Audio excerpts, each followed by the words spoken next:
Hello, I'm Eagle Gardens one on Instagram, and this is fucking talking shit with Eagle, episode 643. Hopefully, you guys have had a great weekend or a great day, rather. I've got a great guest for us tonight. You have most certainly seen her around chat, Brew City Synth. You want to tell us how you're doing and where we can find you? Hey, I'm doing pretty good. You can find me on Instagram, even though I don't really go on Instagram too much. That's probably why a lot of my followers and people I follow, they don't see me liking posts all the time. I don't go on there that often, but if you'd like to follow me on there, I do post pictures once in a while of memes and weed and music updates and whatever else. I think it's just at Brew City Synth. Um, and you can also find me on YouTube at Brew City Synth. If you like my music, that's what that account is for. And then I use a different account for my cannabis related content, which is my 420 TV channel. It's like 420 TV and then like the little smoke cloud emoji, and then it says weed core after that. So if you guys want to follow that channel for uh, my weed core videos and grow updates and whatever else I feel like posting that's cannabis related.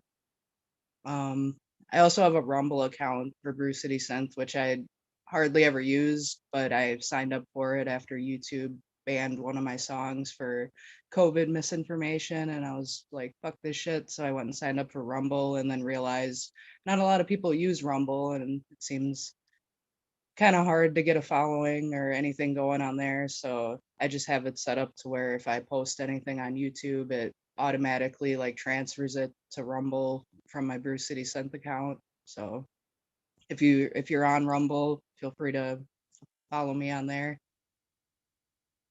I think that's pretty much it.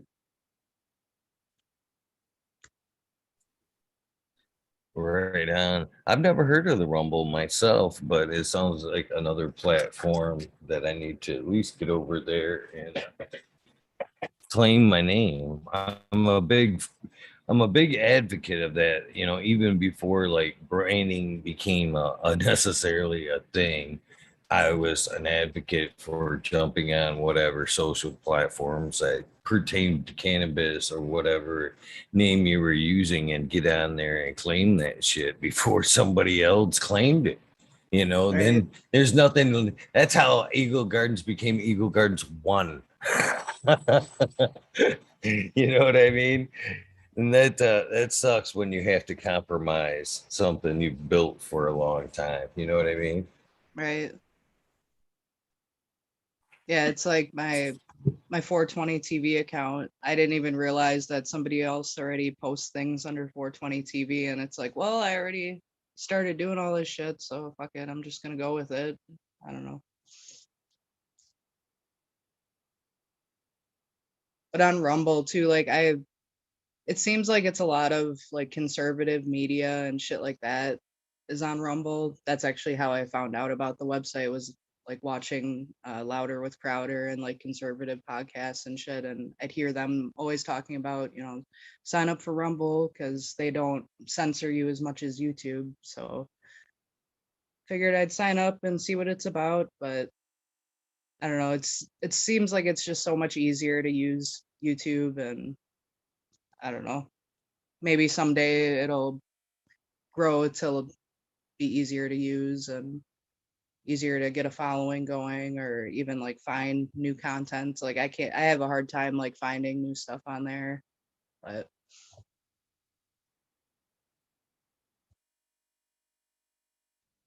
Well, you're making it a little easier by mentioning it right now, for sure.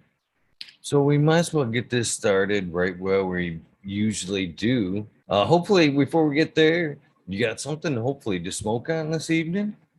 yeah, I do, and I have no idea what strain it is. I asked my guy and he's like, "Oh, I can't remember what it's called." So I'm not sure, but it's pretty fucking good and smells good. And I actually made some cannabis honey with some of it the other night, and I've been drinking that in my coffee all day today. Tastes pretty damn good.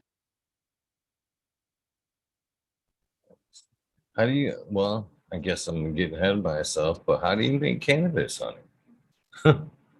Um, so the only way I've tried it so far is with a double boiler, and I basically just like decarb the weed in my oven, and then after that's done, I put it in the top pot of a double boiler, put a cup of honey into it, and then let it cook for about 2 hours, and then strain it with a cheesecloth into like a glass Pyrex measuring cup thing, and it strains out pretty well through the cheesecloth, and then I don't know if you're supposed to let it cool before you put it in a jar, but I throw it in the jar right away and squeeze out whatever's left in the cheesecloth, and yeah, it's pretty much all I do, and it tastes pretty good. It's You can smell the weed in it. If you smell it, it's not like super overpowering, but you can definitely tell that it's in there, and it tastes really great in coffee. And I tried it on some peanut butter and jelly sandwiches. That was pretty good. But I really like it in the coffee though, especially like being at work all fucking day now because I'm finally back to work. I'm off of my COVID vacation now. And yeah, just like basically on every break, I fill up my thermos with coffee, go out to my car to vape for a couple minutes. And while I'm out there, I throw like a tablespoon of honey in my coffee, mix it up, and sip on that all day. And it seems to work pretty well for anxiety. Like I feel less anxious throughout the day. Like, 'cause for my whole life, I've had really bad social anxiety. And it seems like since I've been drinking the honey in my coffee the past couple weeks, like my anxiety's gotten way better at work, and I don't feel as much pain in my body as I used to. Like I still get pain in my knees, but then I also have this cannabis salve that Chicha B gave to me, and it's got like THC and CBD in it. I rub a little bit of that on my knees, like on my breaks and stuff, and it helps with inflammation and pain really well on my knees. So it's basically like all I need now is just, the cannabis salve and some honey and some smoking flower. And I haven't even taken an ibuprofen in like over 6 months. Like I'm trying to quit drinking, and I've had like 2 beers in the last 2 months. And yeah, it feels like just getting rid of all that other shit and just sticking with cannabis has been really great. And then on top of starting to grow now too, that's been really therapeutic. And I come home from work and just chill with the plants and hang out with them, smoke a bowl and relax and see how they're doing while I was gone all day. And it's really nice. Do you make cannabis, honey? Right. I don't, but it sounds like I should. I enjoy honey for a lot of other reasons. And man, adding cannabis to it would be just one more reason to use it.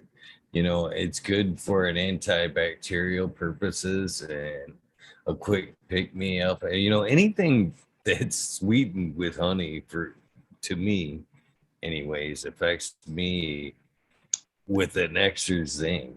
You know what I mean? More than any like a sugar or corn syrup or anything like that. It, Right. it tends to just really double it down for me. So yeah, I'm interested.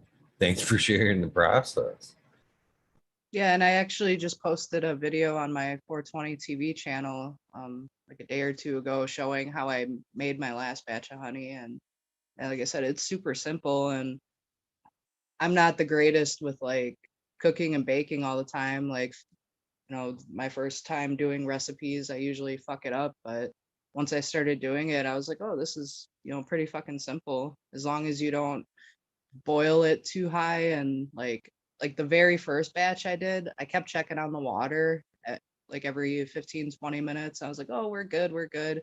So for the last like 40 minutes, I didn't check on the water to make sure it didn't all boil away. And apparently within that last 40 minutes, it all just like evaporated. So when my timer went off, like, oh, honey's done, I went and looked and like there was no water left. I was like, fuck, I wonder how long has this shit been on with no water in here.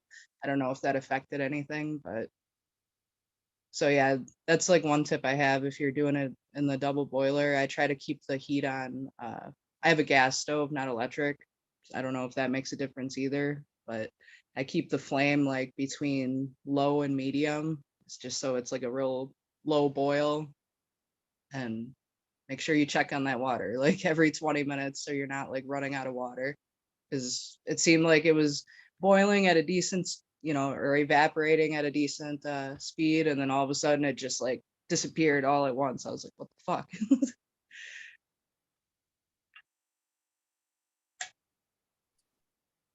Yeah, it's, cooking and cannabis can go like that sometimes.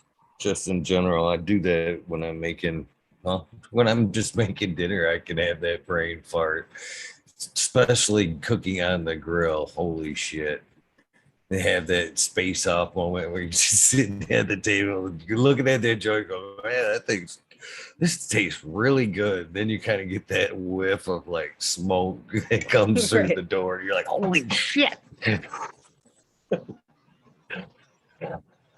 Oh, Yeah, I hate like trying definitely. to figure out like getting things timed out when you're making several things all at once. Like when I'm trying to make dinner and it's like I've got like the main meat or whatever going, and then I got to make like a side and maybe like another side, and I'm like each thing takes a different amount of time and cooks at a different temperature, and I'm like as I'm cooking trying to like plan it all out in my head, like okay, I got to start this at this time and then this at this time, and it's a fucking pain in the ass.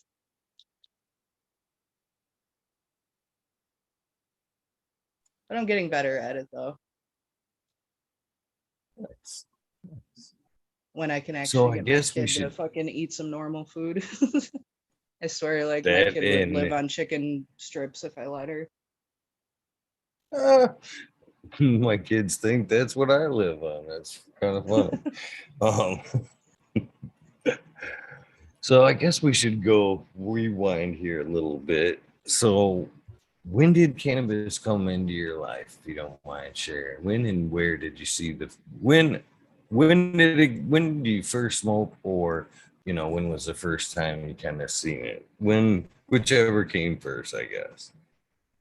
So the first time I seen it was I was really really little. I was probably like 5 or 6, and my auntie Sue, she was the biggest pothead in the world. Like I actually eventually want to get to the point where I can breed my own seeds and shit, and I'd like to breed a strain and name it after her. I just think that'd be awesome. Just like she was always a big pothead, but obviously she didn't tell me that when I was real little, but I found out when I was older, like she smoked, a couple of my uncles smoked, like all my fucking cousins are smokers, my brother smokes, and they were all older than me, like all my cousins and stuff, because I was the very youngest out of 17 grandkids. So it's like everybody was always older than me and doing shit that, smoking weed and stuff, and I didn't really know about it when I was little.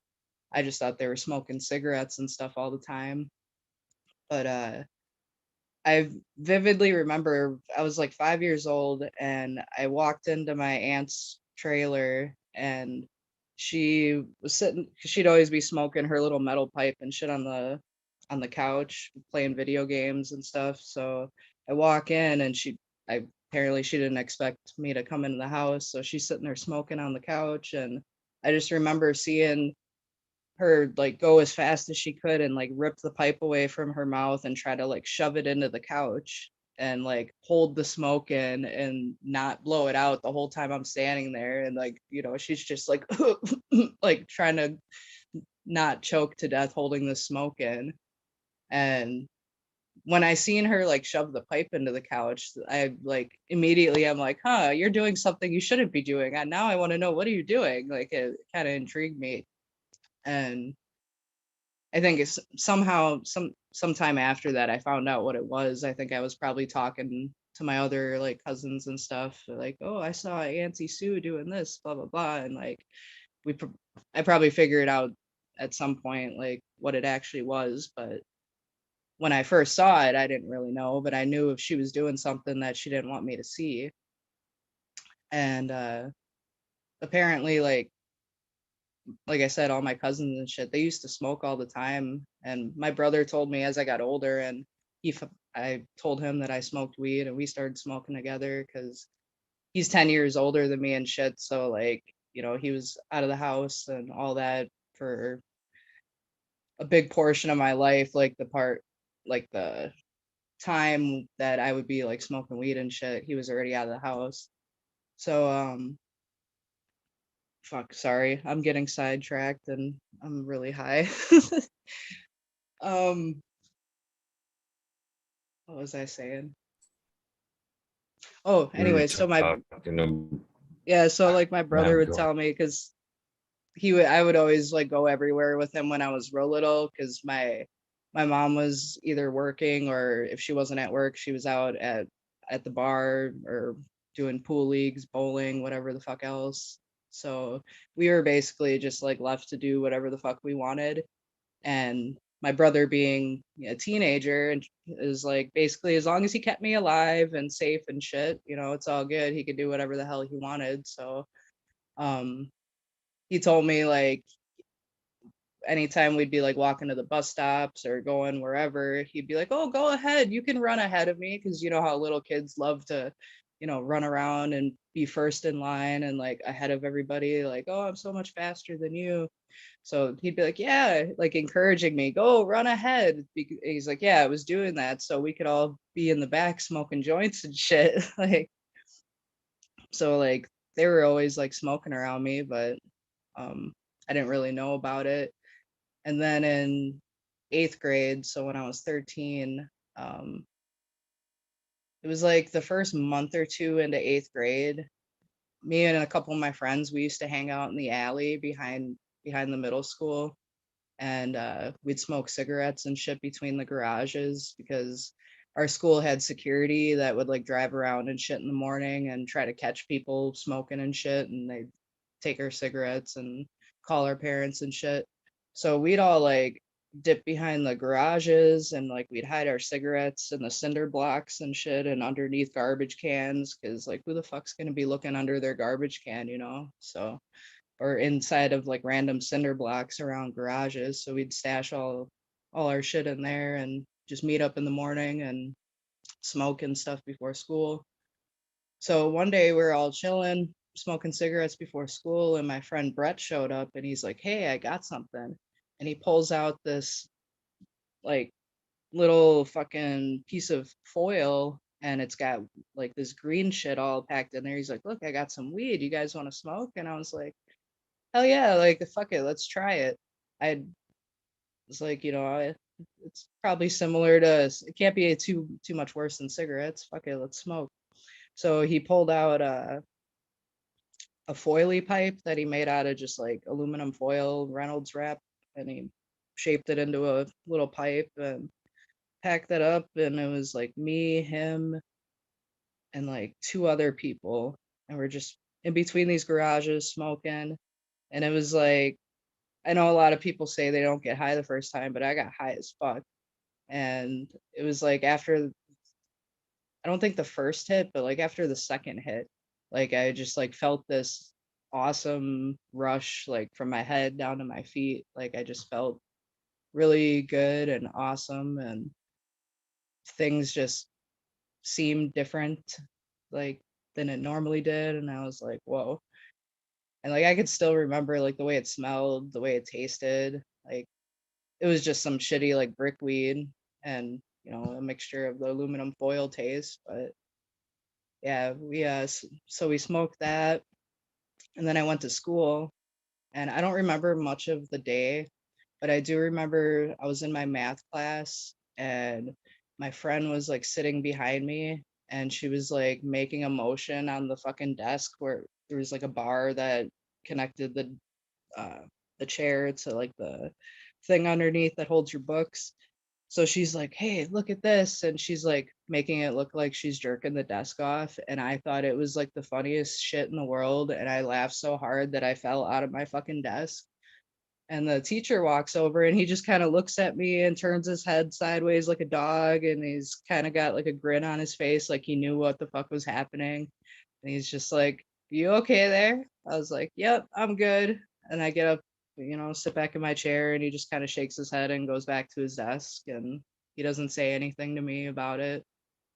Um, yeah, I just remember it making me feel really good. And uh, I was laughing a lot. Like I thought like the stupidest shit was so funny. And um, I've never been that high ever again. Like where I'm just like laughing at every little thing and just, you know, yeah, that's basically I how it was the first time. I don't know. I giggled when you said when it looked like she was jerking off the desk. I giggled. I Right. I'm not even there. I guess maybe the kid in me or whatever, but I still, yeah.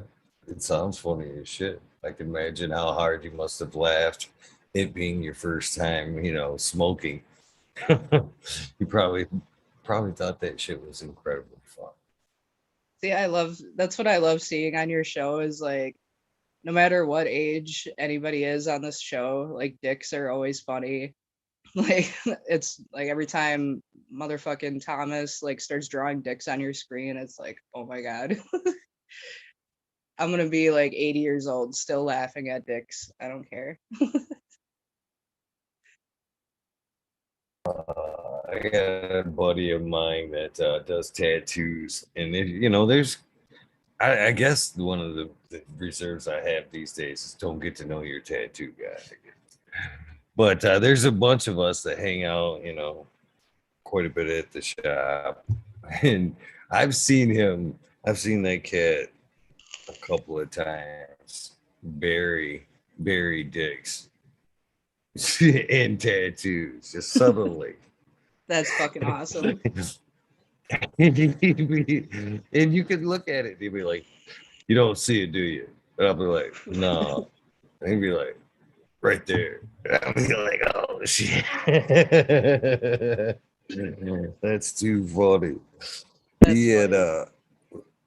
one friend of ours one day, he was on his back. He was putting on like this Viking face, and he fucking the nose was a dick, and we kept telling him, there's a dick in it, and he no no no no, and it was just drawn in there with marker.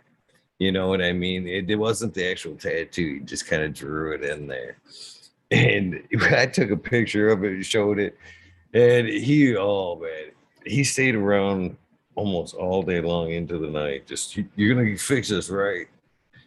Yeah, yeah, yeah. I'm coming back tomorrow. He comes back tomorrow. He's like, "How come you didn't fucking tell me that was just marker?" All day long. It took him the longest time to believe it was there. Then once a few pictures were taken, yeah, it was. Yeah, he's a funny fucker with the dicks. That's Definitely. funny. I used to work at an online bondage store, and like I didn't have to deal with the public, thank God. It was all online, like a warehouse. We ship it out. That's most I had to deal with was the post office guy. But so once in a like all over the fucking website, it says right there, like we ship discreetly. Like that's the first fucking thing you see, discreet, all over the motherfucking website. And the customers will still leave a note like, make sure you ship it discreetly, blah blah blah. I'm like, dumbass, did you even read the website? So now just because of that, I'm gonna draw a tiny little dick somewhere on this fucking shipping box, and here it's coming to your house.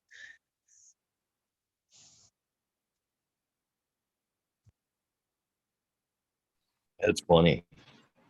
That's funny. uh, so I guess dicks aside. um, so where did we go with cannabis from there? Was it an everyday thing? Once a week? How'd it go? So after the first time, it was pretty much whenever my friends had it, like through 8th grade, I didn't buy any myself. It was just like, once in a while, Brett was always the dude that would show up with weed in the morning, like maybe once or twice a month. Like he'd be like, "Hey, I got some weed, let's smoke." So, that's pretty much how it was in 8th grade. And like we almost got caught one time. We were between those garages and shit smoking, and one of the guys that lived in the house comes out and he's like, "Hey, what are you kids doing?" And two of the people that were with us took off running, and me and Brett just like kind of slowly started putting our shit away and tried to like walk away like nothing happened. And the guy's like, "Hey, no, come here, I'm not gonna like tattle on you, I just want to talk to you for a second." So we walked over, like, "What's up?" And he's like, "If you guys are gonna smoke over here, that's fine, just don't make a mess. Like, don't leave soda bottles or whatever on the floor or on the ground, and just keep it clean, and I won't call the cops, so you guys can smoke over here as much as you want." It's like, okay, that's a fucking fair deal. So that was pretty cool that, we knew we had a spot that we could always go to and not have to worry about them calling the cops on us in the morning or calling the school. um, I think it was like maybe like 10th grade, I started smoking more and more. Um, well, actually, so like around like 9th grade, I really started drinking a lot. So like all through high school, I would go between like drinking and smoking weed and like basically doing whatever that I could get my hands on. And it was like super, it was easier for me to drink than it was to smoke weed because I had access to alcohol all the time. Like I don't know how it is in other states, but it seems like everybody here, like if you have a decent basement, you have a bar in your basement. Like everybody's fucking family has a bar in their basement here. And with my parents being big drinkers, like they did most of their drinking at the bar, but they always kept a fully stocked bar at home too, which they didn't really touch the liquor except when they had like parties when their friends would come over. So when they were at home, they mostly drank like the beer and wine and all the wine and shit that they actually made at home too. I actually got to help them make grape wine a couple times and dandelion wine, which I never actually got to try that one because the glass jar that it was fermenting in or whatever fucking shattered while it was like almost done. So we didn't get to try that one. And I ended up picking all the motherfucking dandelions for that wine. I had to pick like thousands of dandelions from the field down the street. And my stepdad was like, "I'll pay you a penny a dandelion." I was like, "Okay, that's a deal." Until you start picking dandelions, you realize, fuck, this is a lot of fucking dandelions for a penny a piece. So I got smarter after that. Like I started asking for more money than that shit. but but anyways, so because they didn't drink the liquor at the house unless they had friends over like a couple times a year for like, 4th of July party or Memorial Day parties, shit like that. So I could take like liquor and they wouldn't notice because they hardly ever looked at it. They like, are you going to remember how much liquor you had in that bottle 6 months ago? Like, I mean, if, a couple inches of it was missing, would you even notice? You know what I'm saying? So I would just like empty out water bottles and fill up, liquor in the bottle and take it to school with me and like carry it around in my cargo pockets and shit and drink in class, like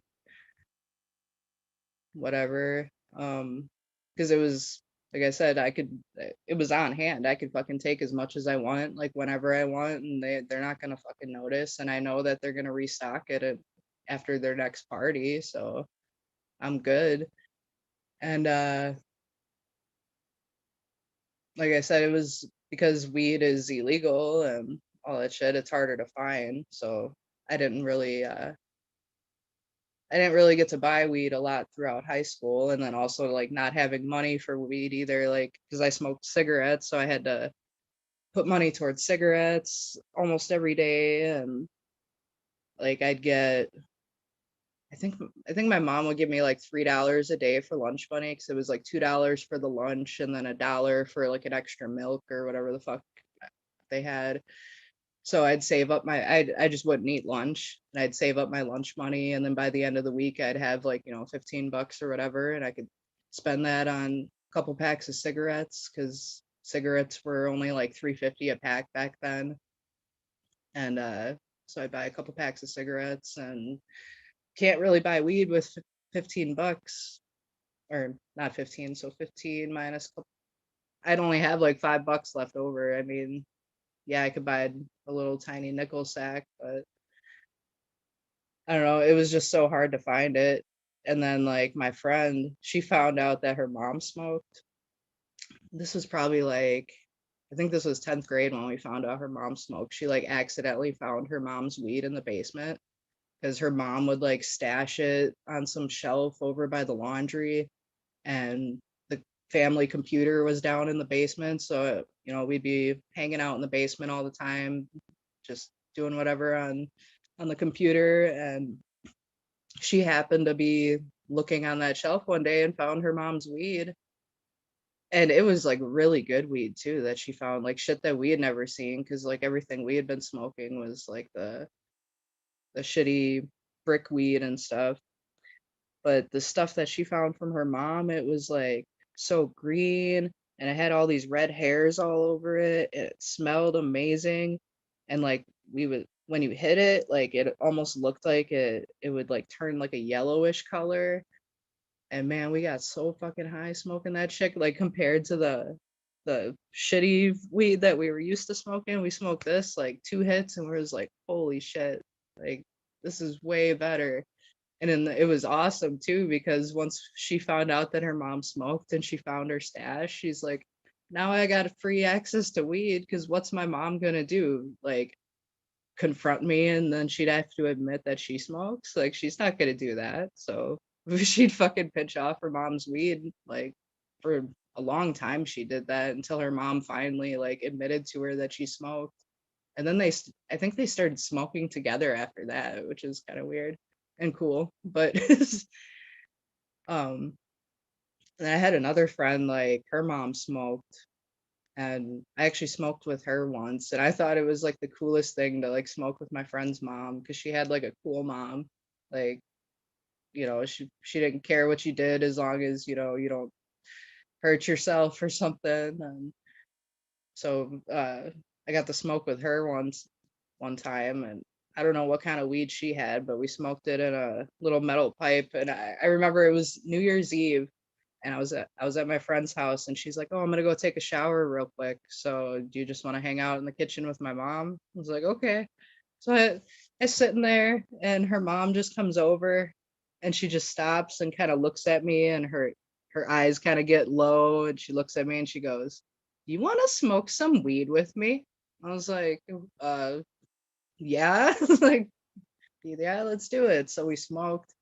And then by the time we were done, my friend came out of the shower and like me and her mom are just in the kitchen talking and laughing. And my friend, she wasn't a smoker at all. And she was just like, oh, you guys are fucking idiots. And like, she would always just like talk shit to people who smoke weed and like call us dumb and all this stuff. Like I noticed a lot of my friends that didn't smoke weed, like they were cool with us, but then when we would smoke weed, they would like talk shit to us, like me and my other smoker friends, you know what I'm saying? Like they would always like talk about it like it's this bad thing, but then they would go and get drunk and stuff all the time, and they still do that. Like some of them would get mad at me after I had my daughter, and they'd be like, "Oh, you should come out and come drink and blah blah blah blah." And it's like a Thursday night, and they would like get mad because I won't go and drop my kid off so I can go out and drink on a Thursday night or something. You know what I'm saying? And it's like, fuck you guys. Like, you guys should understand. And some of them have kids. It's like, dude, you should understand. Like, kids are more important than going out and drinking. But I forgot what the original question was here.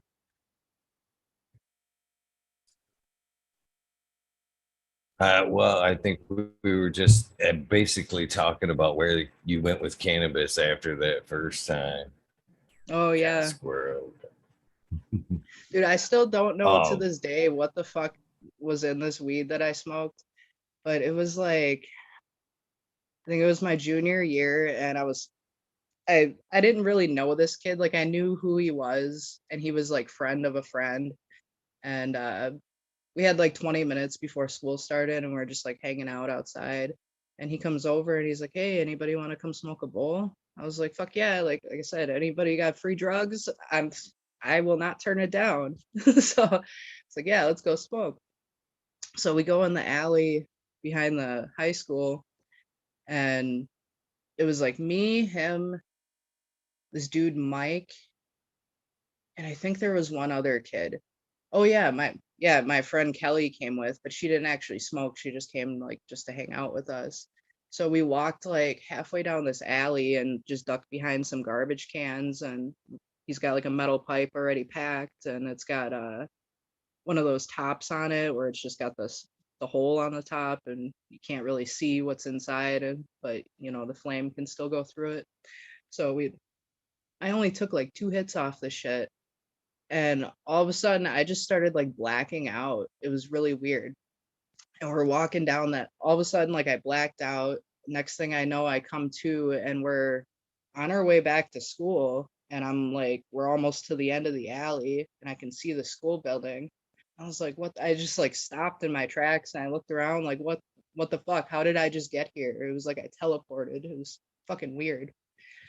So then I blacked out again and next thing I know, I'm like sitting outside of the school on the side where the attendance office area is, because there was like one, two, three. There's like 6 or 7 different doors you can go into. So I'm just like sitting on the side of the building by this one, on the ground, like just feeling like shit. And like I said, I was just like blacking out of nowhere.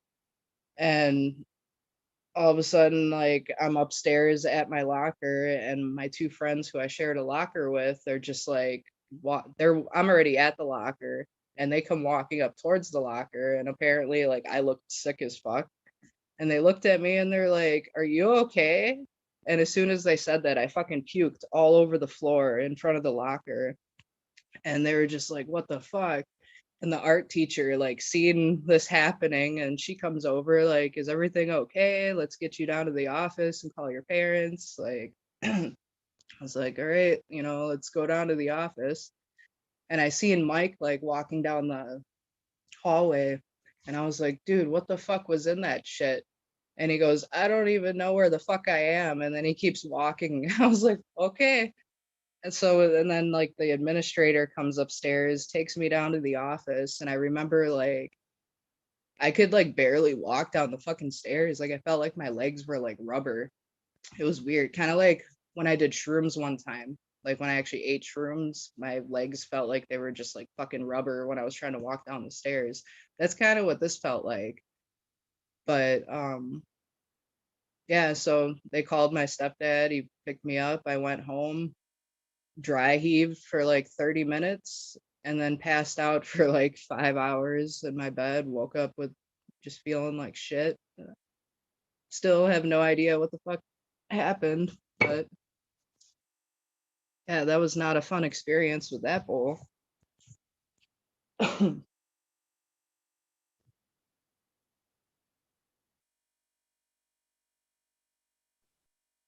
so I guess, has it always been recreational, or at some point do you think it's kind of switched over to medical use?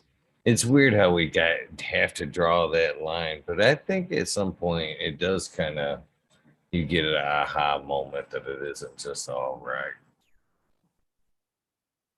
um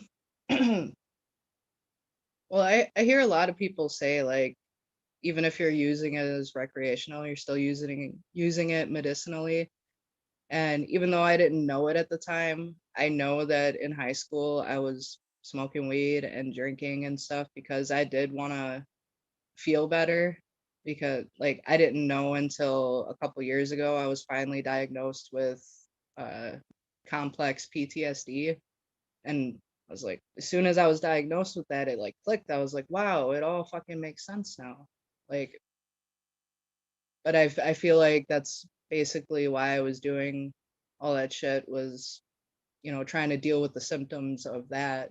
Because when I drink and smoke and whatever else, like, I didn't have to deal with all these shitty feelings I had and all these other symptoms. And so I probably was using it medicinally, the whole time. I just didn't realize it. And now I definitely, like, I'm to the point now where, I can go to work and not have to fucking get baked on every single break that I have now. Like, I used to take weed with me, and, every 2 hours, oh, it's break time. Okay, I gotta go and smoke a bowl, smoke a bowl, smoke a bowl. Like, now I don't really have to fucking do that with, especially with growing. Like, um, I don't know. I feel like it's been so therapeutic that I can use it more medicinally now instead of just like trying to get baked all the time. I can use the growing as a form of therapy. Like I feel like I smoke a lot less now, where like I said, I can come home and smoke one bowl and just chill with the plants and be good for a while. I don't have to sit here and smoke and smoke and smoke. And then, like with the edibles, I don't get high out of my mind on edibles, but I do get the medicinal benefits from it throughout the day. And then like the topicals too that I've been using, like, I only use it when I need to. I don't just like put it on all the time.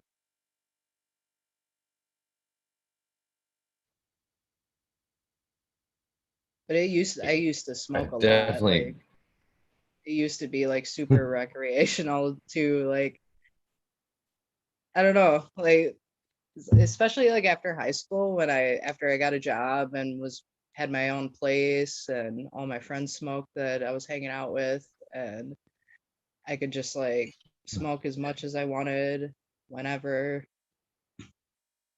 Like, we would you buy. can you have to grow out of that because I guess that's another thing I guess I haven't grown out of yet because I still smoke an incredible amount of weed. Probably more than I should, I guess, but I do smoke a lot to this day. A lot.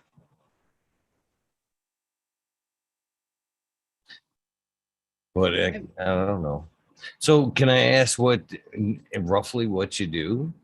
I guess, and as far as like work goes, I mean, it's fair to ask, I guess. Oh, for right now, I work in a warehouse. I don't really want to say what the business is because it'd be easy to Oh yeah, figure out no, what it no, is. no. But yeah, I do. I work in a warehouse, and I've been there for 5 years, and I'm at the point where I'm just so sick of working for other people and being fucked over and over and over again by companies. And like, it's, I don't know. I don't want to get too much into it, but I don't know. No, no. I'm I at a guess the point only where reason. within the next year I plan on like having my own business up and running. I'd like to open some kind of smoke shop slash like stoner store, I guess you can call it. Like, I don't really know what to call it, but I got a whole thing planned out in my head, and I've been coming up with business plans and all this stuff, and I plan to have it up and running hopefully within the next, it's May. I want to have it running by next April, but we'll see.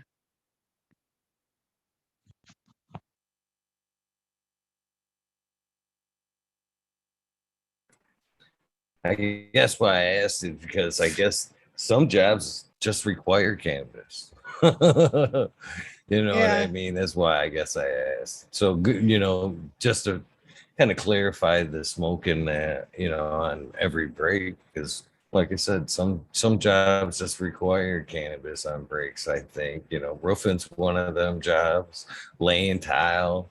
I could see warehouse work, pulling orders. I could see that being a good thing, kind of just being in the zone and just headphones on, concentrating on that pull order or whatever. Yes, I could see that being a good thing in a lot of ways. Yeah, I have gone to work high as fuck. Like I usually am first thing in the morning because I smoke before I leave. So when I first get there, I am pretty high, and it does make work a lot better. But see, like my boss has smelled it on people because dumbasses will park their car right by the front door and smoke with their windows open, thinking it's okay. It's like, dude, like it's not legal here. It's not. I mean, what the fuck is what are you doing, man? Like park at the other side of the parking lot. So, because they were doing this, the managers are like really cracking down on like if they smell it on you, you're gonna get written up or possibly fired now. They were like, if you want to do what you want to do at home, that's fine. But if we smell it on you at work, like, we're not fucking having it. And it sucks because, yeah, it does make that, especially that job, a lot easier to fucking do. But I don't know. I just, I enjoy the fact that I don't have to smoke as much because it saves me money. And it's I was gonna say, like, listening to your show and like other grow shows and stuff, like the Future Cannabis Project, like they do live streams and stuff. Like I'll listen to them and Smart Poker. Listening to shit like that while I'm at work, like it's weird. Like it I don't know if it tricks my brain into like thinking I'm getting stoned with everybody because everybody's sitting there like smoking and talking about smoking and growing and all this shit. But I feel like just listening to that while I'm at work all day, it makes it so I don't have to get baked, if that makes sense.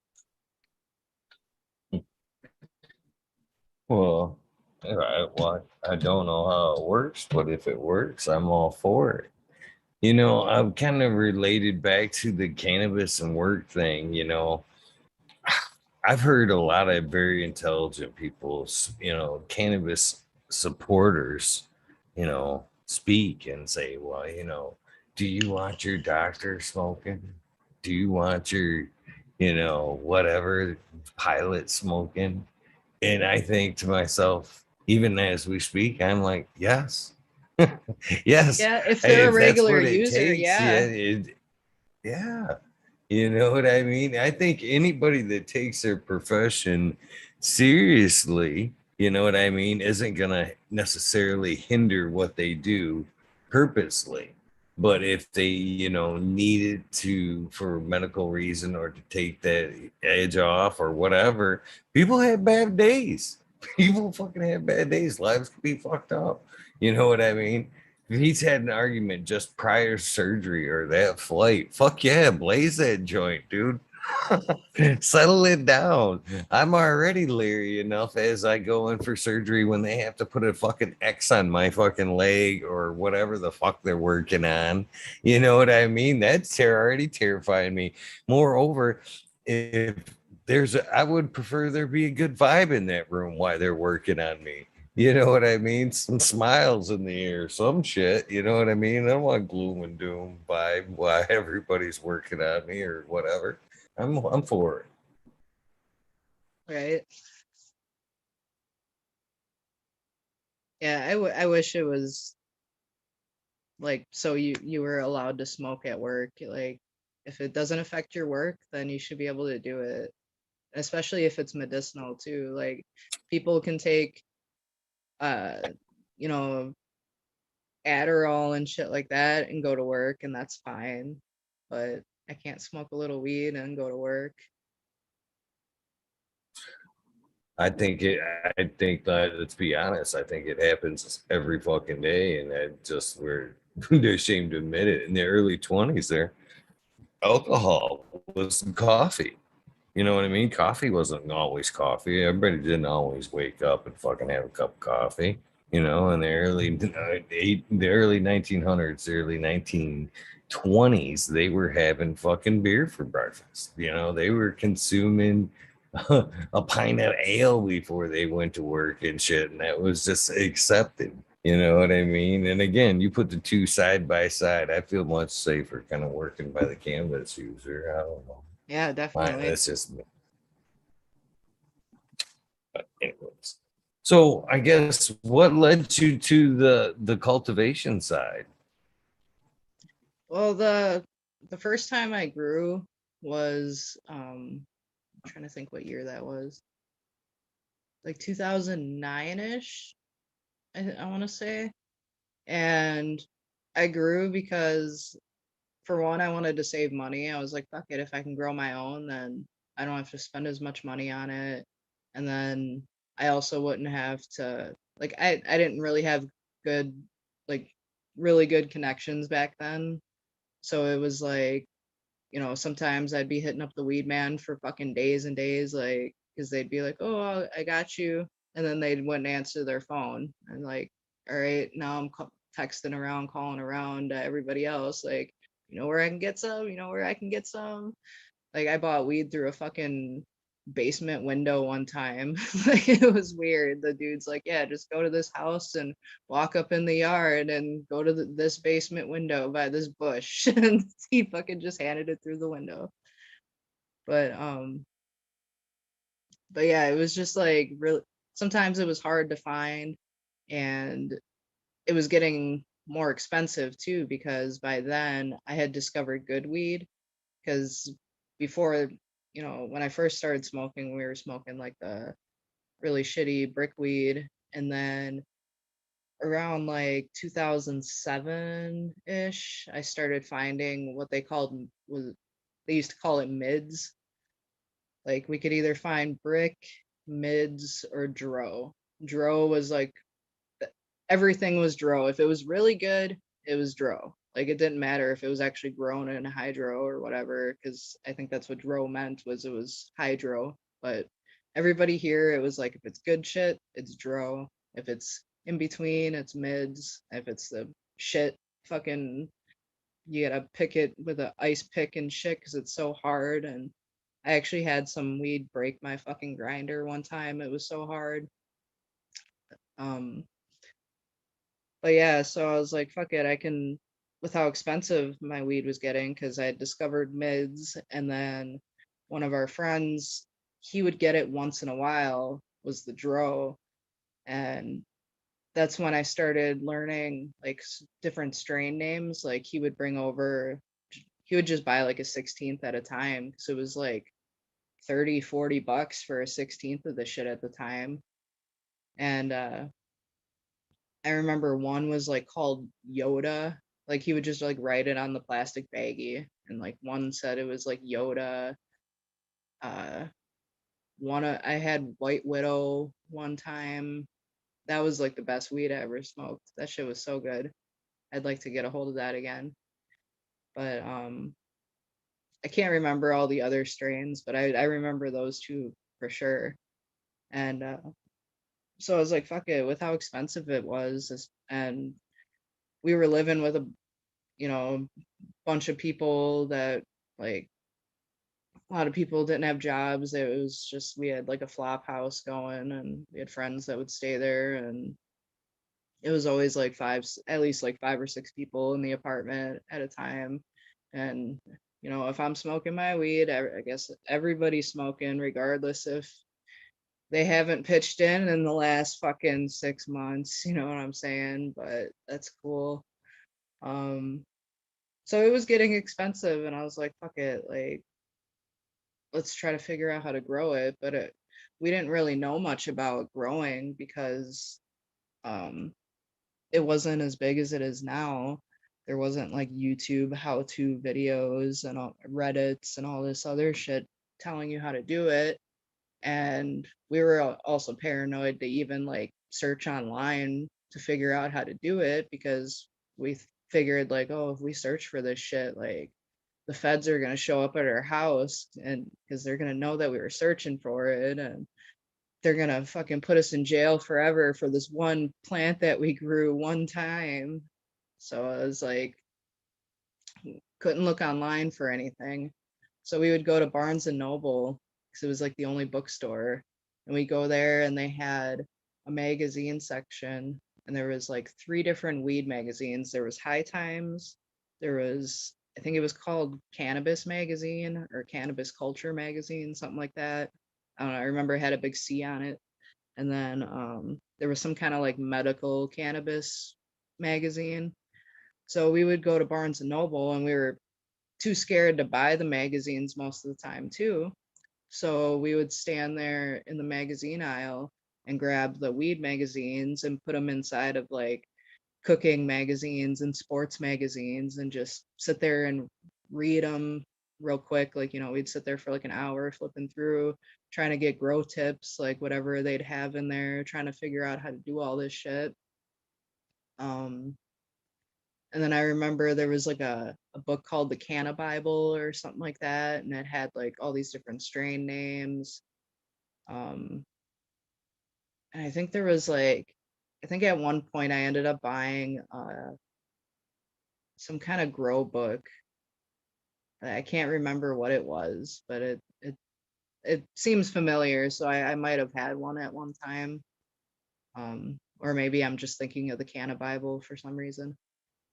But but yeah, so that's basically the only knowledge I had to go from was like whatever we could find in those few magazines here and there that like what every month or two they'd get a new High Times magazine or whatever.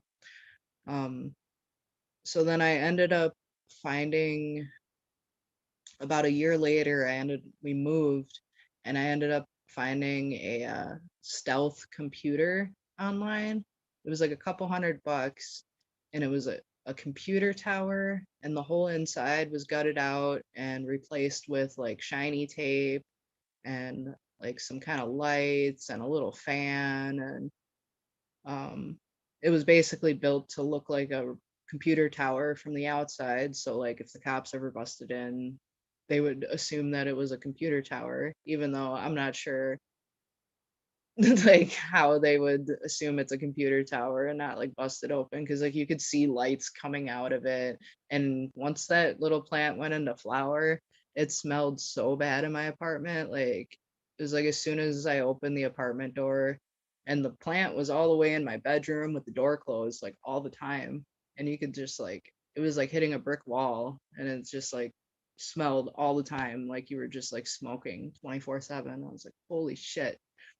So like having it in a stealth tower, like they would have found it like anyways with how bad it smelled. So it didn't matter. And it wasn't really that big. It was probably like maybe 2 feet tall was the how big the tower was. And I think we started with two plants. It was just like regular bag seeds. Man, I was thinking recently about all those seeds that I've thrown away over the years, like back in the day when I'd be cleaning my weed because we'd buy like quarter pounds at a time. And sometimes we'd just like have smoke out parties and just smoke and smoke and smoke all fucking day and all night, blunt after blunt after blunt and bongs and all this other shit. And we had hookahs and all crazy shit and we'd have a bunch of people over just smoking all day. And then other times I'd just like keep an ounce and sell the other three and it'd be like smoking for free a little bit. But but anyways, with how shitty that weed was, there was always so much seeds in it. And I'd sit there and clean it out in my little box and I'd end up with like a shit ton of seeds. Like I'd weigh it out sometimes. It's like I swear there'd be more seeds than actual weed by the end when you're done cleaning that shit. And I used to save them. Like I remember saving them for a long time. Like they'd just be chilling in the box and then I'd start running out of room in my little box to like clean weeds. So then I'd put the seeds somewhere else, like in cigarette packs or something. I don't fucking remember. But we saved them for a long time. I know like sometimes we would just like take some and like just throw them randomly, like in like where there was grass and stuff, just to see if it would do anything. And um, but yeah, I did have a huge bag at one time, like a sandwich bag full, and then I ended up throwing them away when I was getting rid of a bunch of shit. And I was like, fuck it, what am I gonna do with all these seeds? Because I didn't really think to grow at that time, so I threw them away. It's like, man, there was probably like a couple hundred seeds in that fucking bag. There had some fucking garbage dump here somewhere. If anybody wants to go digging, looking for garbage plants, mutant garbage plants growing. Um, but yeah, so I ended up having a couple from our bags, and I was like, fuck it, let's grow it. So we grew two. One of them ended up being a male.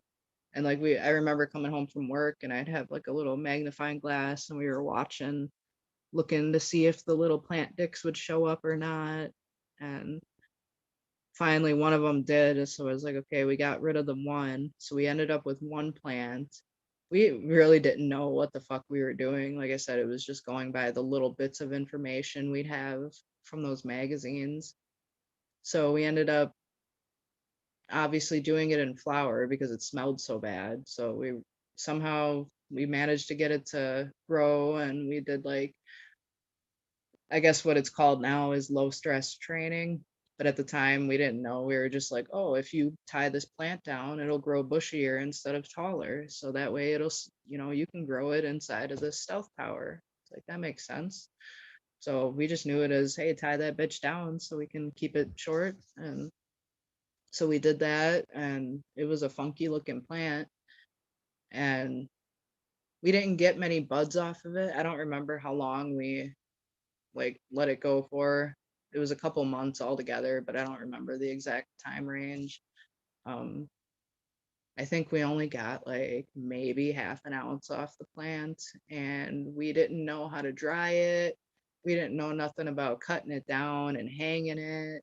So we didn't do that. It was basically like we just pulled all the fucking buds off this bitch and threw it into a paper bag and left it on the table for a couple days and thought that's how you cured it. And it smelled good and it looked good, but every time we'd try to smoke it, it was still just like too wet and it didn't want to light very well. And we didn't know anything about like putting it in jars to cure it or anything. So, like I said, it was basically just like we just threw it in this paper bag and left it there for a couple days. And yeah, we didn't get high off the weed, none of that shit.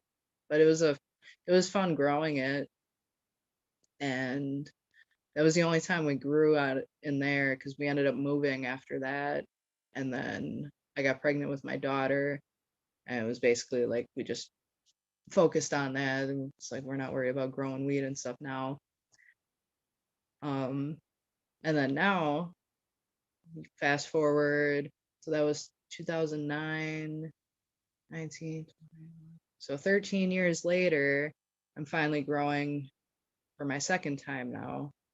uh I probably should have started like at the beginning of COVID, but that's fine.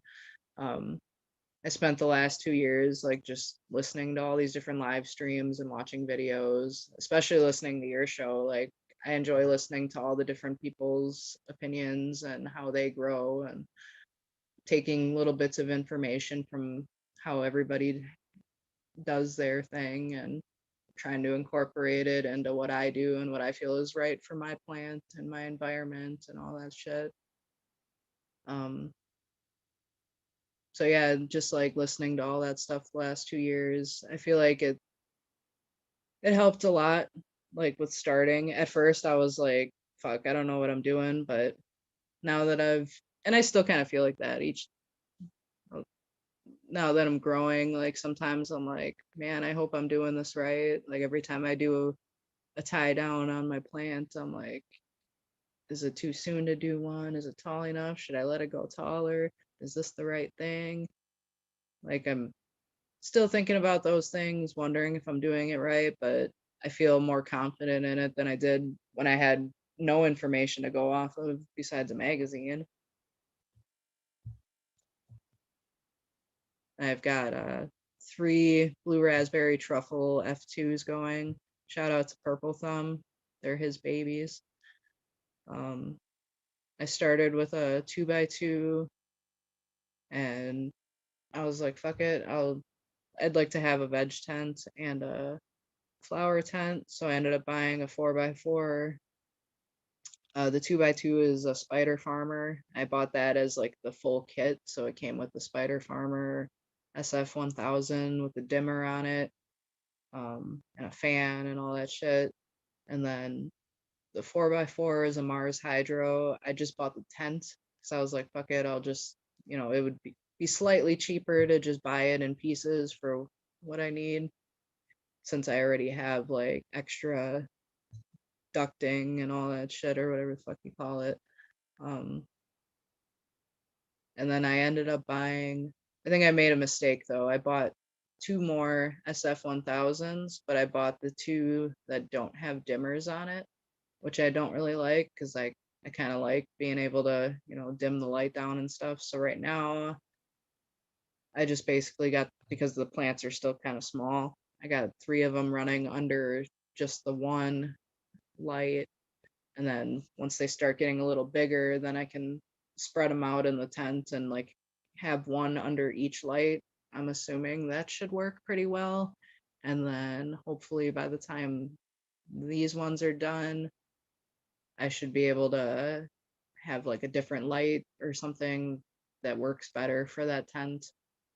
Or I might actually what I got to do is put one of the SF100 or 1000s back in the 2x2. So I got a veg light and then probably get one of those lights that are like longer, instead of square. So it'd be like a 2x4 type light. I think that would probably be better instead of buying 2 small lights.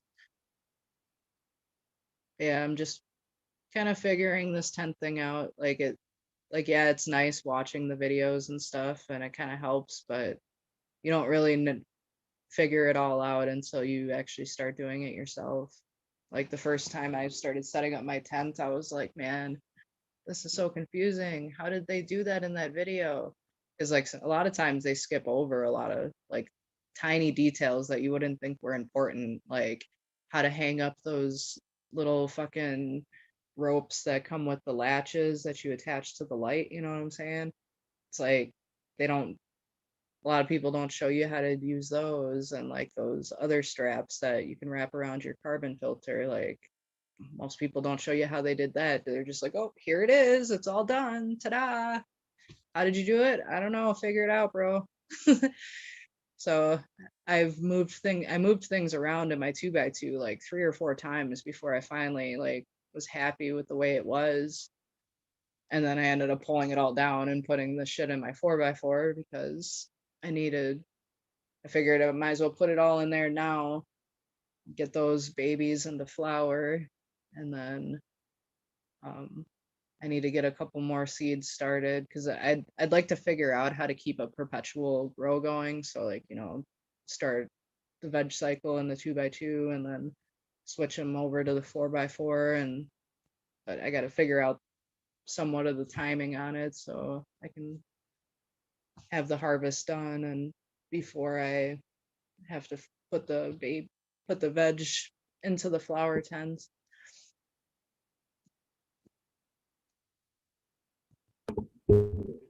Holy cow, that thing's loud. Um, so as far as the perpetual goes, I always offer the advice of I don't know, where you're at here in Michigan, any whole household has the option to grow 12 plants. So I always suggest, if you have the option to start all at once, or if you're starting from seed, to drop all at once. And then hopefully femmes, because at this point you don't really want to waste any time. But get everything going, and then as soon as you can, the plants are able, a month and a half in, you should be able to shoot for into flower. You'll get a little crop at the first round, but it's up and running. And then from there, after 30 days, throw another one in. I hear you have two tents there. You don't necessarily need a tenant area for, veg or to get seeds started. They can be in a 24-hour environment or under just a small lamp or, whatever light you could come up with. So just get them going outside of somewhere else and then use the two tents for your flower area. Launch four off into flower, and then you can actually veg the other eight if you have to in that other tent there. And then 30 days later, start that other tent into flower and then just pull the other ones back. And then from there on, just take cuts from those final fours. And then every month, every 30 days thereafter, you should be able to pretty much pull four down, and put four in. I feel like That's how I got started. I wonder if my plants are like growing really slow or something then, because you're saying like a month in you could flip them to flower, but mine are still like so small. If I flipped them right now, like I don't think I'd really, I don't know, because like everything I've watched, they say like when you flip it, they double in size. And if they doubled right now, they're still tiny. I don't know. Well, that first crop, you know what I mean? When I say that first, 30 days, they will be kind of small. But when you're thinking your next time, when you're putting the next 30 days, when you're putting those into flower, those have been vegged now for 60 days. You know what I mean? Before they're into flower. So the next round, they should be bigger. And throughout that system, you should have, four that have been kind of leaned back that whole time. And they should honestly be having, a month or two veg time before you're, flipping them and hanging them back. It's an easy system to get into.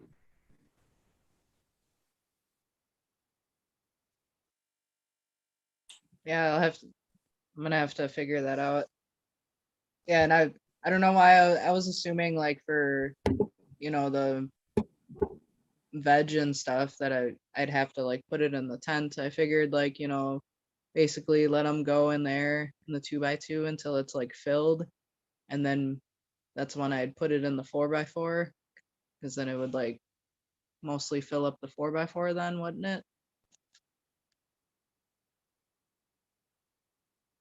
Once you flip it to flower. Yeah. Four, I've always heard suggested four under a light. That's the way I was always pretty much taught, was the quad type system. And that's ideal for, my system for a 4x4. So I don't know. I always found four in a 4x4 to be optimal. To be honest. Yeah. Yeah, I wasn't sure how big these plants were gonna get or anything when I first started, so I only started with 3 seeds because I didn't want to like pop all 10 and then, oh shit, I don't have room now. You know what I'm saying? You can always kind of cut back. So what are you growing in? What kind of medium are you in? Soil or cocoa? Yeah, I just bought a bag of Fox Farm soil, the regular one, and just put them in. Well, I started them in solo cups, and then I put them in I don't know what gallon the pot is, but it's the bottom says it's like 11 inches, I think. It's either 11 or 12. And looks like it's almost like when I stick the pot inside of the 5-gallon grow bags that came with the 2x2 tent, it's almost the same size as the grow bag. It's just like slightly smaller. So I assume it's like a 3-gallon pot. So it's just in one of those with soil. Um, I mostly just give it plain water.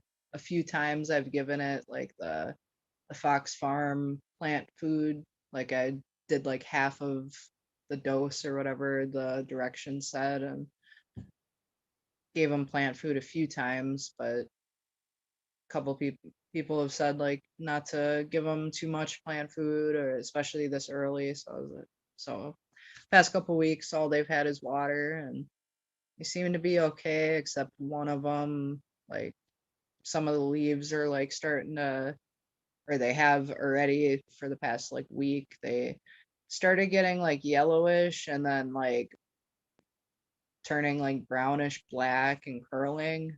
So I was looking into it, and like it said it could be overwatering or underwatering. So I stopped watering it thinking, okay, let's see if I gave it too much, and that was making it worse. So I was like, okay, I'm gonna give it more water. Started watering it.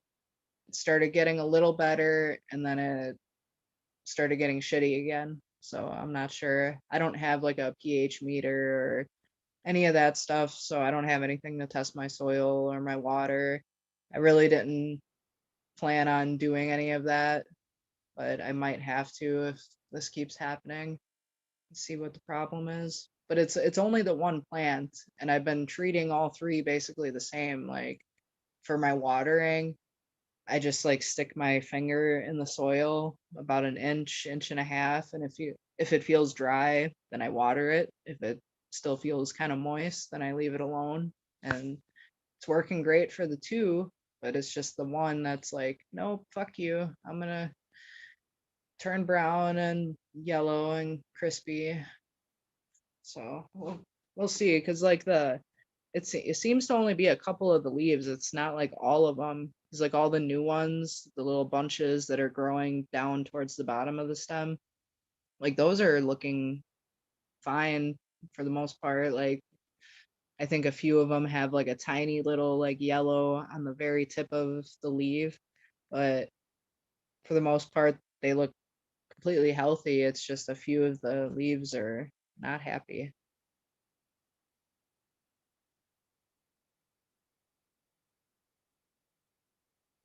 And that plant is also much smaller. It seems like the leaves and stuff that it's producing are way smaller than the other two plants.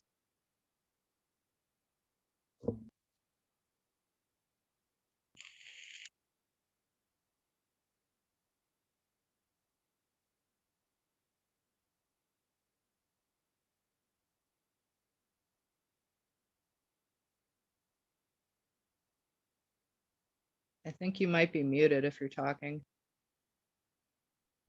Thank you. I was. Sorry, I have to Uh, have this Zoom app like on the screen that shows the done speaking button, because if I scroll over, for some reason it turns my microphone off, and then it doesn't give me the option to turn it back on unless I go back over to that screen. It's weird. So yeah, I can't see your screen or my screen. All I can see is the microphone button. So if you get silent for too long, I'll that say can make something. it a little tough. That can make it a little tough. There we go. I had to switch my headphones there. That's why I was muted. But yeah, it's kind of hard to tell without seeing the plant and the environment. First off, if it's usually one, I want to necessarily think it could possibly be an infestation. First things first, but again, it's hard to say without seeing it and knowing the environment. But I'm more curious, kind of get back to the cultivation thing, because you kind of said, it did kind of help take your mind off things. I think that I say this a lot, I believe that the cultivation side of things is the more medicinal side of in cannabis. And for the most part, I think that's when people actually realize, you know, this is a medicine. You know what I mean? I don't necessarily think, there's a lot of reasons why and when, but I think when they start cultivating the plant, I think that's the aha moment for a lot of people. Yeah, that's pretty much how it seemed like when it as soon as I started growing, as soon as the little seeds sprouted up out of the solo cup, and I don't know, it was like I don't really know how to explain it. Like you just have to feel it, I guess. Like it was like as soon as I, started taking care of these little plants, it was, I don't know, I think about them at work. Like I'll be like, I wonder how my plants are doing, and then I think about, okay, when I get home, I'm gonna do this with them, and I think about how, how to make them better and how it's making me better. Like it's weird though. I don't know. I suck at explaining shit sometimes, but I'm sure all the growers know what I'm talking about. Like how you just feel different after you start doing it, and more peaceful, I guess. Like I used to fuck with people on the internet all the time. Like I spent a lot of my COVID vacation becoming a meme lord and trolling the shit out of people, certain people who I'm not gonna like give them any recognition or whatever, but it wasn't like I was just trolling random people, it was specific people. And I used to do that, like I'd spend so much time like doing that shit and like fucking with them and making videos like fucking with people and all this negative shit.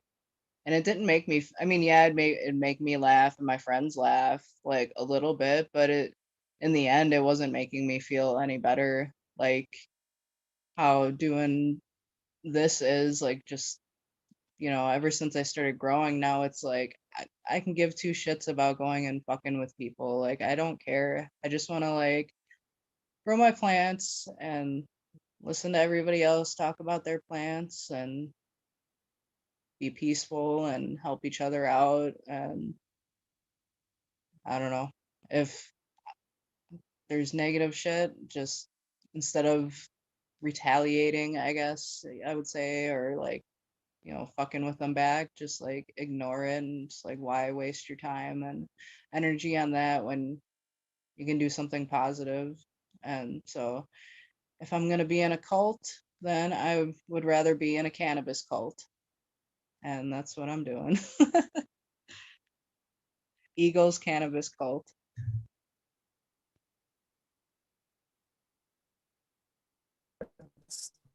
I don't know what to say to that.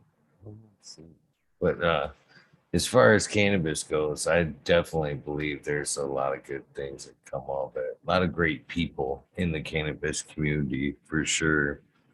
I've been a part of a lot of different things, and by far the best people I've ever met are here. You know what I'm saying? And such a diverse group, you know. There's somebody from every walk of life in these chats, and so many cool people. It's hard to deny in cannabis. Yeah, that's one thing that's awesome about your show is like you always have somebody different on, and every person, we're all the same in certain ways, but we're all fucking completely different, and our stories are different, our backgrounds are different. And it's awesome how we can all come on here and get along and just like be cool with each other, all because we share that one thing in common, like, the plant. Absolutely, absolutely. You know, I've talked about it quite a bit because I've lost so many people through, pharmaceutical addictions. Um, Cannabis to be, at one point, at some point, yeah, I've got a lot of cannabis dreams for sure. But at one point, like if I ever hit the lotto or whatever, I'd like to set up maybe a hemp farm or a cannabis farm just based to a rehabilitation type atmosphere for people from that suffer from opiate addiction or any kind of addiction, to be honest with you. I think it could be a recovery tool for veterans with PTSD, or people that suffer from anxiety. I know for a fact, myself included, I get in the garden, and the the twists and turns that your mind can make, or that nice little circle when you're trying to do something and you can't necessarily make that choice of which direction you want to take. A few minutes in the garden and staring at my plants can stop the spinning of thoughts and help me choose a direction I want to run in for the day. That's for sure. But if, I could help people see that on a wider scale, from a lot of different ailments, I would like to do that. But I kind of heard you mention a little bit alcohol, wanting to kind of get away from the alcohol. Do you think cannabis has a place for, kind of, you know, uh, people that are wanting to come off alcohol and find something better? Not just in the place of like a sleight of hand here, quit drinking, um, and smoke weed, because I don't think cannabis in any way is a cure all like that. But the cultivation side of things, I think that's if you can get somebody growing in, that's I think that's where you know the real rehabilitation side could take place. You know what I mean? You think that's possible with alcohol? I mean, I've seen it happen with pharmaceutical drugs and anxiety and a lot of other ailments, but do you think it's relatable to alcohol? Yeah, definitely. Like, I feel like if if I didn't have weed, like I wouldn't have been able to stop drinking as much as I was. And I think like smoke, like when you're first coming off of alcohol and other drugs, like, smoking weed or whatever probably would help. But then, like, once you get through all the shitty symptoms of coming off of the other stuff, that's when you probably smoke a little bit less and do more of the cultivation. Maybe it would start helping to do the cultivation then after you get through the initial withdrawal symptoms, if that makes sense. Like, I think the smoking could help, like, because, smoking helps me with nausea, headaches, like all this other shit that it helps with. So, like, I feel like it would be good, especially cravings too. Like, if you're really craving, like, man, I really want to fucking drink or whatever, go smoke a joint. Like, you might not feel like drinking after that. You just want to kind of, especially if you're not used to smoking, smoke that whole joint. You'll just kind of melt into the couch or whatever and chill. And like maybe it'll help people get through their withdrawal symptoms a little easier.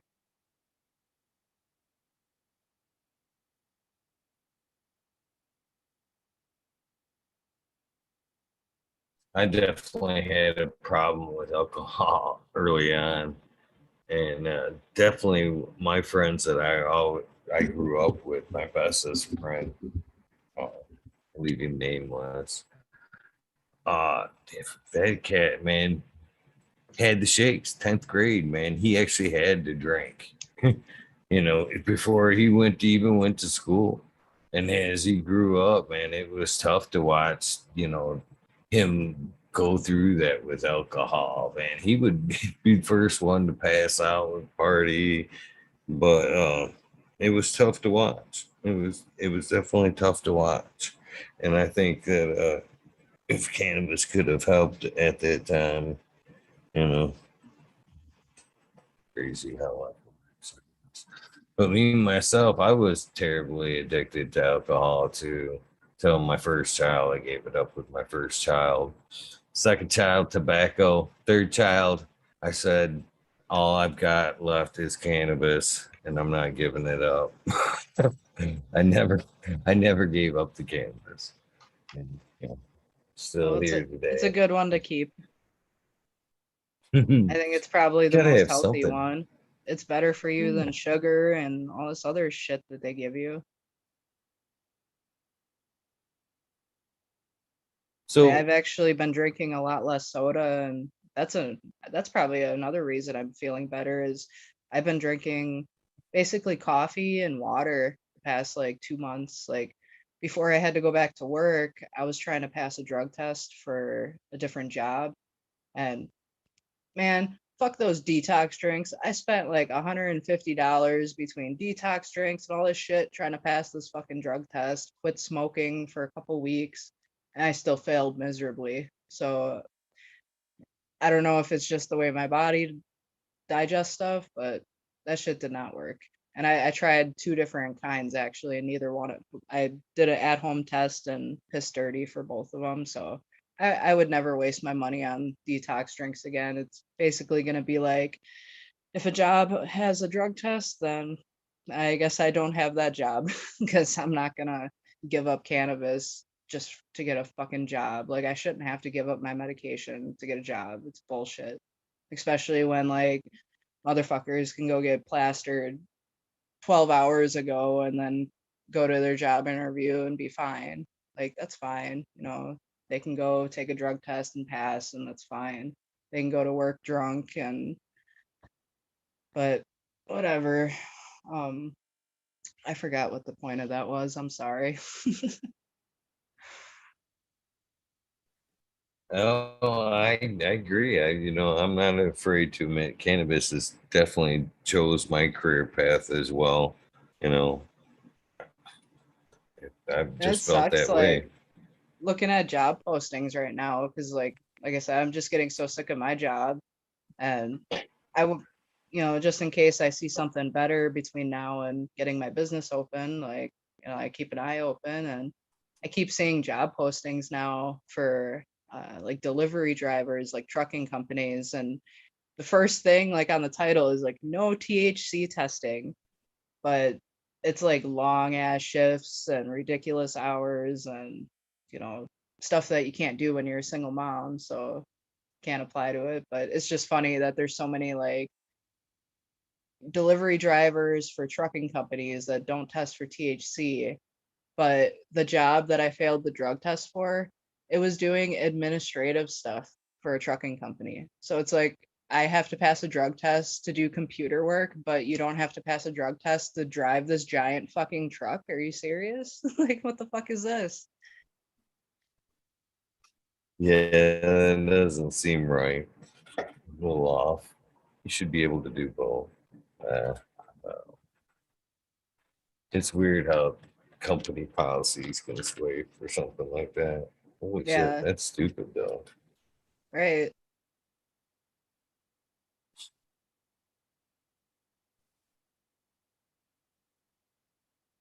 It's hard to believe that they let the driver slide though, but not the computer. Seems like you'd be able to just sit there. Maybe.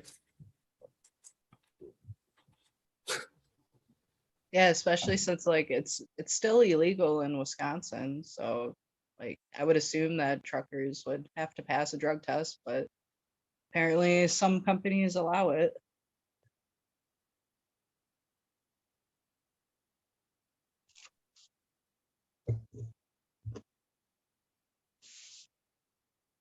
So when did do you start making edibles? I heard you mention while we were talking about honey earlier. Is that the only type of edible? Do you make other edibles? Do you make extracts? I'm actually just getting into it. I've made butter a couple times. So about like a month, probably like a month ago, I got the idea that I was like, oh, I'm gonna try to make edibles because it's everybody on your, well, not everybody, but a lot of people on your show talk about how beneficial edibles can be. So I was like, you know, fuck it, if I can figure out how to make them and it helps, you know, that's awesome. So I bought the Dabix 2 butter maker. I ended up buying that instead of the magic butter machine. I think it was like $5 cheaper or something, and I'm fucking cheap as hell. So I was like, fuck it, I'll get this one. So I don't know if I either did it wrong or the fucking thing just sucks, but it was supposed to make 2 sticks of butter, and as it was going, like, cause you put the butter, and it says to put water up to the bottom of the little hole. So you put butter and water in there, and then the weed goes in another compartment, and you screw the top on and put it on the flame, and then it's supposed to like once it gets to a certain temperature, it like sucks up through this little tube in the center, and it's supposed to spit your butter out into the top portion. Well, all of a sudden, like, water and shit started like spraying out the side a little bit. So I was like, fuck, I don't think I have it on tight enough. But I was like afraid to put it on too tight because it's like I got to get this thing off too. So I don't want to put it on too tight. So I screwed it on tighter, wiped it off and shit, turned the flame back on. And then it started doing the butter thing where it like sucked it up through the tube and sprayed it into the top. It sounded like it was done because it wasn't spitting anything else out. So I turned it off and poured it into the mold that it came with because it came with like butter stick molds.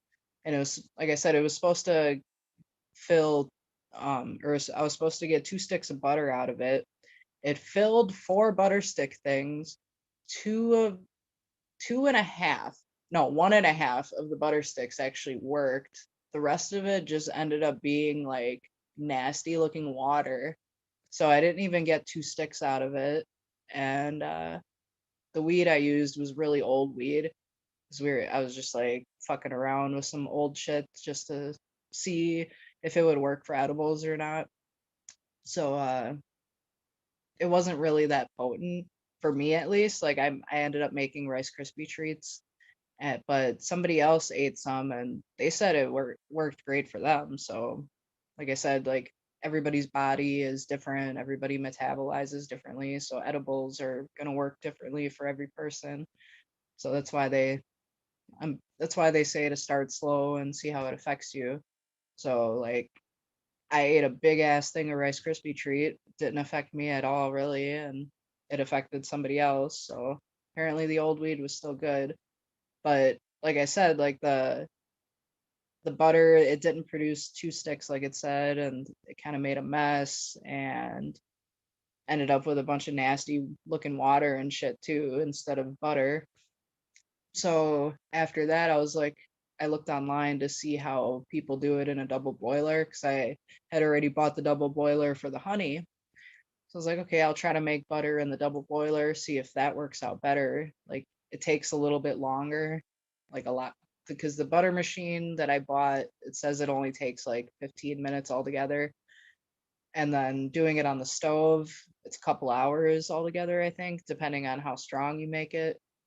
I don't remember how many hours I did for mine, but doing it on the stove, it actually wasn't that difficult. So I'll probably just continue to do it in the double boiler for now. And I'm gonna do like small batches too, because I figured like doing it in small batches instead of making like, 20 pounds of butter, I'll just do like, 1 stick or 2 sticks at a time. So that way I'm hoping it would keep the potency more consistent, like throughout the butter. You know what I'm saying? So it's not like all the wheat ends up in like one corner of the butter, and the rest of the butter is like and this is like super strong. I figured like just keep it small, and it should keep it more consistent. Um, so I made what else did I make? I tried making fruity pebbles treats. Those were pretty delicious. Um, what else did I make? And then the last thing I made was I ended up using really good weed for the last thing I made. So I used 7 grams of, I'm not sure what kind of weed it was, but it was really good weed. Um, Tons of trichomes and shit all over it. And I made no bake cookies. So it's like cocoa powder and um, oatmeal, like the oats or whatever you use for oatmeal, and peanut butter. Uh, I think there was milk in it. I don't remember. But you can just search on Google, look for no bake cookies, and every recipe is basically the same. It's like vanilla and then all the other ingredients I listed. And you don't have to bake them either. You basically just like combine all this shit in a pan and then press them into cookies on some parchment paper or wax paper or whatever. Um, so I made 10 cookies. It came out to 10 cookies with 1 stick of butter, 7 grams of weed in the butter, and one cookie, man. I ate one and I didn't think it really affected me too much. And then all of a sudden I started driving somewhere and then it hit me and I was like, fuck. So that one turned out pretty good. That one was really good. But I thought it was a little bit too chocolatey, but then I had somebody else taste it and they really like chocolate and they like the way it tasted. But so the recipe was fine. It's just I'm not really that big of a chocolate person, so it seemed too chocolatey for me. So if you're not really a chocolate person, maybe reduce the amount of cocoa powder. But yeah, they were pretty good, and I'd like to figure out other recipes. I assume you can make anything that requires butter or oil. You just substitute it with cannabis oil or cannabis butter. So it's like you can make a box of pastaroni with some fucking cannabis butter. I fried a cheeseburger. Dude, you gotta fry cheeseburgers with cannabis butter. I made it's pretty good. Like you could fry the actual meat with it, but then like when the burger's done and you gotta toast your buns, man. You put the fucking cannabis butter right in the pan and it like sizzles and pops really bad when you put the cannabis butter in, like way more than regular butter. Put it in the pan, let it all melt and shit, and then you use that butter that melted to put your buns on and let your buns get toasted with that cannabis butter. Man, that is such a good cheeseburger. I'm telling you, you guys got to try it if you haven't tried it. And I think my cannabis honey has Fucking kicked in because I feel like I'm just like rambling. the burger sounds delicious, man. I like butter burgers anyway, but a can of butter burger, it's pretty fucking good Oh and yeah, pretty man. fucking, especially topping it off with a buttered bun like that. Sounds fucking delicious. Yeah. Oh yeah. They were saying in chat, Stony Creek was saying you should try making some cannabis sugar or some weed sugar for your coffee. Yeah, I I seen that myself in are a rest. like, I saw that on YouTube. so Somebody was like using cannabis sugar, and I was like, "What the fuck is cannabis sugar?" So I got to look into that. I have seen the can of pixie sticks. I like to make a fudge myself. I love cannabis fudge or mint chips. Mint hides cannabis super well, super well. So if you don't mind a little bit of mint, mint chip cookies, fucking can of mint chip cookies. I'll have to keep that in mind. That's a good idea. Yeah, I'd like to I do. figure out anything I can fucking do with cannabis. Like, 'cause I don't really know much about like rosin and doing dabs and all that shit either. Like, I remember when that stuff started coming out, like in the around like the late 2000s was when like people that I knew started doing dabs, and I'm just like looking at it and seeing like this blowtorch, and I'm like, I feel like we're crossing a line into like smoking crack or something over here with this giant fucking blowtorch, and you gotta heat up this thing and do like, man, that's just too much. Like, I'm cool with just like give me some flour and a bowl or a joint, and I'm good. Like, I don't want to do all this extra shit just to get high. But then I finally did my first dab last year. I bought like an electronic dab machine thing. So I you just like press the button and it heats up kind of like a dab pen. And man, I started sweating buckets like immediately, and it's like, man, fuck this shit. Like I had bought a bunch of dabs though, so I'm like, I guess I'm gonna smoke all this shit. But I was just I don't know. I don't really like dabs too much. It's just too much for me. And then like trying to smoke them in a pen, like all the dab pens that I've had, whether they're CBD or the Delta 8 I've tried also because they sell that shit here. I don't really like the Delta 8 stuff though. Like I feel like it burns my throat and gives me kind of a headache. But I think it's synthetic, so I don't know. That's probably why. But I even tried because like one of my dab pens that I bought, the guy at the smoke shop said I should be able to put like homemade dabs like into it and smoke it just like a regular dab. So I do that too, but it's like they always seem to get clogged and it's a pain in the ass to like get the fucking pens unclogged. And I feel like I'm just like sucking my entire lungs out, and I'm gonna end up with bruises on my lips by the time I get to work, trying to fucking get this thing unclogged before I get to work so I can hit it. But yeah, I much prefer like just smoking some good old regular weed. But I know a lot of other people are into dabs and all this other shit, so I figure I might as well learn about it and figure out how to do all this shit. Seems interesting. Like I was watching videos on YouTube with of people with these nug smashers and all this stuff. I was like, oh, that's interesting. And I mean, you don't really get a lot out of it, but it's interesting and pretty to they look, some of them look pretty when after they're pressed, and then they say like you can make edibles out of the little puck that you get afterwards, the thing that you smash down. So I mean that could be interesting too, see how those work out for edibles.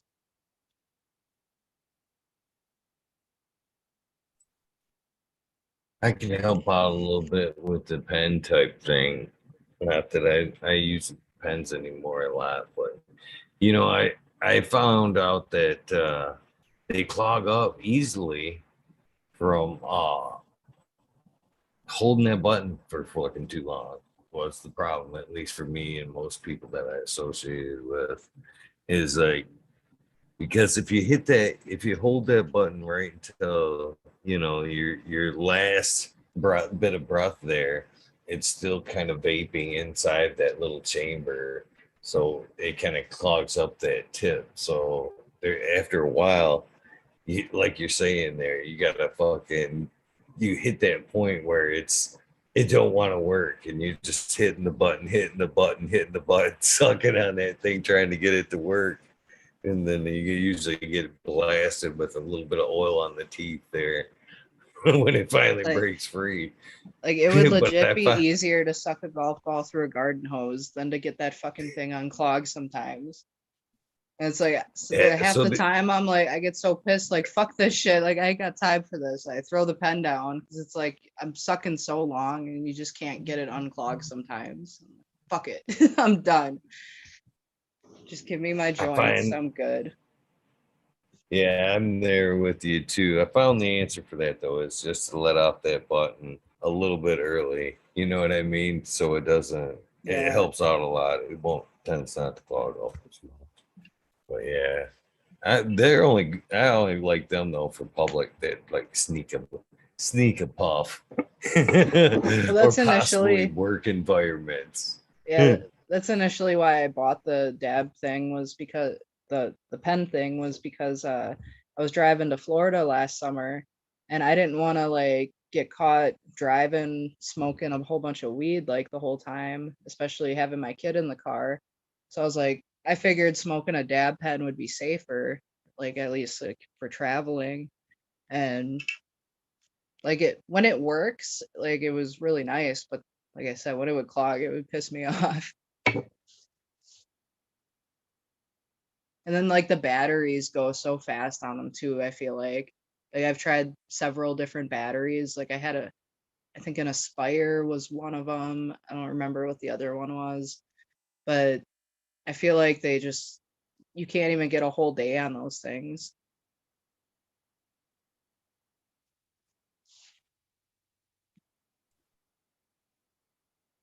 Yeah, I try not to use them just for emergencies. I'm a joint guy too. I've went through the phases of the dabs. Even when I got like an email, the dabs only lasted for so long. Uh, I don't know what it was. It's too brutal on my lungs for one. Yeah, yeah, it's way more harsh. I just, for me, I don't know. I smoke my joint and I see that the oil roll down the joint. Now, that's not so bad, I guess. It absorbs, whatever. I see what's left in that dab rig, that like glass. You know what I mean? That's left inside the rig, man. I'm like, is that what the inside of my lungs are gonna look like someday? Just a Right? sheet of fucking, yeah. No, I'm good on that. Just cut me open and dab my lungs when I die. Gross. Fall and just shatter your lungs. Maybe that's where the term came from. Shatter.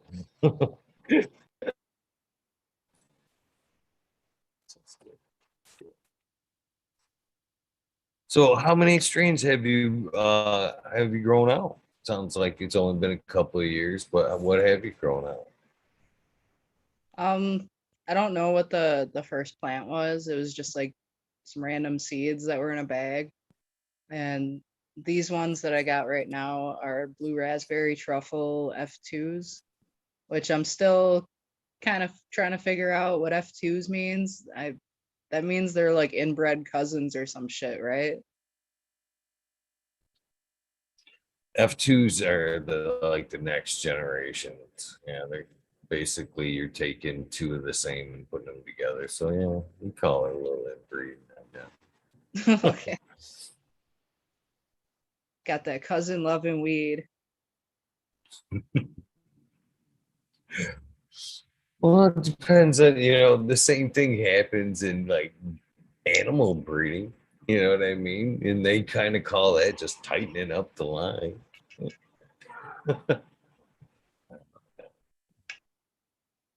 I mean, I guess that's one way you can put it.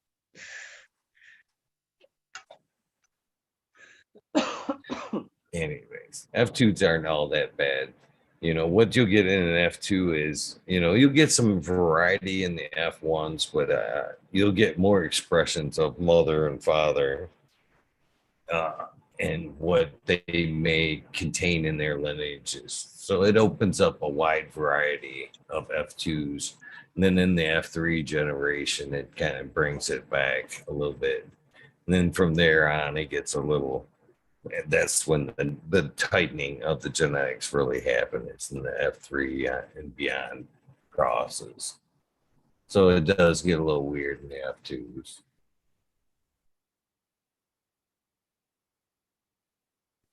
Yeah, it's really cool watching all three of them grow, how each they're all the same plant, but each one looks different, like in their own ways. The shapes of the like how wide the leaves are, and like one of them's got this weird like wrinkle looking thing on its leaf, but the other ones don't have that. And it's I don't know, it's just cool to see how they're all different, just like, you know, people, like we're all different from our siblings for the most part, unless you're a twin, but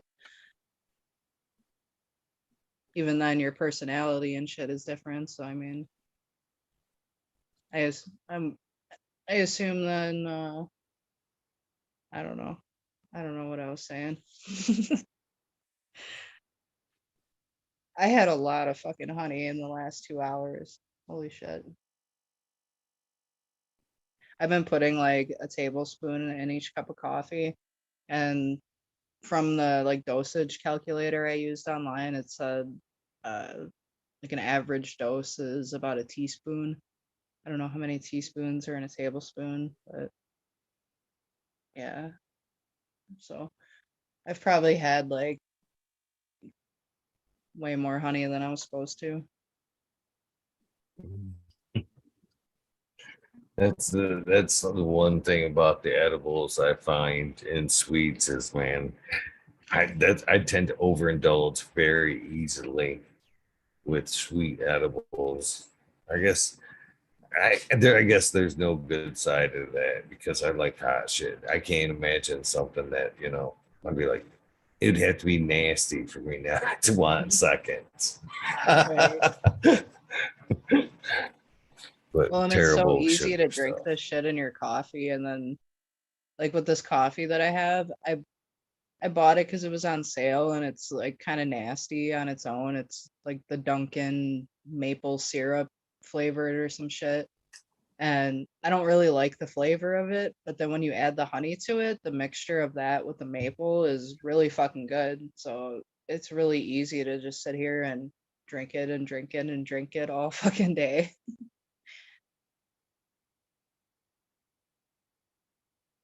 I've never tried honey in my coffee. That's something when even when you said it earlier on, I kind of it's something I associate with honey with tea for Yeah, some reason. yeah. When I first made honey, I tried it in a cup of tea and it was okay. Like, it tasted like honey and tea. But then, I like to drink coffee at work because I like the caffeine boost. It keeps me going. But I also want some edibles going on. So I was like, fuck it, I'm gonna try it in the coffee, and it turned out pretty good. Um, if you drink like the flavored coffees, depending on which flavor you use, it does taste a little bit different. But I haven't had any that tasted bad yet with the honey in it. I've tried there was like a chocolate strawberry flavored one I tried with the honey, and that one was all right, but it wasn't like the best thing in the world, but it wasn't terrible either. But just like plain coffee with the honey in it, it's pretty good. I think like the first cup that I tried, because I wasn't really used to eating a lot of honey and eating sweet stuff, and I usually drink just plain black coffee. So like adding that sweet ass honey to your coffee, it was like, whoa, I'm not used to this shit. And I didn't really like it at first, but after having it in a couple of cups, I started getting more used to it, and now it's pretty fucking good. And I like putting it in every single cup I have. I'm over here really giggling, to be honest with you, because I'm a heavy, heavy coffee drinker. I've drank serious coffee since fucking ninth grade. Ninth grade, by fucking my junior year, I had a coffee maker in my homeroom. And black coffee here too. But I do sway from time to time, just here and there, maybe a little cream and sugar. I drink McDonald's coffee with a little bit of cream and sugar just because that shit isn't good black. But I can see though, like once you get into a habit of like, adding something to your daily your beverage like that. If I were to get in that habit, like we say, man, I drink coffee. I'm drinking coffee right now. I'm drinking Right. coffee since I got up at 11 o'clock, man. I would be fucking tore up if I added, you know, a teaspoon to every cup I had. Holy shit. Right. Um, I'm not sure how I get through my workday, but it helps. This shit's delicious. smiling, smiling, I'm sure. A little bit of cannabis coffee, I'd be smiling all day. It'd be a good way to go. That I guess that's another thing I guess that I could ask, because edibles for me, if I'm going daily, you do get that kind of just like you do build up tolerance to it, but it's in a weirder way though. For me, if I dive in with those edibles that first day or night, I can get fucking tore up. The next day, I go in and it's somewhat of a like hangover, kind of hangover a little bit, but I go back in and that's like just kind of lay around and let it take its course day two. But day three, man, that shit makes me feel like I've I've total new man at that point. Like all the joints are oiled, you know what I mean? And I don't know. I feel it doesn't hit me as hard on day three. I can still, feel it a little bit later on, but for me, man, it feels more like a vitamin on day three. Yeah. Yeah, I think since I've been taking edibles every day too, I feel like I have a lot less like anger because I get stressed out a lot, and like I just, get pissed off about little things. And I now that, taking edibles every day, I feel like less stressed out, and things that would normally like piss me off like really bad, like they don't bother me as much. I can just kind of be like, all right, we'll take it as it is and deal with it and relax. We don't have to get all pissed off now about it. Like I don't sit here and consciously think that, but I think that's what's happening. Like with the edibles, it helps me not go from 0 to 100. You know what I'm saying?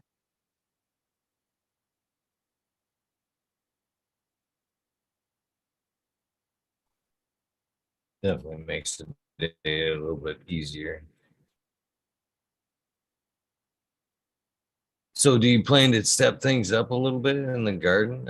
If you could change anything right now, what would it be?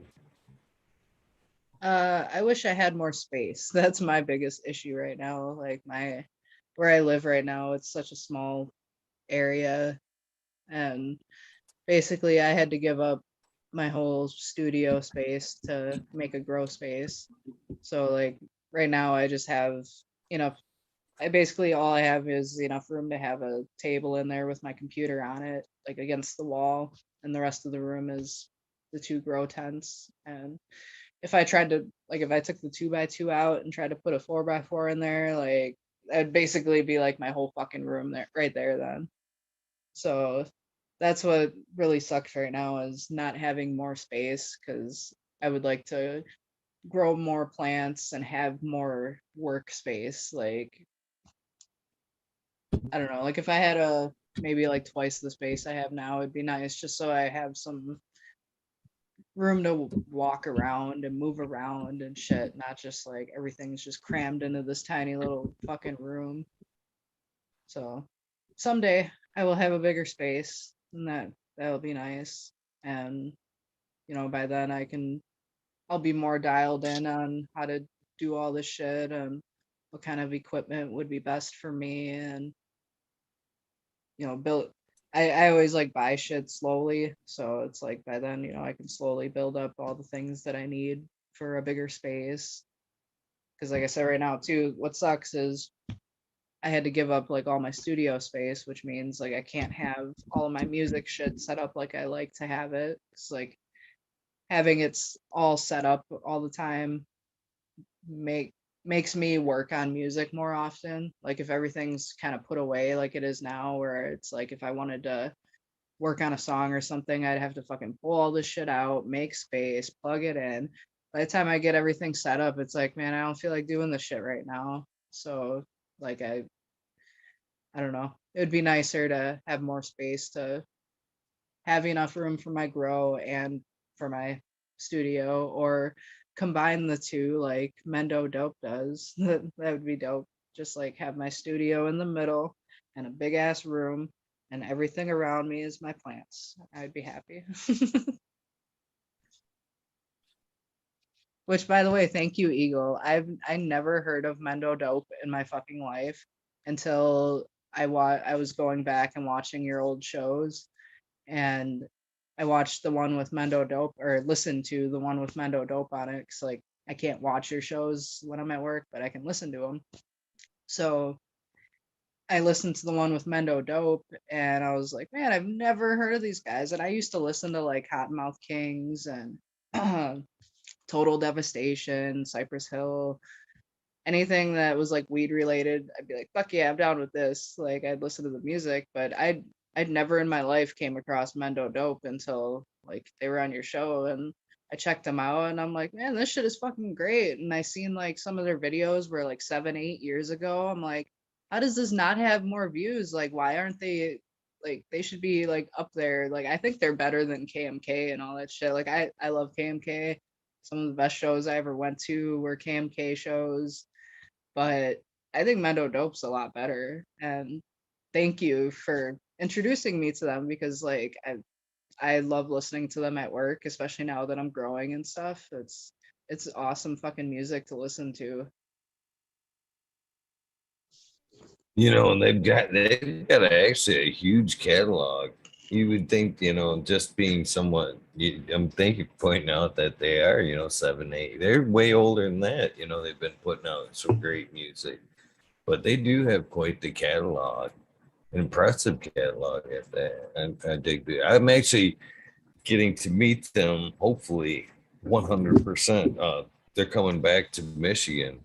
They're going to be here the 4th. They're going to be playing the 4th at Mendo in Michigan. Mendo in the Mitten.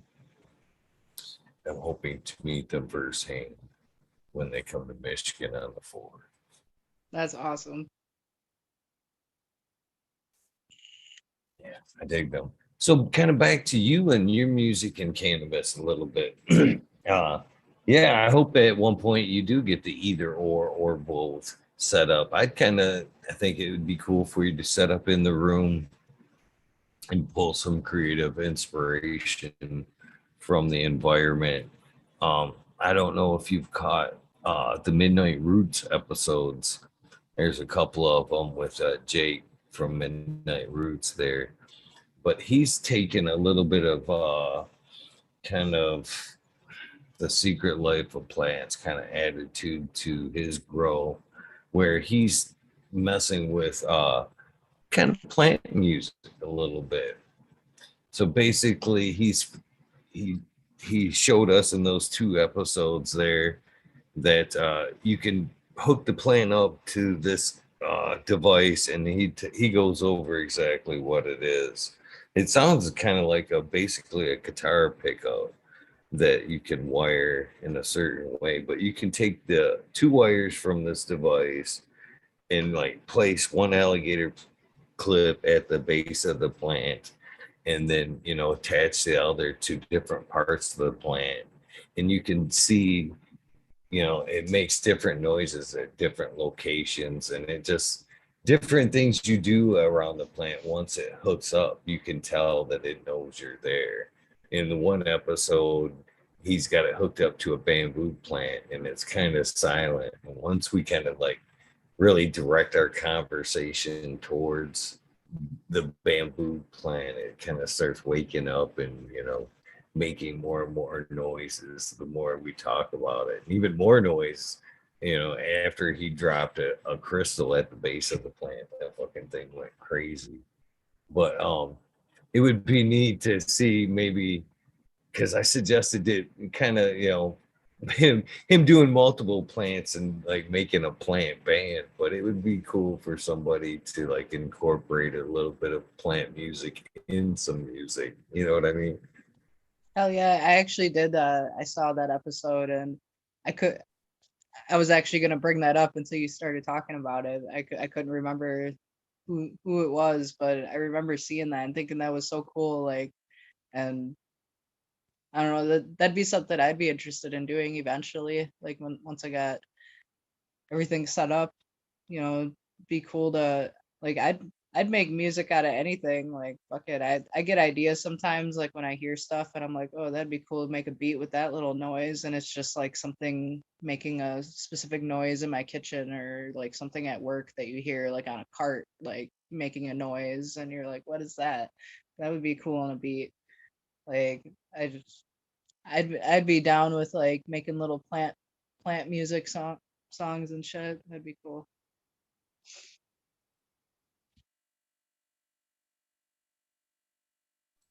The American one in chat would like me to ask you about your Weed Core 420 and Rumble page and your YouTube. So when did those come about? And you know, what do you concentrate on those projects? So the 420 TV started as kind of like an experiment. It was on one of my old channels that I don't post on anymore, but I started doing it on there as like episode 1. Like I wasn't even expecting to do it as like a show or do more than one video at all. Like I just started with the one. And if you go back and watch it, like I should have playlists on my YouTube. It's 420 TV Weed Core. Um, there should be playlists on there for if you go back to season 1, start at episode 1, and if you watch it, through each episode, you can kind of see how I'm as I go along, you can see how I'm like kind of figuring out what I'm doing with the show and not really knowing exactly what I wanted to do. Like at one point, um, because the way the original show was, I was like, oh, I'll make this little video where it feels like you're watching TV, but everything you're watching on TV, every station is weed related. I was like, that'd be a cool video to make. because I was making all different kinds of videos. Like I'd make like news clip videos. I tried to make like documentary type videos. I'd make, videos with my music. I made videos trolling the shit out of people. Like I made whatever the fuck I felt like making that day. I was like, fuck it, I'm gonna make it. Like if I got an idea, I'm just gonna do it and see what happens. See what happens. Um, so I ended up doing that. I was like, I'll make this little video where it's like it feels like you're watching weed TV. So I went through and I like found uh videos of like songs that were weed related and movie clips, TV show clips. And I also kind of wanted to incorporate like the old um, marijuana propaganda videos from like the 60s and all that shit, like Reefer Madness and all these other videos. So I kind of wanted to put that in there too. So I don't remember what my first one was, but I think there was something on there. Um, so it was basically like I was like, I'll just show little clips of each video and make it look like the TV is like changing channels as you're watching it. And then at one point I started like thinking like, okay, what else can I add to the video to make it cool? So then I started doing this thing where it looked like a hand would appear on the screen with a remote control and it would change the TV station to the next channel.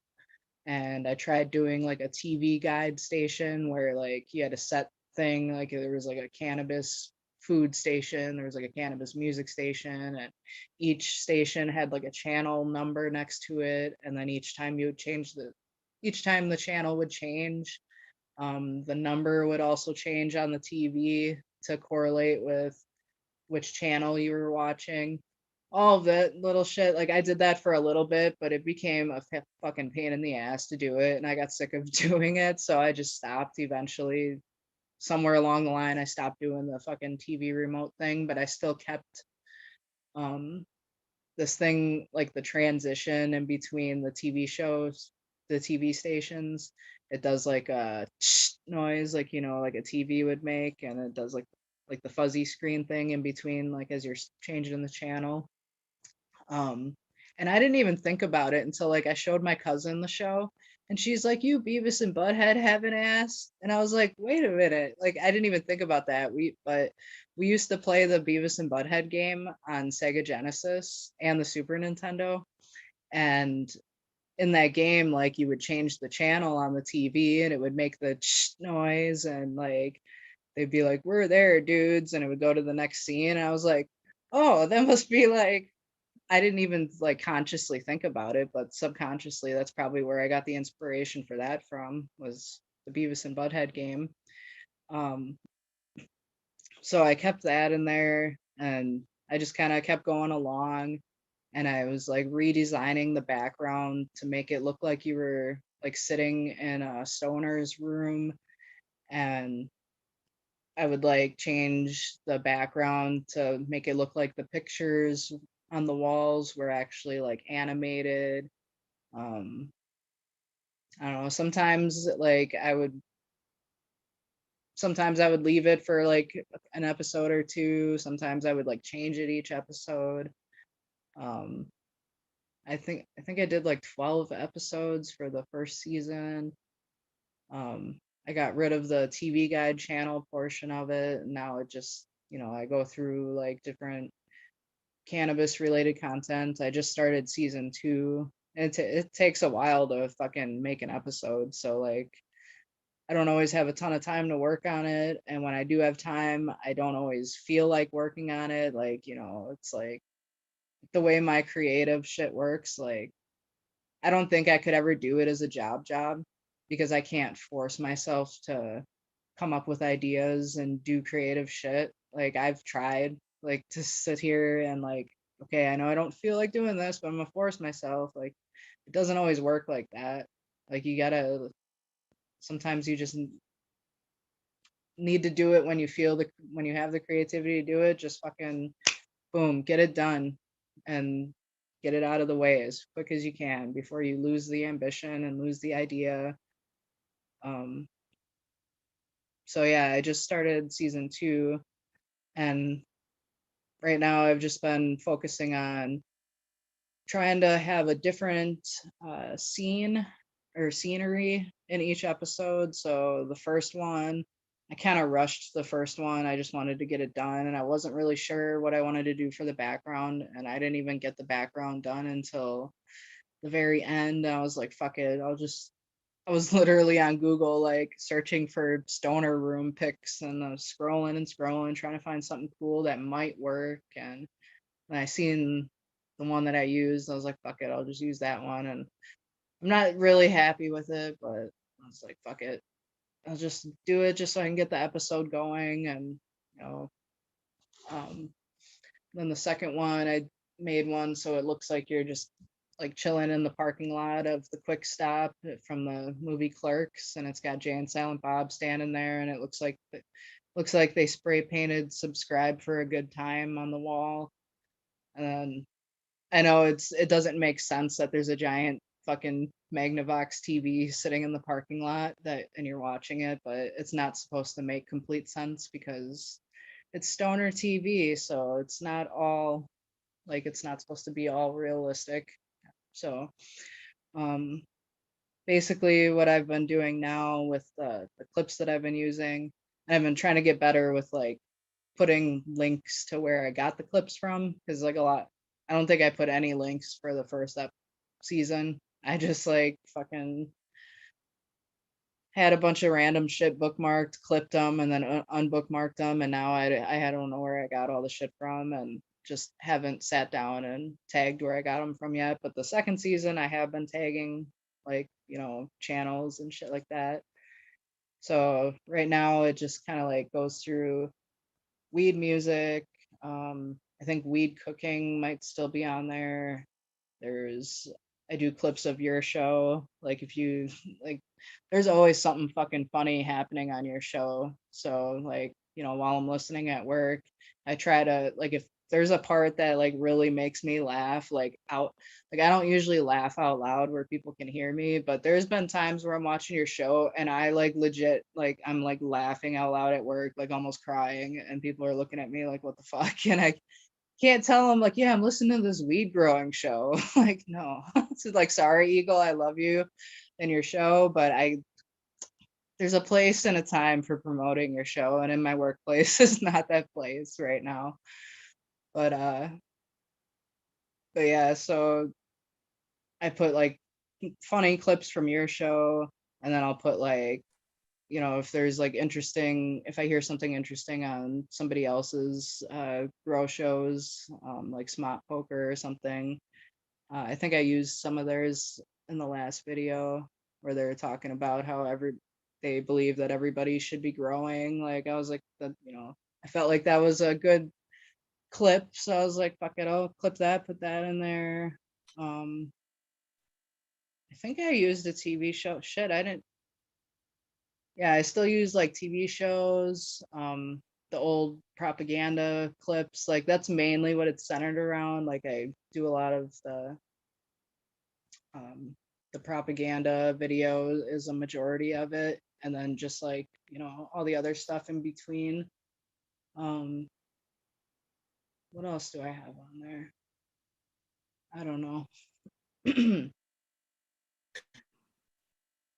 Yeah, I was scrolling down your Rumble page there a few seconds ago, just before you said that you posted some clips of the show there.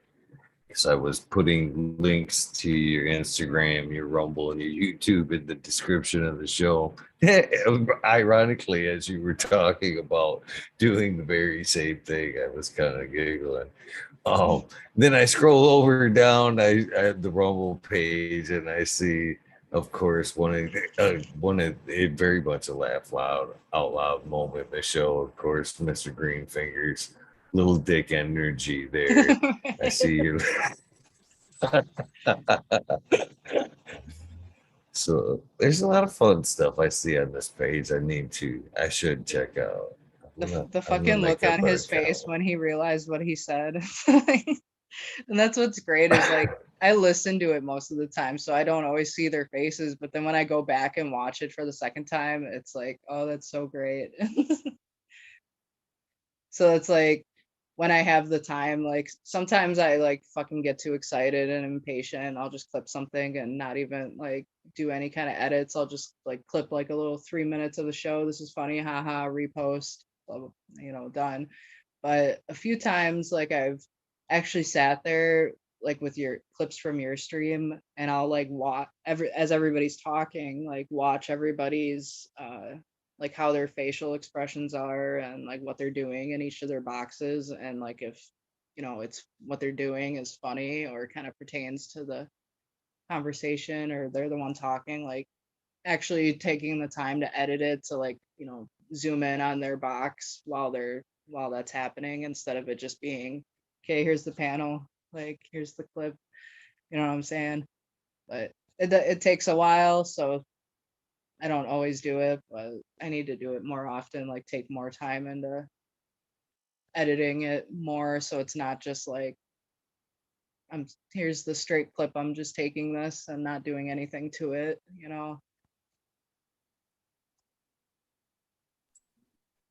The word goes into fucking editing. I'm not even gonna lie. I'm not even gonna lie. That's why I chose straight out the live bullshit end of it. I was like, yeah, I'm not going back. There was two reasons. There was one, I didn't want to fucking edit.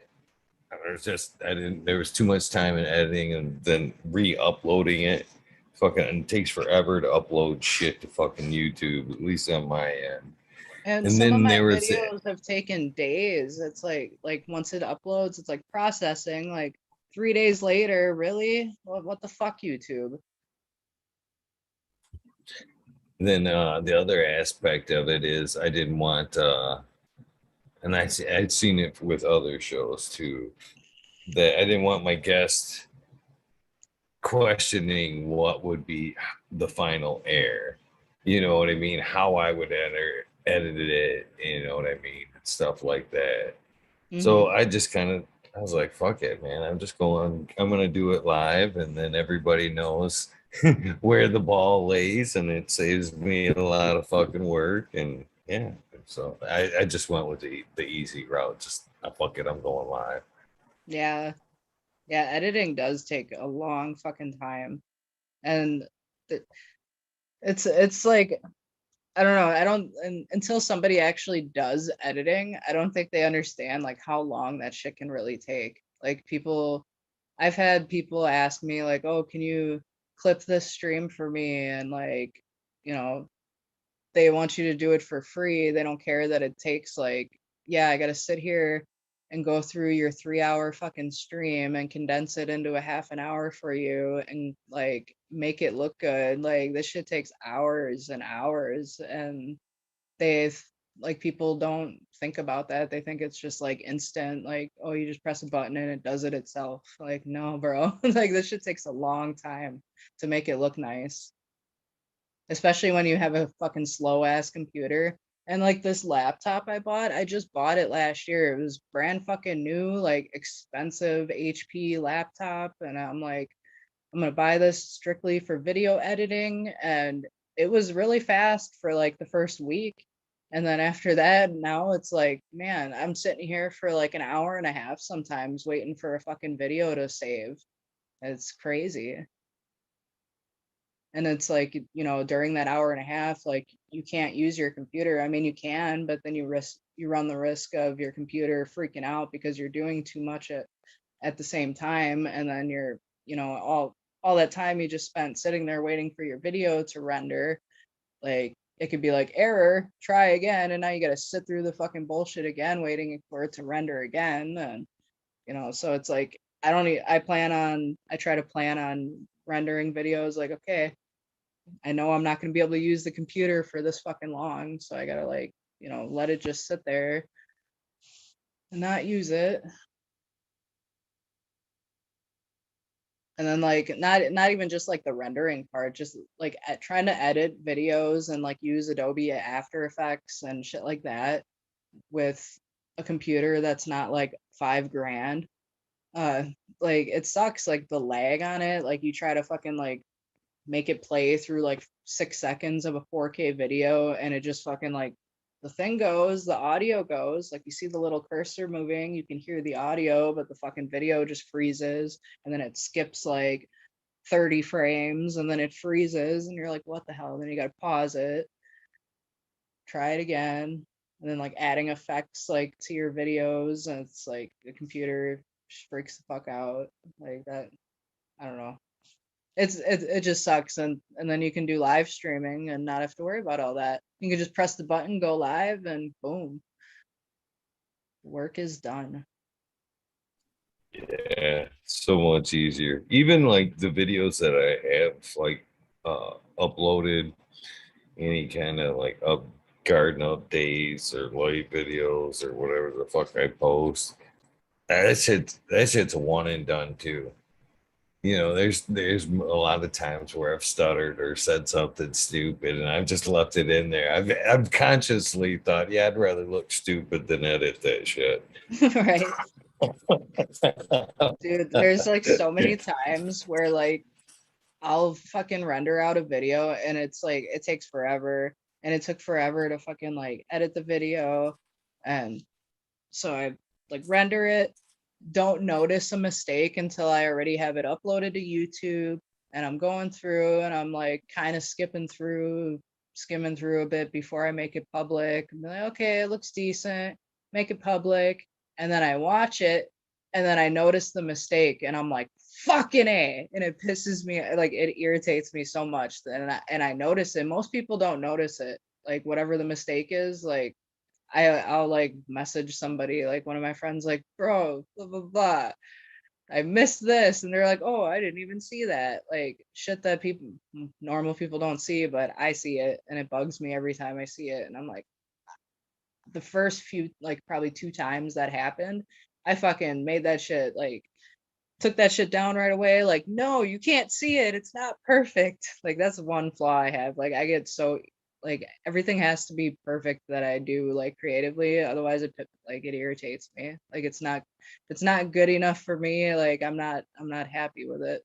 So I used to take it down, go back, redo it, re-render it, sit through all that bullshit, upload it again. But now I'm like, you know what? Fuck it. I'm gonna get irritated for a few minutes. I know it's there, but I'm just never gonna watch this video again, and then I'll never have to think about it again. Like, and hopefully nobody else notices the mistake.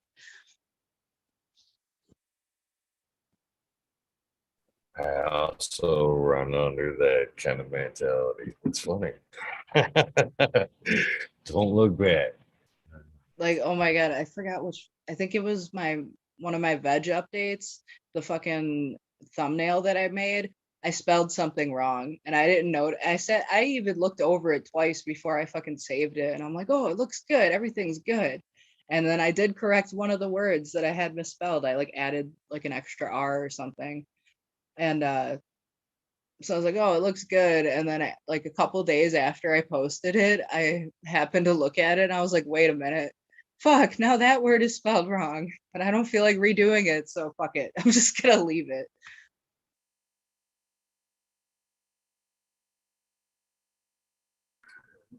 Yeah, I'm finding quite a few of my mistakes just like that, to be honest with you, because I'm going through the process of taking things from YouTube and uploading it to the website and Spotify and all bullshit. And as I'm taking it from YouTube, I'm regretting not like going through and putting people's names in there. Kind of going back to the editing shit. I'm like, holy cow, I'm kicking myself for not taking the minute and filling out the descriptions and shit like that. But I can't believe there's episodes where the episode numbers are fucked up and fucking just misspelling of silly shit. In fact, as far as that goes, anybody that's ever seen me in chat, man, I type with one finger, one hand, doing something half the time, and don't even worry about spelling. Half the time I look back, I'm like, oh, jeez. I already hit enter. There's no way of saving that. Jeez, let's go with it, I guess. They'll figure it out.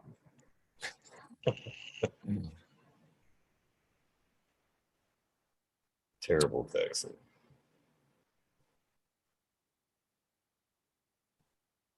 So how are you drying your cannabis? I guess we can talk about that a little bit. Um, I th- from what I've seen in videos, I'm supposed to like hang it up, right? So I assumed I was just gonna cut them down and hang them up in the tent and like let them hang for a couple days and then do dry trim. Seems like more popular than wet trim, so I'm gonna try that.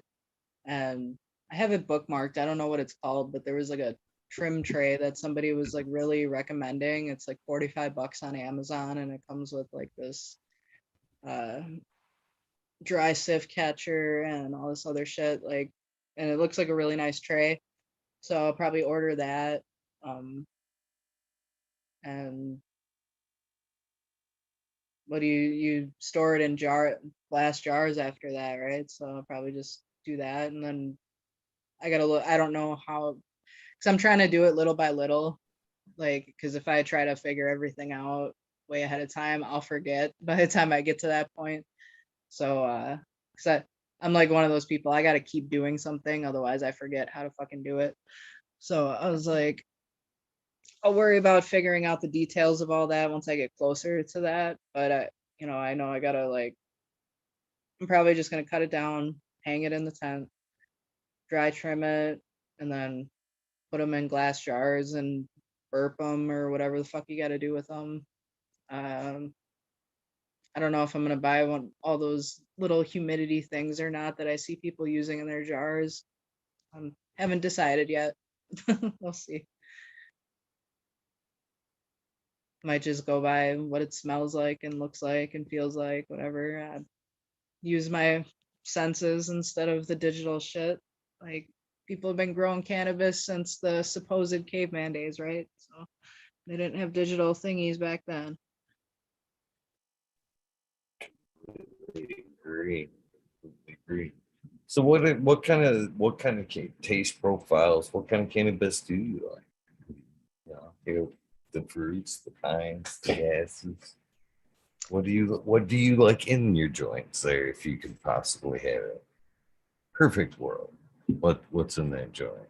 I like all of them. Like I like to rotate. Like sometimes, like I don't like to smoke the same shit over and over and over. Like if and I really haven't come across anything that I don't like other than like the old dish weed I used to smoke. Like there's been a few times where I was like really jonesing for fucking weed and I was used to smoking good weed and all I could find was the shit weed and trying to smoke that like that shit was gross. Like I could only smoke that in a blunt to like kind of hide the taste of how nasty it was.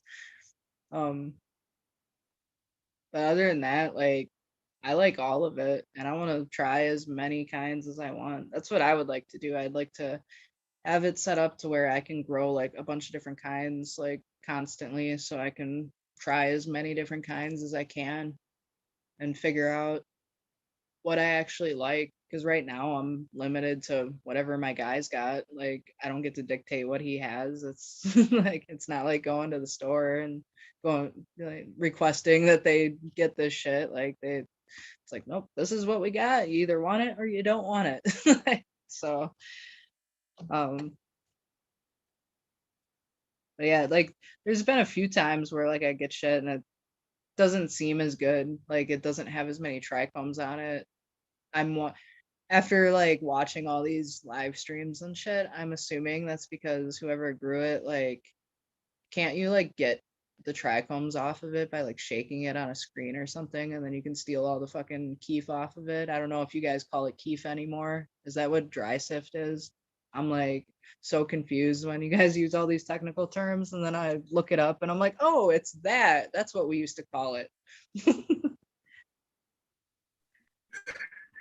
I don't. Well, in this day and age, and period, I don't know. I guess I'd like to think that it's just you're dealing with mid somebody that's growing mids versus somebody that's tumbling it going you know what I mean.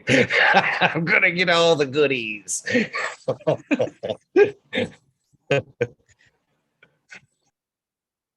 You're gonna see that in a Yeah. Disney movie when weed's legal. It's gonna be great. Actually, I'm super stoked that I was off camera when I was doing that. That would have been probably the perfect clippable gesture there as I was doing it. It's kind of fun. Snow White and the Seven Weed Dorks. But I'm sure at some point, maybe somebody did maybe something like that. But yeah, I think it would just be more over just mids. Man, it's hard to believe, having this conversation with you that, with other people that it just isn't legal there, or in a lot of places. I take that for granted, being able to, you know, take just smoke freely. I smoke way too freely, I guess, where I'm at. Dude, I Guess felt it like a just kid in the candy store the first time I came to Michigan and I met up with Chicha B. We went we went to a dispensary in Paw Paw, Michigan, and I think she said that was her first time at a dispensary too. But I was just like, holy shit, like I could walk into a store and buy a weed? Like, what is this? Like I remember, 15 years ago being fucking scared as hell, like meeting up with my guy and dark ass IHOP parking lot and shit. Some fucking random ass black dude that was like, you know, recommended to me from one of my friends who knew him from some job. Like, it's like these people that you don't even know, just in a random ass car. Man, getting ripped off a few times, trying to buy shrooms from some other dude. And man, I had the cops found, man, they used to sit outside of our fucking apartment because all because I got arrested for half a joint. Man, the, if this was in Milwaukee, they probably would have just took my joint and let us go. But because it was Greenfield, which is like a little suburb, right, it's like right outside of Milwaukee, they have nothing better to fucking do but to hassle people walking down the street trying to go to the restaurant instead of driving drunk like every because this was like bar close time. It was like 1 o'clock in the morning. We were all drinking and smoking. We are like, fuck it, let's walk, to the George Webb's down the street. That's where one of our friends was working third shift, and let's be responsible and walk because we've been drinking. But we probably would have been safer driving to that bitch because we wouldn't have got stopped for the weed. So like nobody's outside. It's winter. It was actually the night before the Cottonmouth King show. I'll never fucking forget this. So we're walking down the street, smoking a joint. There's like one, two, four of us, and all of a sudden we saw the Greenfield cops like roll past on the cross street, and I'm like, fuck. I know they're gonna turn around. They're gonna turn around and they're gonna come fucking roll past us. I know they are. So I put the joint out. I didn't think they were gonna stop and search us. I thought they were just gonna, kind of roll past and try to intimidate us, see what the fuck we're doing. So I didn't think to ditch the joint. That's all we had was half. We had a half a joint left. Fucking shorted it out, put it in my pocket. We kept walking. Here came the cop, busting a U-turn, came over by us, and they stopped us. They're like, we got reports of people shooting cars with paintballs. And you can obviously see none of us had a paintball gun on us. Like that's kind of hard to hide a fucking paintball gun. like here, let me just shove that in my pocket. And you won't see it. You know what I'm saying? Like none of us obviously had paintball guns. So they were fucking bullshitting. And we were, I think it was 19 at the time. Uh the other people were like 21. So it's like, we weren't like kids. We were just like, young adults, not even doing anything, just walking down the street. And they were like, oh, well, we need to search you and blah, blah, blah.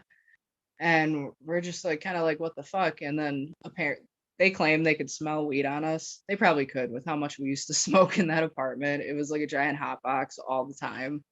Like, no fucking joke. Cause like we could get fucking quarter pounds cheap as fuck back then with that shitty ass weed. So like we would just smoke all the time. So anyways, like the cops like, we have to search you. We can smell the weed. If you just give it to us, we'll let you go. So back then I used to roll fat fucking joints. Like I would take the big Bob Marley king size joint papers and I would stick them together with four of them to make like a big ass fucking joint. Like it would be like the size of two big blunts put together, like if you took the papers. So yeah, I mean it was half a joint technically, but it was half of a big like Bob Marley joint that I did get busted with. So, but I mean, it didn't even come out to that much. I remember it was like maybe just over a gram, if that, with the paper and all that shit when they weighed it. So I was like, fuck it, if they said if we just give them the weed, they'll let us go. They're gonna search us anyways. They're gonna fucking find it. It's in my hoodie pocket right here. So I was like, fuck it. I was like, I got the weed. It's in my pocket, like, pointed to my pocket. They pull it out and the cop looks at it and he's like, man, that's a fatty. We're gonna have to write this up. I'm like, are you fucking serious? So then as he's writing me up for this ticket and putting me in handcuffs because they had to take me to the police station apparently to fucking give me this ticket, um, they're running everybody else's name. Come to find out, my other friend that was with us, she had a warrant out for like stealing or some shit at Best Buy. And so the cop comes back and like, oh, we ran you, you've got a warrant out. And she was a big girl, like chunky, like probably like over 200 pounds. And she's like swaying back and forth and all this shit because she's all fucked up. And the cop's like, look, this woman can't even stand up straight. And she looks at him with a straight face and goes, it's the wind. And we all of us just turned and looked at her like, really? Like that wind ain't pushing your fat ass anywhere. It's like, what the fuck? So the cop like immediately puts her in handcuffs, puts us in the back of the car. She gets in the car. Her fucking computer start like because uh, they put the girl cop in the car with us. The guy cop was like, "Oh, we're we're not driving the two of you because the other two they didn't have a warrant or anything on them. So they're like, you're free to go." And they're like, "Well, can you give us a ride down to the police station, which was like 12 blocks down the road?" And they're like, oh no, we can't put you in the car unless you're a suspect, blah blah blah. So they left them out there in like the middle of fucking November. It was cold as shit here. I think it was actually snowing by then because it used to snow here. It doesn't really snow here that much anymore. It's weird. um so anyways, like we get in the car, the fucking cop's computer starts like freaking out and like repeating the same word over and over again, which is asterisk. For some reason, she must have hit something and it just kept going asterisk, asterisk, asterisk over and over again. And me and my friend are high as fuck in the back seat, just laughing our asses off at her fucking computer. And she's all pissed off, like, you ladies made my car smell like weed. And she was all mad and shit. And we were just laughing, like, bitch, you like it. Like, fuck you. Like it was ridiculous when she after they put me in this like little holding cell with some girl who looked like she just murdered her fucking family. And I'm in here for half a joint. I was so mad. I'm just like looking through the little window, like, come on, man. Like, hurry the fuck up, get me out of here. Take my fingerprints, whatever. And they took my fingerprints. And as they're doing all that, they had my little joint sitting on the table in front of me so I could stare at it, but I couldn't have it as they wrote up $676 ticket, which I refused to pay because I was like, fuck you. Like, I don't agree with this ticket or this bullshit law. So I was like, I'm not paying this ticket. Fuck you guys. Like, they let me go. They gave me the ticket. And as I'm leaving, like the girl cop was like, this stuff is gonna ruin your life. And I remember thinking, like, no, it's not. Like, you bitches arresting me and putting this on my record and fucking up my life is gonna fuck up my life. Like, me smoking weed ain't gonna fuck up nothing. Like, what the fuck are you talking about? And it did, man. Like, trying to get a job, I can't even get a job at fucking Pick and Save. Like, I don't know what it's called there, but that's what our grocery store is here that's owned by Kroger. They call them Pick and Saves. And I can't even get a job there. And they told me because at their grocery stores, they can't hire anybody with drugs on their record. But they hired my friend who has theft from Pick and Save on her record. She was banned from Pick and Save in high school for stealing Dimetap and all his shit. But she could get a job at Pick and Save. But I couldn't get a job at Pick and Save because I've been arrested for half a joint. It was fucking ridiculous. Like even just like pushing carts, they're like, nope, you're dangerous. But this bitch that was stealing Dimetap, she can be a cashier and handle money. Like, where's the fucking logic, man? That's some COVID logic right there, man. Makes no goddamn sense. And then like trying to get an apartment, and that shit comes up like if you go on the Wisconsin Circuit Court and look up my name, it doesn't come up. Like I physically can't see it. All I see on there is like speeding tickets and shit. But if a landlord does like a background check, like that shit comes right up. Like, and even though it was, 2009, no, 2007 when I got arrested, like that shit still comes up to this day and still affects me, like getting jobs and apartments and stuff like that. So fuck that cop in her ass with a cactus. Like you arresting me for half a joint fucked with my life more than me actually smoking the joint. You know what I'm saying? That's fucking insane. And again, you said it was what, 7 years ago? That's what, 2015, something like that. No, that Fucking, was it's it not was like, it was in 2007. So oh, 17, even at that, well, we're 15 we're years ago. still we're fucking not. We've learned a lot about cannabis. So, we knew a lot about cannabis in 2007. It seemed like, you know what I mean. It's hard to Yeah. believe that it still had that mindset or it even still exists Yeah. And it was in a lot of ridiculous. places. Like after I got arrested, they would have like a D-Tech cop, like they used to drive the Crown Vics around and shit. They would fucking sit outside of our apartment. They never used to do that until after I got arrested. And then randomly, that would be their chill spot was on our street. Like, why are you like they thought we were dealers and shit. Like, no, we just sit here and smoke weed all day. Like, why are you watching our apartment now for half, like all you did was catch us with half a joint. Like it was ridiculous. A half ounce roach. That's Right. the funny part, I think. It sounds like make it sound like roach, but it sounds like it's probably good, quarter, half ounce roach anyway. Shit. But it was fun. What was great though, like, so we were living with my friend Janet at the time. Like I said, it was like a flop house, but Janet was the only one who was home. And she was in her room sleeping and thought we were all still out in the living room partying. She had no idea we had left and got arrested, nothing. So while I was at the police station, uh, my ex-husband and our friend called her to come and pick them up and take them to the police station to pick us up. And apparently when they called her, she's just like, fuck you guys. Like, you didn't get arrested. Why are you fucking with me? I'm going back to sleep because she was sleeping. She had to work in the morning. And they're like, no, seriously. Because apparently we left the lights on, the radio on. Like, it sounded like we were all chilling in the living room, but nobody was home. So she's like, fuck you guys. Like, you're not out there. Quit fucking with me. She thought it was all a big joke. And then as she walks into the living room, you just hear her go, hey, where'd you guys go? And it's like, we told you, we're at the police station. Come get us. So she had to come drive down there, pick us up. She took us to George Webb's, so we still got our fucking food. Still made it to the Cottonmouth King show that night or that following night.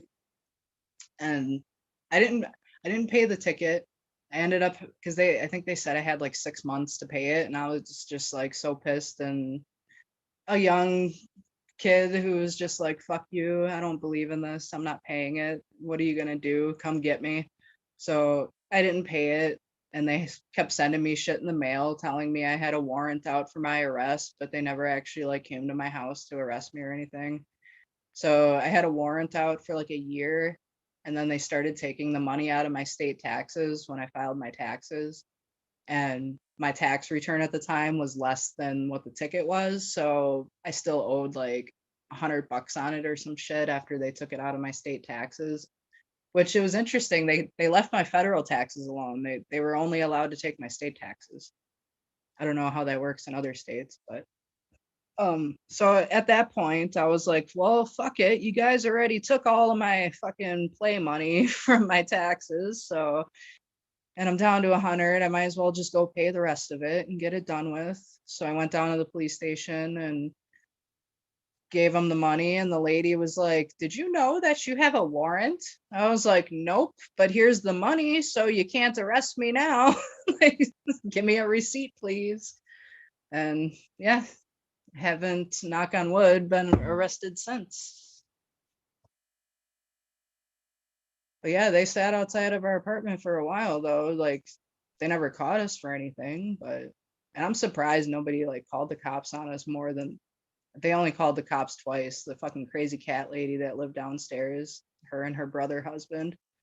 But they probably, man, we were so loud in that apartment. It was basically like living with a bunch of frat boys and shit, like loud ass stoner ass frat boys, and like we'd have and like I don't know, it was always like 5, 6 people at least in there smoking, drinking. Like that carpet was so gross from years and years of partying. Because even before we all lived there, like apparently some of my ex-husband's older friends from high school had the apartment first. So it was like a party apartment that was handed down to him, which became another party apartment. And it was like, it was bad. It was so bad.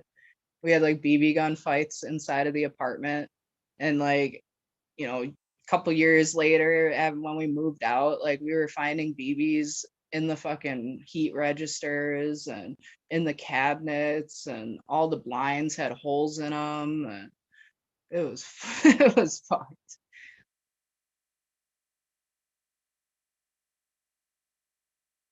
Sound like a pretty adventurous gal. Yeah. Yeah, I got shot right next to my eye with a BB when we were fucking having one of the BB gun fights, and I was like, okay, I don't think I should play anymore. It's like it was like literally like half an inch from hitting my eyeball. It's like, yeah, you boys can play the BB game. I'm gonna go in the other room now. And like one of our friends, like he would always do all this crazy shit. Like he let us shoot light bulbs out of his mouth, and like he did a naked snow angel one time, and it was crazy.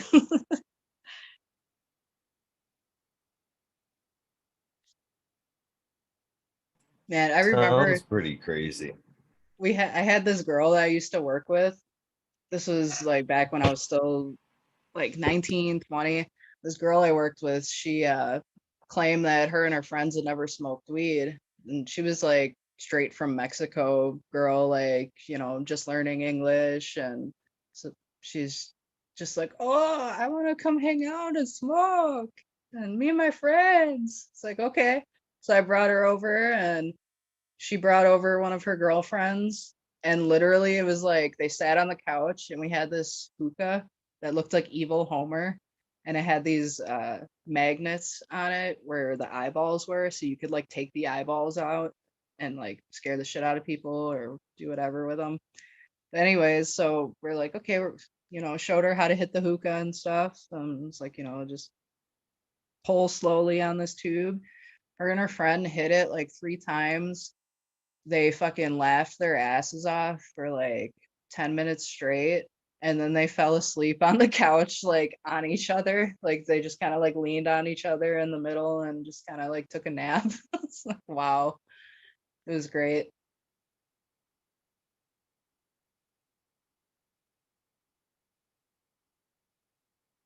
So has cannabis ever brought you any trouble?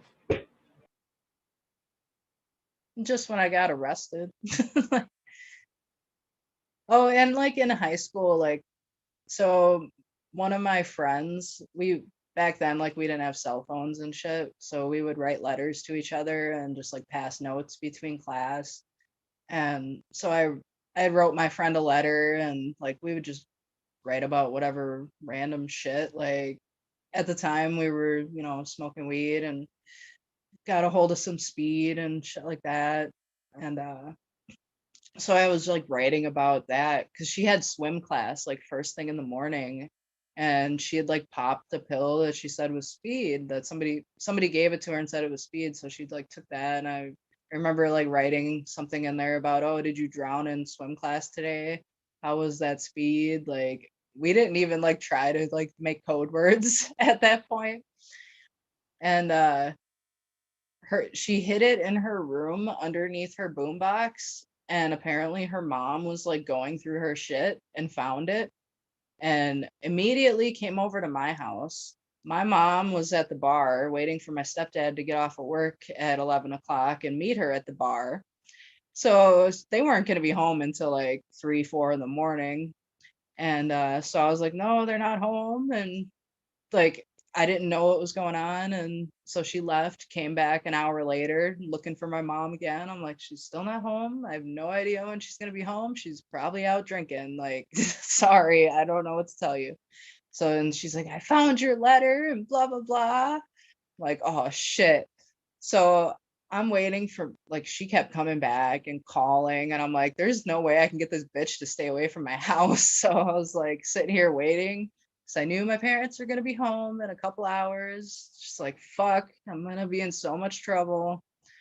And so I went, pretended I was asleep when they got home, and I just like laid in my bed listening, and fucking my friend's mom's calling on the phone. Can I come over? Blah blah. It's like 3 o'clock in the morning, and her mom is still just like trying to get a hold of my parents. Finally, she comes over, brings my parents the letter, and my mom's dumbass is just like, she gets me out of bed. And like I said, it's like 3 in the morning. I had smoked weed that morning, so it's already been like almost 24 hours since I had smoked, because I smoked at like 7:30 in the morning that previous day. So obviously I'm not high. I was just like pretending to be asleep. And I get out of bed and I'm sitting there. My mom's like freaking out, like, oh, how can you do drugs and blah, blah, blah.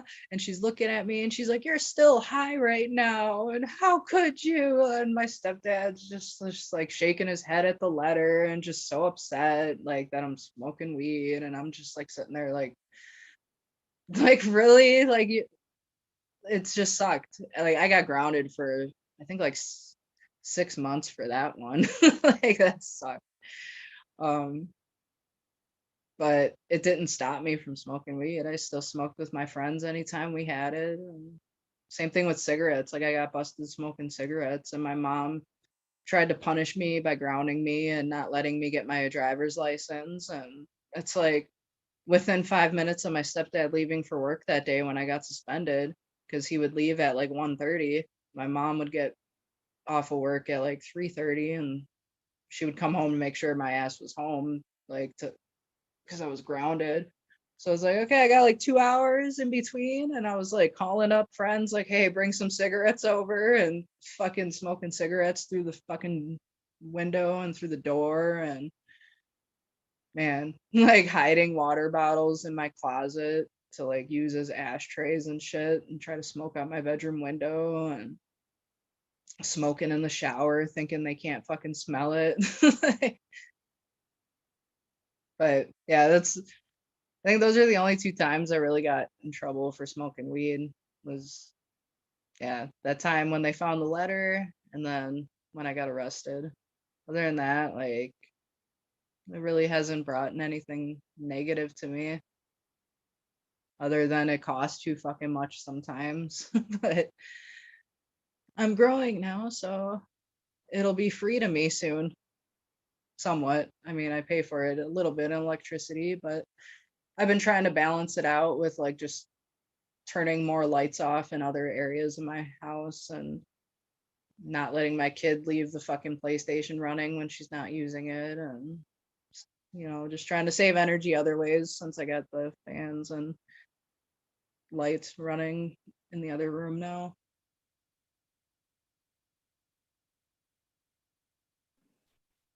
I have a crazy mind, Brew. I have a crazy mind. I think fucking it would be funny that since I hear that you guys basically are putting together rather coming from Wisconsin. I see Red Pill in chat. Also, I know it's from that area. He says that Wisconsin hates weed. Yeah, it And fucking I sucks, man. And I was thinking about that last night. Like, we're such a big fucking beer state. It's gonna be hard to fucking make it legal here because all the breweries are gonna be like, fuck you, we're gonna lose profits because so many people I so guarantee would switch over to weed if it was legal. Because I know so many people who have straight up said, I would smoke, I don't mind it, but it's illegal, so I'm not gonna do it. But once it's legal, they would totally do it.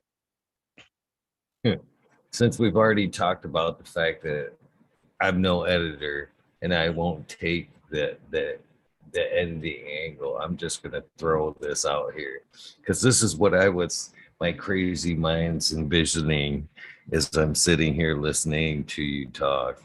Um, and you brought in another thing you brought up the breweries, the alcohol there in Wisconsin. I think it would be funny as fuck and a big fuck you to both their Wisconsin's attitude towards cannabis and the breweries to do a fucking reboot of Laverne and Shirley, but like cannabis based. You know, That'd be instead of funny. them working at the brewery, they work at a fucking grow. Base it all, right there in Wisconsin. You know what I mean? Just like the show. The whole thing, show 'em right in the beginning, the whatever they said in the beginning with them, the joints in their hand. We're gonna do it. You know what I mean? Fucking do them all dreaming about a girl running through it and shit. Come on and let's go now. Got a dream. Fucking, yeah, the whole thing. I think it would be funny. I think it would be fucking a fun reboot. The Oh yeah. cannabis based. Yeah, somebody should do it. Somebody should do it. I think it'd be fun.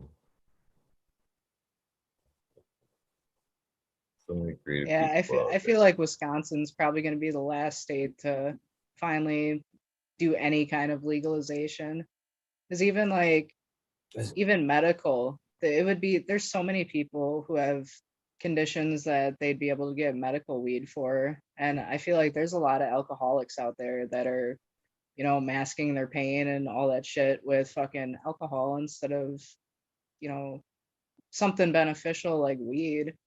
It's like I don't know. I feel like it would be beneficial, but there's too many breweries, and we're such a huge fucking alcohol state. Like when I was first trying to quit drinking, it was so fucking hard because everywhere I fucking go, it's like beer garden this way, beer garden that way. Like I can't even go to the fucking park and here's beer, beer, beer, beer, beer. Here's a fucking billboard, beer, beer, beer, alcohol, vodka, blah blah blah, drink, drink, drink. Oh, and then here's a random "Are you okay to drive?" sign. Well, just like randomly mixed into the thousands of beer signs. Like I'm pretty sure Milwaukee has like more bars and liquor stores per capita than fucking anybody. Like especially like if you I don't know about right now because I try to avoid the South Side, but the South Side used to be like bar on every fucking corner and sometimes several bars down the block, just like bar, bar, bar, bar, bar everywhere. You can find a fucking bar on every street. You get thrown out of that bar, go to the bar a block away, half a block away. It's like just bars, every bars and churches. There's a bar and a church, bar and a church, bar and a church. And I grew up in bars too. It was like my grandma owned a couple bars on the south side, and ever since I was like basically born, I was in the bar, but I would actually work in the bar from like age 7, 8. I started working in the bar on the weekends with my auntie, and it was like a normal thing to me, which is sad. It was normal to see because she would open on the weekends at 9 o'clock in the morning. So I'd be over there at 8 in the morning with my auntie, and I'd help her get things set up, vacuuming with this old ass Kirby vacuum cleaner that was a piece of shit, and vacuum the bar and get everything ready to open. And right before 9 o'clock, here would come all these old guys, like in their 70s. They're probably younger than that, but look like they're way older. But they're there before 9 o'clock, waiting for us to unlock the door, and then come in and drink their Pabst Blue Ribbons and fucking sexually harass my auntie for an hour or two and go home. It was that was the normal, and like she taught me how to like tap beer properly, and like depending on who was in the bar, I could serve beer to people. And they had a cigarette machine. My grandma would send me over there to get cigarettes all the time. And yeah, like but it was crazy because she always wanted to have a restaurant, but my aunts all talked her into getting into the bar business instead. And I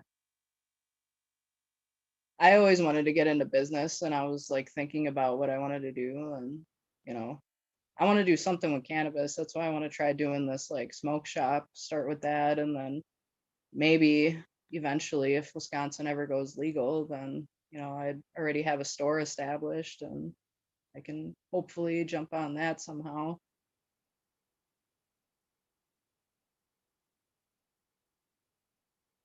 But yeah, like So trying to quit would though, like see, are oh sorry. I was just gonna ask, are like smoke shops still considered like a head shop there in Wisconsin or in your area? I don't really hear people call them head shops anymore, and most of the ones that I go to, like they're called like vape shops or CBD stores or uh, vape and smokes, and they're not really like places you can go and just chill and smoke in or anything like that. It's just most of them are, basic like vape rigs that you can buy with like the nicotine juice, and they got like a huge wall of like 100 different fucking vape juices you can choose from, like with just the nicotine in them. And then they'll have like glass cases with Delta 8 and Delta 10 shit, which is legal now. And like I said, I tried a bunch of it, both 8 and 10, because my vape shop guy was like giving me a bunch of it for free at one point. Like, here, try this and let me know how it is. I was like, okay, yeah, I'll try it. And he's like, I want your honest opinion. Most of it was booty. So I'd come in and be like, that shit sucked. Like, I didn't like it. So after a while, I just stopped with all that. Like, I tried the edibles, I tried the little vape cartridges, I tried the dabs, and I didn't like really like any of it. But yeah, they sell a lot of that shit. And CBD, sell all that shit. And then they'll have like cases of like little glass pipes, and they'll have some like bongs and dab rigs and incense and let's see, hookahs, joint papers, um, your basic stuff. But like most of them are so basic looking, and they're all ran by like Arabs and shit. Like, no offense to any Arabs or Indian people, whatever out there that may be listening, but like all the fucking vape stores are ran by y'all. And I want to have my own, so I'm gonna have my own, and I'll be like the only one. Either that, or it's just the people that are showing face are Indians and Arabs. But that's what I see. Like everybody that owns them here, it's like the liquor stores too now, or and all of the gas stations. But and they're all so basic. So what I was saying is like there's like the you don't walk in and feel like, oh, this place looks so cool. And like what made me really want to do a head shop was back in the day I watched SLC Punk. I don't know if you ever seen that movie. Um but in No. the but yeah, in the movie, Bob's girlfriend owns a head shop, and I remember watching that scene and seeing how she's got her head shop set up with the beads and the rugs, and everything just looks real cool, and the colors. I'm like, looks so comfortable and awesome, and I'd love to just like have a store where I chill there, and in an environment like that, it just feels awesome. But then you see the vape shops here and it's like so plain and straightforward, like and clean. Like here's the clean glass like cases and everything's all shiny and like man, I don't want to see all that. Like I want it to look like a dive bar, like a dive bar of fucking weed shops, I guess. Like just dirty and dark and but not actually dirty. But you know what I'm saying? Like but have that feeling where it's like dark and cozy feeling instead of just here's this fucking hypoallergenic bubble that you just walked into.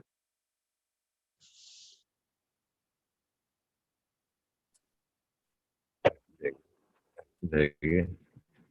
So I mean, it stinks that I'm sure it is a lot to do with the alcohol and the breweries, but man, you really think that you guys are that far from legalization? Is there anything on the books?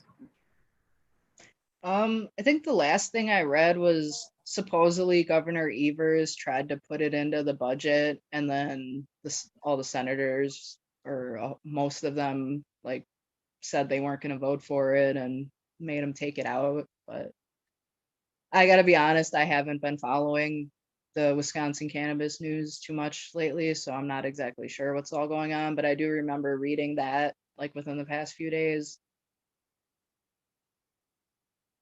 But honestly, like with like I said, with all the big breweries and shit, like I was thinking the other day, like, man, I wonder if we found somebody who's in the weed business, who's got a whole bunch of money that they can be like, psst, psst, hey, Senator, take you dropped this envelope. Now make it legal. Like do what the fucking I bet you breweries fucking pay them motherfuckers. Like we need somebody in the cannabis that's got a bunch of money and they can be like, here, like pay the motherfuckers off and make it happen. Like fuck it. Like that's how the other people play. Then fuck it. Let's play it that way too. Again, man, it's hard to believe that, it's so spotty like that. You know what I mean? It's fucking sad. It really is. Yeah, last night I It's was hard. looking at a map of all the places that are legal in the United States, and Wisconsin is literally like we are just like surrounded by illegal states, whether it's recreational or medical. Like we're just all alone up there. It's fucking sucks. Well, the thing that blows my mind is like you can actually like get in a car and drive for like a little while. Never leave your own country, but yet go, cross an imaginary line, and it's okay and welcome. And you look behind you, and you're fucking they're burning, they're Right. burning the bridges and shit. It just come on, fucking. We have internet. How caveman can we be about this shit? You know what I mean? Yeah, it Yeah. seems Oh, so and then backwards. I saw the dumbest thing last night when I was looking that up. Cannabis, so it's illegal federally, right?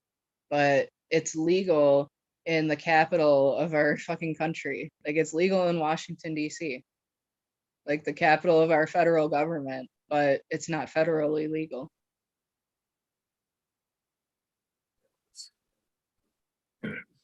I'm kind of, as far as that goes, I'm a little disappointed that the medical effort didn't make it further than recreational. And obviously, recreational cannabis will make it federally legal at some point before medical had a chance to go through every state. It's kind of disheartening. Um, it's we've come a long way, but we're still so backwards about the whole thing in a lot of ways.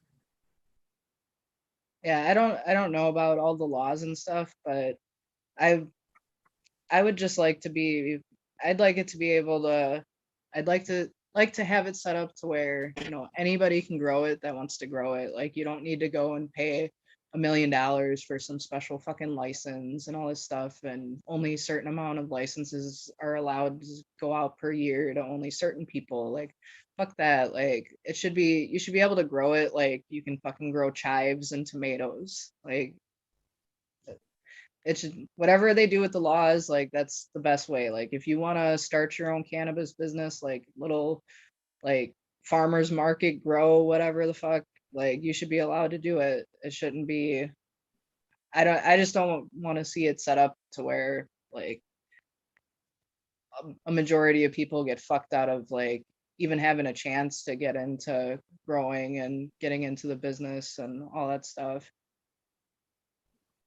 Because like I seen some video the other day, like once in a while, YouTube recommends me like cannabis news, and it might have been a couple months old, but it was like a video showing like the inside of a grow company's warehouse or some shit, like their greenhouse. And I wasn't expecting like how big it was. I was like, oh, cool, because like I see Smiley's videos and like your guys' tents and all that. I'm like, I see those sizes, and then I see this video and it's just like lines and lines and lines and lines and lines, and I'm like, I don't know, it just felt gross seeing the way it was, like how it's like how I hear a lot of people say like they take the heart out of it and stuff. Like it's just a whatever thing. Like just hurry up, get it in the ground, get it going, get it going, get it, like they don't actually care about any of it. It's just how many can we get out at the lowest cost, at the fastest speed, you know what I'm saying? Like they don't actually give a shit about like the craft cannabis stuff and like the therapeutical like aspect of it. It's just, pump out as many as we can, as fast as we can, to make the most profit as we can and expand as fast as we can. So that's what's gonna suck like in the future when we start having like the Walmarts of weed and like putting everybody else out of business. That's gonna suck.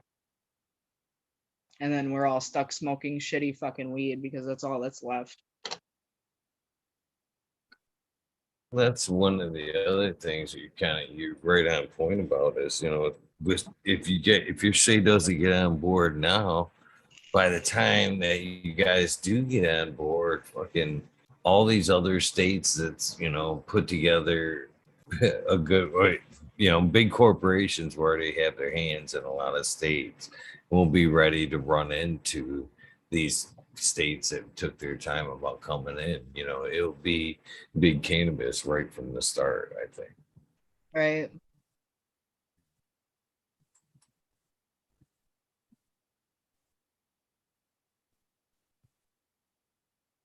So, What's the are you gonna come to any of these Michigan vets? Sounds like you're close enough that you've already came to one, and we're coming up on some of the seasons. Are you um gonna I attend any of the might events this year? I might. It all depends on gas prices and everything. Cause yeah, I don't have a lot of money to play around with at the moment. So I'm just kind of, I just gotta watch and see what's going on.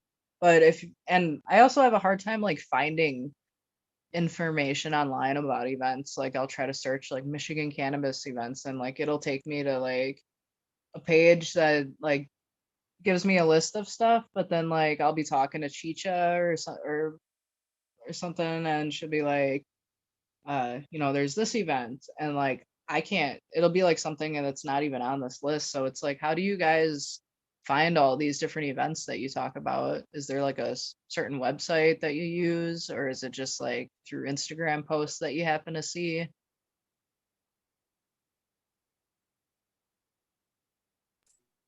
I wish for me it's word of mouth mainly. I see them Oh, okay. pop up and then kind of follow the Instagram.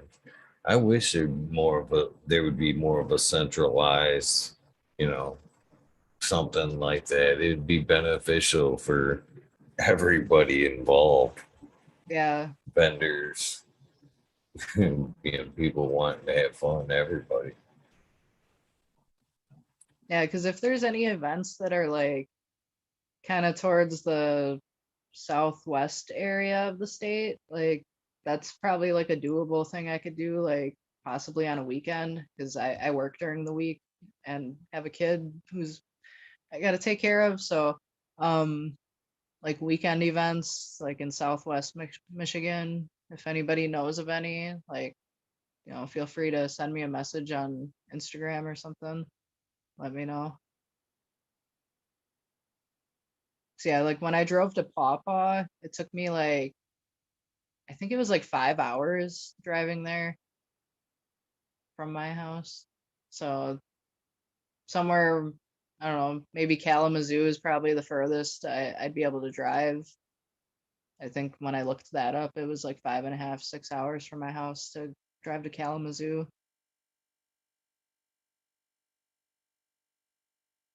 I gotta give Pawpaw some credit, man. They pump out some events there, man. They do a lot Really? of cool stuff there. Yeah, Yeah, we didn't it's a even go to an never. event. It was just me and Chicha, we were just talking, and I had a free weekend and she had a free weekend. So I was like, hey, let's, rent a hotel, and she ended up renting some crackhead motel, and we hung out and smoked a lot of weed and had a good time. It was crazy, like just as soon as I hit the fucking border of Michigan, like when I drove in through Indiana, and it was like instantly you start seeing billboards for weed. I'm like, oh yeah, this is awesome. I was in a small way hoping you were gonna say you could smell it. As soon as No, I crossed the border, I could smell weed. that would be funny though. I tell you what, I've been to events like that. I've been to a few high times when high times has been in Clio. If you're coming like and what else was hash bashes like that? I mean, literally, as you're getting close to that town, either town, and in either case, you could, I'll say within 5 miles, you know what I mean? Within an exit, you can start to smell cannabis. As soon as you get off the highway, you can smell it. Yes. I love that smell. The festival smells, what I call that shit, man. As soon as you get out of the car, it practically carries you to the door. I just like imagine the cartoons where the dude's like floating, following the smell with his nose. It's the way I feel anyway. And when I get out of the car like that, all dads and joints, it smells so good. I can't wait. My first one will be Mendo Dope.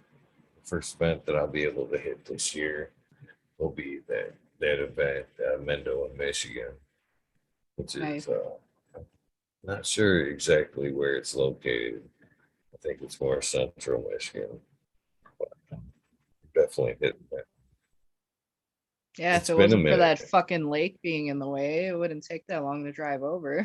But they just had to put Yeah, that fucking lake there.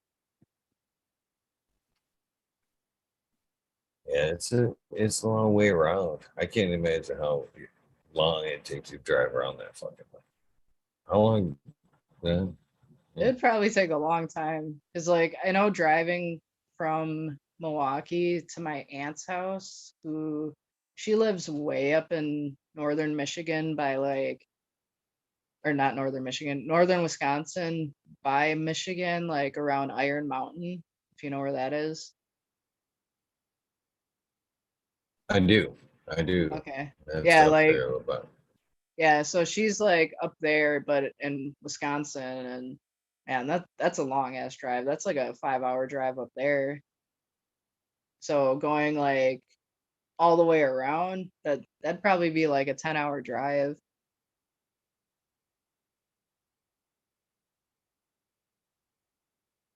Yeah, that's a cruise. That's a nice little cruise. Uh, well, if you went a complete circle, yeah, it'd probably take like a whole day, like all the way around the lake.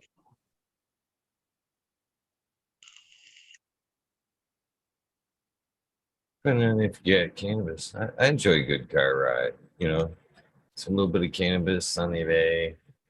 I Yeah. enjoy a good. I wish I could like If there was a way to avoid driving through Chicago, that would be awesome. Like I I stand by building a wall around Chicago, possibly all of Illinois. Like if I could just avoid ever having to drive through that fucking state, it'd be great. Like and then like it takes me a little longer to go places because I won't pay Illinois' fucking tolls either. So I do the Google Maps that avoids all of the toll roads. I was like, I don't care. I'll add an extra half hour to my trip just because I'm not paying their fucking expensive ass tolls, which do not take Canadian coins, in case you were wondering. I tried that one time and it ate all my fucking coins and didn't register any of them. I was so fucking mad.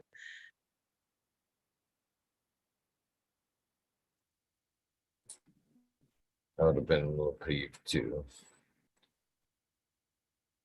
Yeah, that was before I figured out that you could like put that into Google Maps to avoid the tolls. I was like driving to Indiana for the first time and I had no idea how many tolls you had to hit going from Illinois to Indiana, like from the Wisconsin border. I was just like, fuck, but like I'm glad I had like just enough change in my car. I had to like dig through to find to like get through the couple of tolls that I had to go through. Like I'll Yeah, never I'm do not that again. again. We don't have those here in Michigan. At least not anywhere I've traveled to.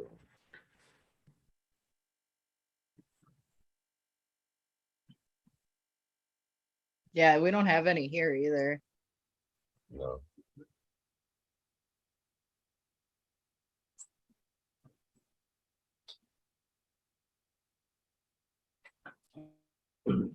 So, do you? Is there any other places that cannabis may take you? I'm not really sure. I don't know. I've I've always felt like it's supposed to be part of my life somehow. Like after I got out of high school and like I used to in high school is when I learned how to do like video editing and all that stuff because I took classes for that. And when I got out of high school, I would take videos of my friends because I bought a handy cam. So I was like, hey, let's record ourselves while we're drinking and partying and shit. And I'm not sure what I'm gonna do with the footage, but it'll be fun. It'll be like that '70s show, and we'll just pass the camera around. So I'd take all this footage eventually, and like I started chopping it up and putting it to music of like Total Devastation and like just like stoner songs, because most of the time the videos were of us smoking weed and salvia and all this other shit. It's like, okay, so I'll chop it up with like weed songs and started doing that. And then I had this idea that, and I started working on it. I was going to do like a documentary film about like the history of cannabis and prohibition and why it should be legal. And I ended up getting like 6 or 7 minutes done of the movie. And then for some reason, I stopped working on it and never went back to it. But I always remembered that I was working on it, and I eventually wanted to go back to it or start over and make some kind of documentary type thing. But I just haven't had a chance to do it. So I've just kind of sidetracked and been doing these other like cannabis related videos, trying to figure out exactly what I want to do. But I know I'm supposed to do something with it. I just don't know what exactly yet.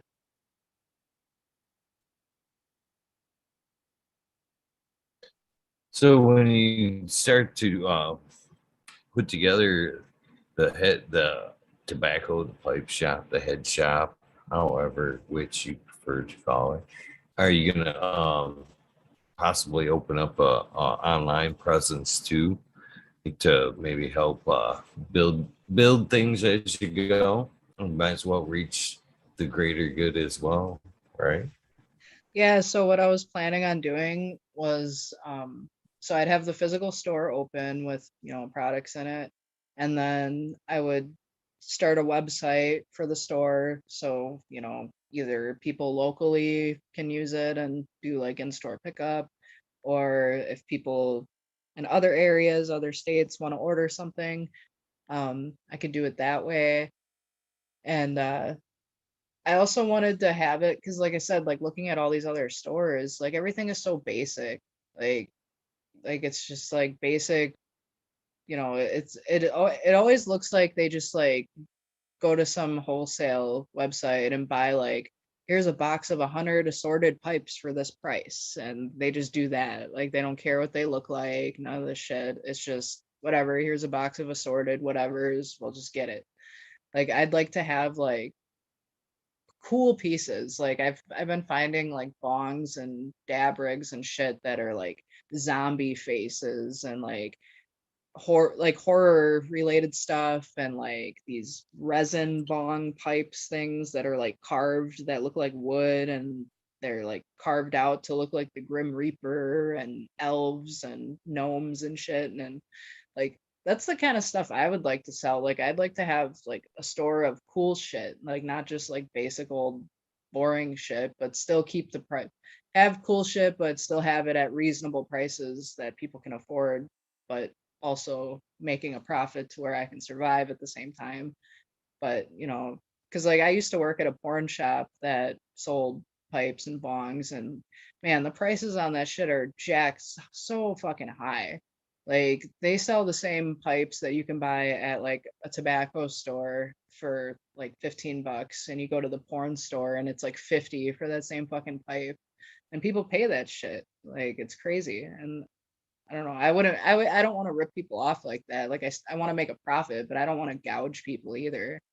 And like I said, I don't want to have all these just like basic ass boring pieces. Like I would like unique pieces that I can find, and products that are like, I'd possibly like to do like products that are homemade by people that I've networked with and met like through online, like the weed nerd chats and like Instagram. Like if you have like a business where you make your own handcrafted ashtrays or something, like something cannabis related, handcrafted, whatever, and you're looking to sell some of it, like I'd like, if it's cool enough and my you know decent price, like maybe stuff like that, I'd like to order a bunch and try to sell it in the store. So, and that way it like helps their business and gets their name out around here, and whatever.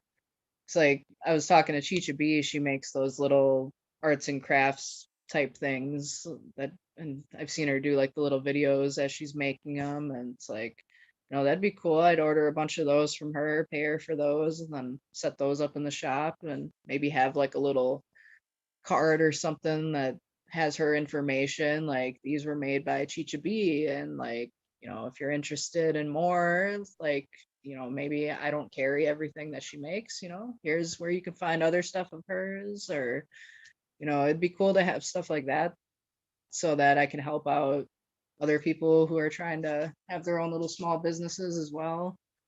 um Eventually, I don't know what the laws are, what kind of licenses I'd need, but like, making edibles and stuff, once THC is legal here, doing edibles and uh, like topicals and stuff like that, like figuring out how to make those myself and selling those, that'd be cool. I'm sure I think I could sell CBD right now if like people, or if myself ends up making stuff out of CBD, I could probably sell that. But um I don't know. I just want to sell all these different cool things, and it's like I get all these different ideas, and they're all stored in my head, and sometimes I write them down, and sometimes I just store it in there and forget about it till I need it. But yeah, I'll figure it all out as I go along. That's what tends to work out the best. But I do have like a basic idea of what I want to do, as I just told you about. So What about those custom customers or hard to satisfy customers? Like, say, if Green Fingers wanders in, is he going to be able to find a piece?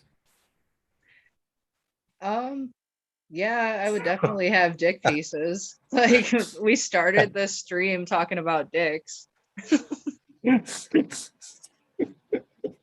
I myself, I I'd would be have the interested in biggest some of dick one of piece those skull ever made for pipes, him. but you can commission something like that. I was slightly kind of bite my cheek here when you said they offered pipes at the porn shops. So they do offer dual purpose pieces there. That's not. It's been a while, but I've never really thought I could dual purpose shop there. You know, pick up something in that area and then pick up a smoking piece as well. Yeah, like the whole front of the store is all like weed related, like it's all bongs and pipes and dab rigs and all that shit. And then the back of the After store you is get all high, dildos and butt plugs and ball stretchers, and it's awesome. And you'll see have what's to even send more awesome, Green Fingers a link. see what's even more awesome is like after I worked at the online bondage store, I'd seen so much shit in that place that I never imagined ever existed. Because like I worked at the porn shop, like the in-person store porn shop, and we didn't sell, like we had one little section of bondage shit, which was basically like here's some handcuffs, here's some nipple clamps, and I think there was a urethral sound that was made of metal. And at the time, I didn't even know what a urethral sound was. Now I got one on my keychain and it's awesome. Like I don't actually use it as its intention, but I've got it on my keychain because it freaks people out and it's awesome. Um, but anyways, like so when I was working there, I didn't really know about all this bondage shit. So now after working at the bondage place, and once in a while I'd go to the porn shop, like, hey, let's go see what kind of new pipes and stuff they got just to see. So I'd start, I go there with a friend, and then after we're done looking at the pipes, it's like, all right, let's go wander around the rest of the store and like have some laughs, because like it's always funny, like looking at the porn titles, especially like there's like special sections for people with their fart fetishes and stuff like that, and it's just funny. So I'd be walking around and like talking about all these like really horrifying bondage devices that I'd seen, and like just like making really loud comments about it and stuff, and making customers really uncomfortable and they'd like walk like far away. It's like, what, you guys are, they like give me dirty looks. It's like, motherfucker, you're in a porn store. You got a wedding ring on, bro? Like, fuck off. You're gonna get uncomfortable with me talking about ball stretchers and anal blasters and shit.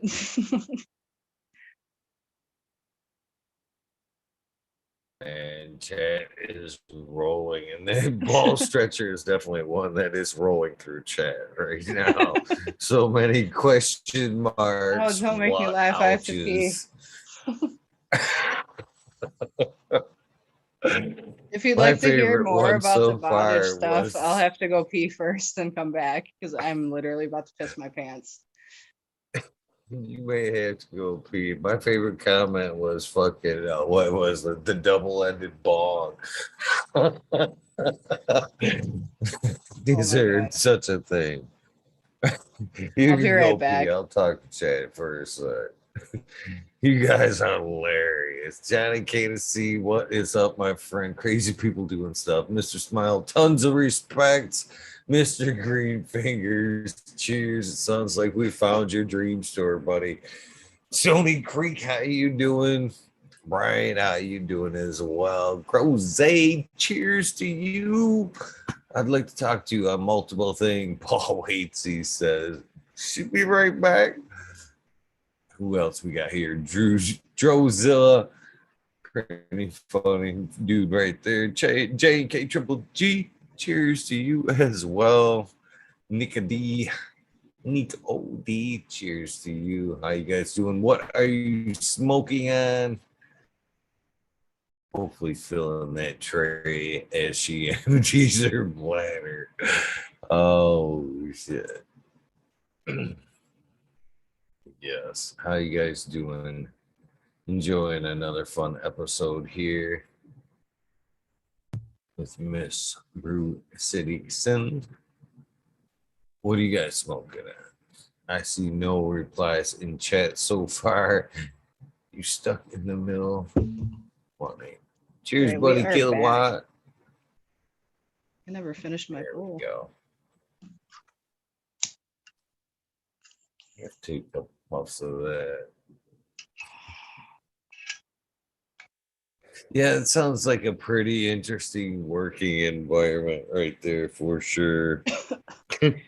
Yeah, I working at the bondage store was actually probably the best job I ever had. Not because I'm like into bondage, because I'm not really into that shit.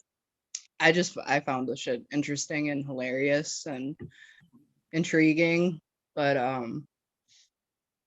yeah, it was like a really small mom and pop type shop, like literally mom and pop. Like it was a guy and his wife running the shop, and they had a bunch of adopted kids. And some of us used to joke that they like, because they would like have all this work that they would quote unquote like, what would you call it, like instead of having us do certain things, they would like say that, oh, we're like contracting this out, but like really they'd be having their kids at home like working and shit. So we used to like joke around with, because of how many fucking kids they had.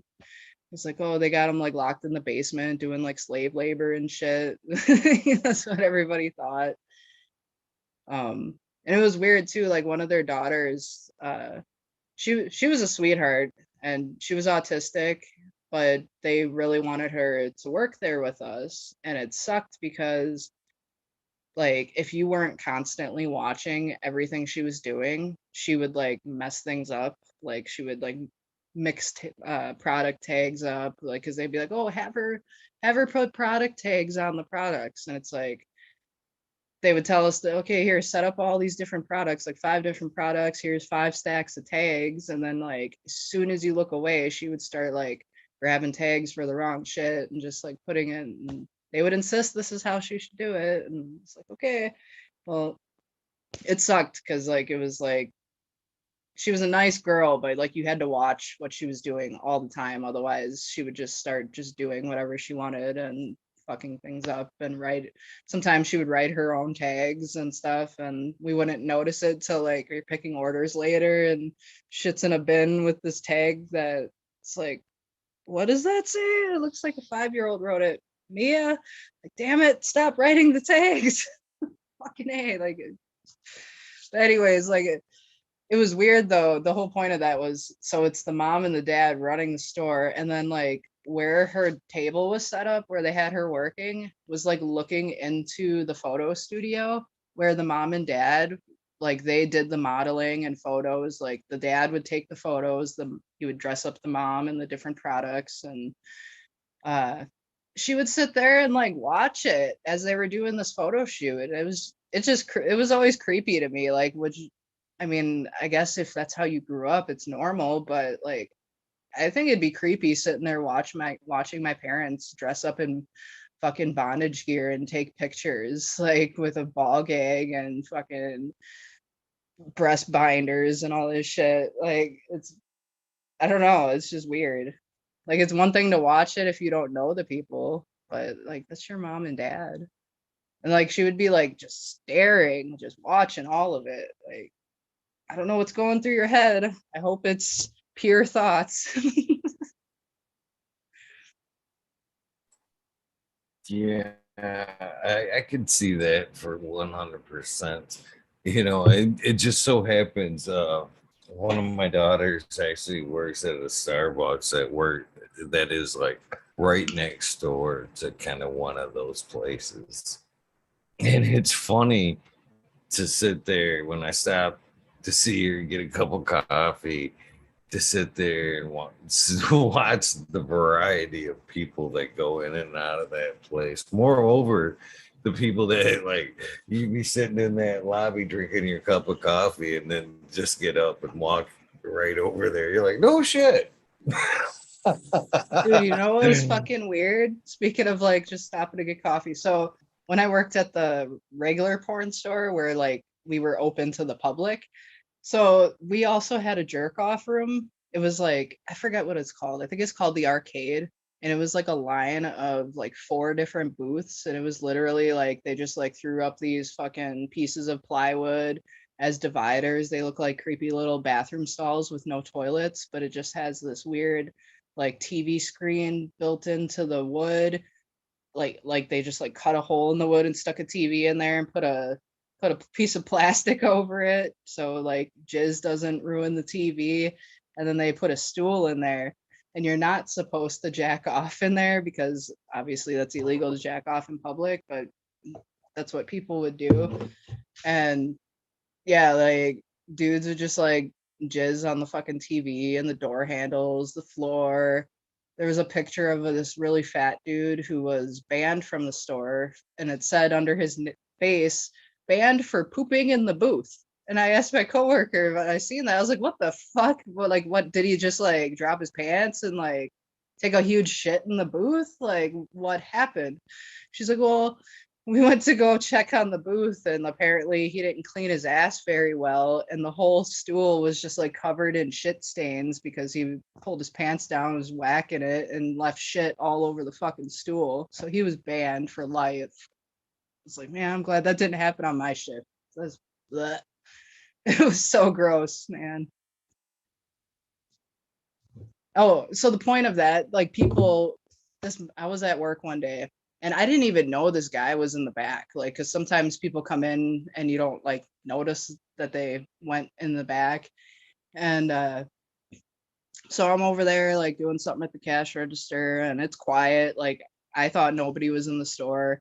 All of a sudden, this guy comes out from the arcade area, walks past, and goes, "All right, see you later. Got to go back to work." I was like, "Oh my God, bro." Like, gross. Like, he didn't wash his hands. He didn't do the sanitizer, nothing. Just came in on his lunch break, jacked off, and then went back to work.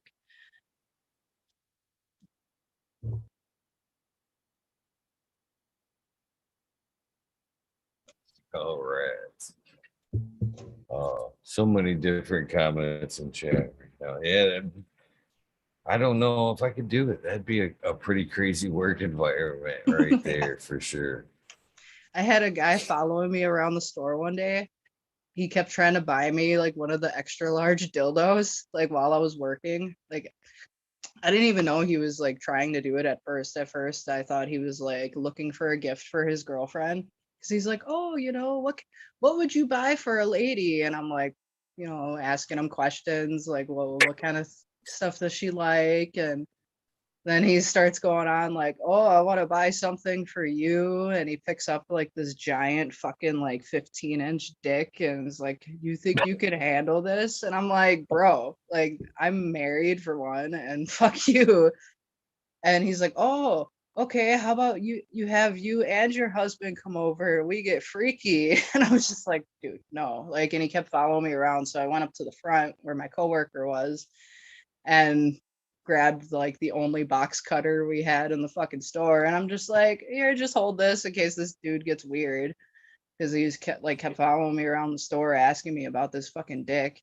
And so he ends up leaving, and then like an hour later I'm sitting there like I'm on the floor like cleaning a shelf or something, and I started hearing his voice, and I look up and he's talking on the phone. There he is again, talking on the phone, watching me through the fucking racks, and I'm like, "Oh fucking hell no." So I like went up in the front, told my coworker like the dude's back, and there was like 2 guys at the register checking out while I was telling her this, and they were just like, "Who, that motherfucker?" And like they were just like all, alpha male and shit, like watching him and shit, and like, "We got you, don't worry." And they're like talking all loud so the dude would hear, and he like hurried up and walked out of the store, and then sat in his truck in the back of the parking lot for like a half an hour before he left. It was so fucking weird. Yeah, I did not Yeah, get paid that's enough at that fucking job. It was like $8 an hour to deal with that creepy shit. yeah, yeah. I agree with you. That was not enough to deal with. Like that's I don't yeah. So guys have gone from bouquets of flowers to basically bouquets of dicks now for come on. Yeah, apparently. And you know what actually shocked me to find out? Because I would kind of pay attention to what people were buying. And the biggest seller, like in porn movies, was tranny porn. I was not expecting that. Like, and they would try to hide it like in between normal porn videos. Like they'd put like the normal one on top and then it'd be like chicks with dicks and mother son secrets and weird shit like that underneath. And then like another normal one at the bottom.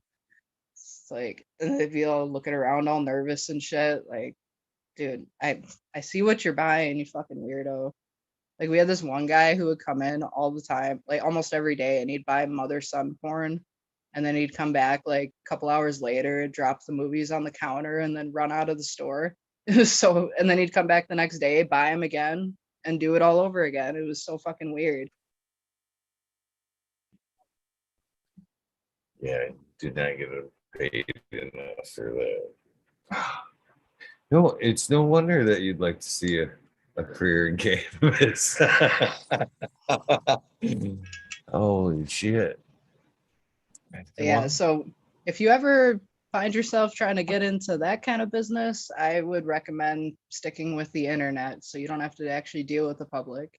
It's like the worst that happened working at the bondage place was we had a guy that would send us stories that he would write that were really fucking weird. I can't even remember what they were about. I just remember they were so fucking like the weirdest shit you could ever imagine. Like I don't even know how to describe it. And it was so they every time he would send one, the secretary guy would print it out and like post it by the time clock for everybody to read. It was so, and because he kept trying to tell us like I want to write for your website and blah blah blah, and the owner's just like no. So he just kept sending more and more, and each time he would send something, like the stories would get longer and longer. Oh, and then one guy he bought a butt plug with a bunny tail on it. It was like a white bunny tail. And the angle that he took the picture at with his balls and everything, it looked like the creepiest ice cream cone I've ever seen in my life. I don't know how it I don't know how it turned out like that. But as soon as I saw it, I'm just like it's like an ice cream cone. And now I just ruined ice cream for a while. And he's just like, yep, here's a close up of my asshole. I loved the butt plug. Thanks, guys. Thanks. You don't have to send us pictures. People are so weird. Oh, we sent a masturbator to an old folks' home. That was disturbing. But at least Grandpa's still getting it somehow. Speaking of, congratulations, Granddaddy Eagle. Thanks. I don't know. It's a weird tie-in.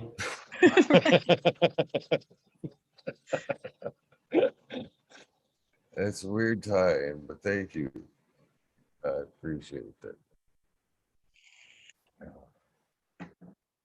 Yeah, I won't be that grandpa. I won't be that grandpa, I'll assure you. Man, I've heard some weird shit comes from old folks homes. Like my friend in high school, her grandma got put in an old folks home, and I guess like she would always try to sexually harass the fucking male nurses and try to get them to fuck her all the time. And there was like another lady that she kept stealing spoons from the fucking lunchroom and like putting them all together and using them as a dildo, and she'd like stash them under her bed. And what the fuck? Sounds like prison.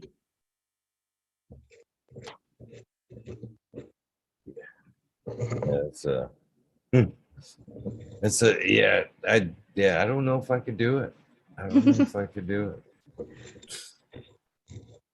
I think I would lose hope or lose faith in humanity at some point. I'd be like, oh, gee. Hey, you should do a poll and you should ask people if you connect the Japanese nose hook to the anal hook and hoist somebody up, which would rip first, their nostrils or their butthole? Ouch. I don't know what either are. I'm afraid to Google it. I think I brought my anal hook when I met Chicha B, because I used to carry it in my car. It's not used. Okay, so let me start over. So when I worked at that place, the boss would order all this cheap ass fucking Chinese shit. So when it would come over in the boats, sometimes the packaging would get wet and the material it's made out of is so shitty that by the time it got here, anything metal would start rusting.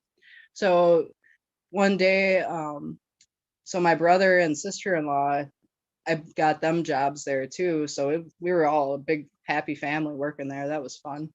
But after I stopped working there, my brother called me one day and he's like, "Hey, uh, I got something for you. You want a free anal hook?" I was like, "Fuck yeah." So I go over to his house and he gives me a free anal hook because when it came over, it must have got wet and it was starting to rust and they can't sell it. So I was like, I'll figure out something to do with it. And it's heavy as shit. Like it's got these big ass balls on the bottom. Excuse me. It's got these big ass balls on it and shit. And it's like, fuck it. I can keep this in my car, and if somebody tries to rob me, I'm gonna beat the shit out of them with an anal hook. So if anybody ever sees like a news story of like robber beaten to death or half to death with anal hook or something like that, that was probably me. It hasn't happened yet, but it's come close. Um, I also can't carry it in this current car yet because I don't know where to put it. It doesn't fit in my glove box and it doesn't fit in my center console. So my car is a lot smaller than my old car, which sucks. So I gotta figure out some way to carry it. I haven't figured it out yet. But anyways, yeah, um so if you connect the anal hook to the Japanese nose hook, which are Japanese nose hooks are these little metal hook things, and then they can connect to like a leather strap and it can like go over your head and connect to like a collar and shit. So like if you move and it like pulls on it, it's supposed to be annoying. Because that's the whole point of bondage is to like hurt yourself and be annoying to your balls and your nose and butthole apparently. So yeah, you got to connect the Hmm. nose hooks to the anal hook, which will rip first. And I think somebody actually tried that. I was picking orders one day. And I got excited. I remember getting so excited. So I was just like going along, like, okay, here's some rope, here's some D rings, oh, anal hook, whips, oh, nose hook. And then I realized what I had in the fucking box. So I'm like, oh my God, they're going to try it. And I was like, can I just send them a note? Like, let us know how it turns out. I think they're going to try it. But they wouldn't let me. I'm So I don't glad know I'm how it off turned out. camera. I'm left blushing and confused and have lots of questions. You know what's great is talking about this shit in public, like especially at a bar on a first date. And I wonder why I'm single. Fucking scare the shit out of everybody I meet. And I don't do it to like be scary. I just find it hilarious and entertaining and I don't know.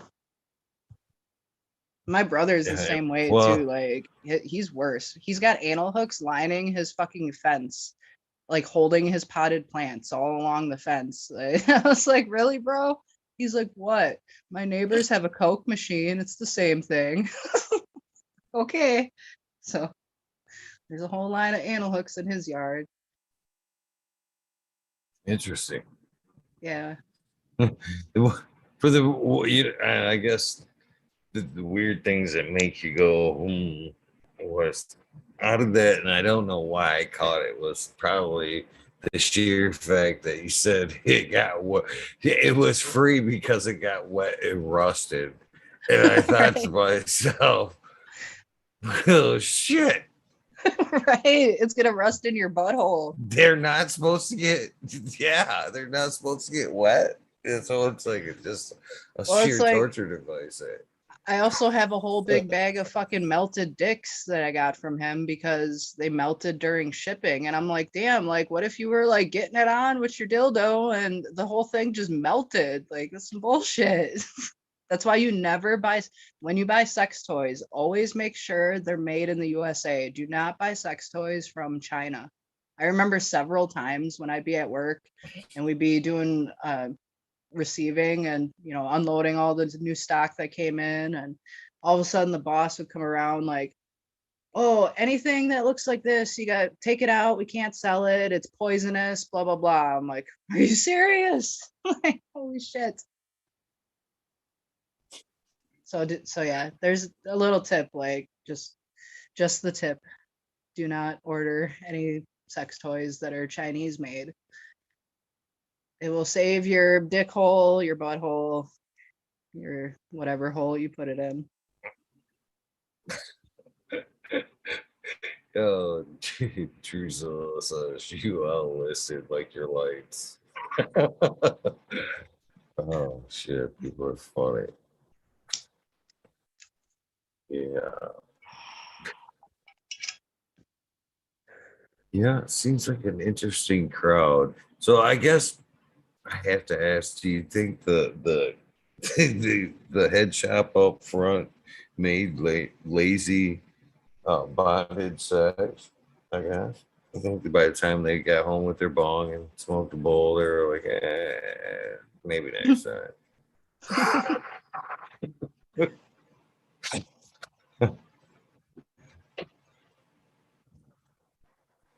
Yeah. Well, you'll have fun stories for hours to tell in the garden. That's for sure.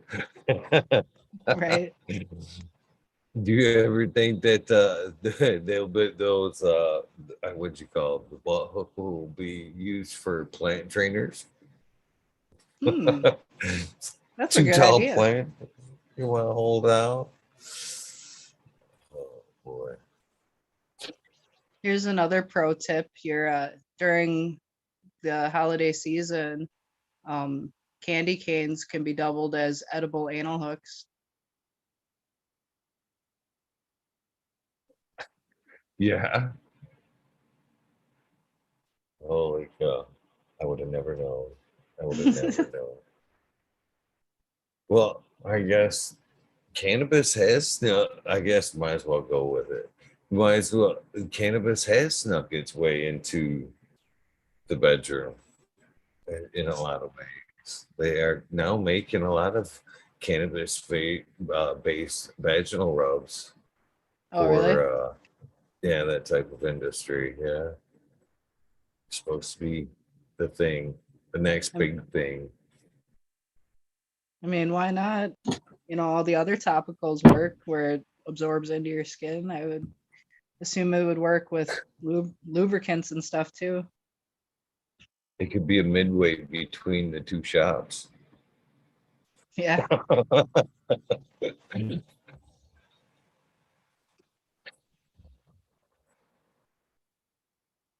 I don't See, you even know gotta where to go from there. like you know how you give people like a shotgun hit? You can like find some chick that can like queef you a shotgun, have her like in store for some like special event. Everybody line up, $5 a queef. Oh no. What it sounds like, what you've said tonight, it sounds like there might be somebody out there for that.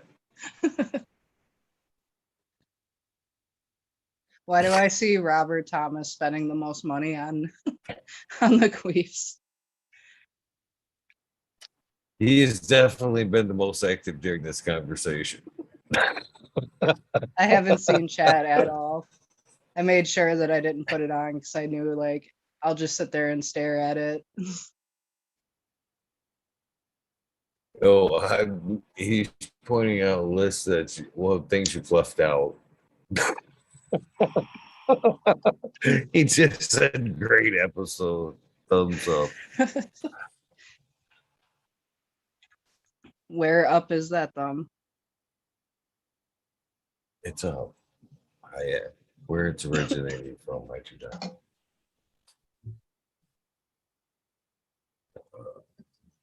Yeah. I I did not think we would end up here when we started this conversation. I can assure you.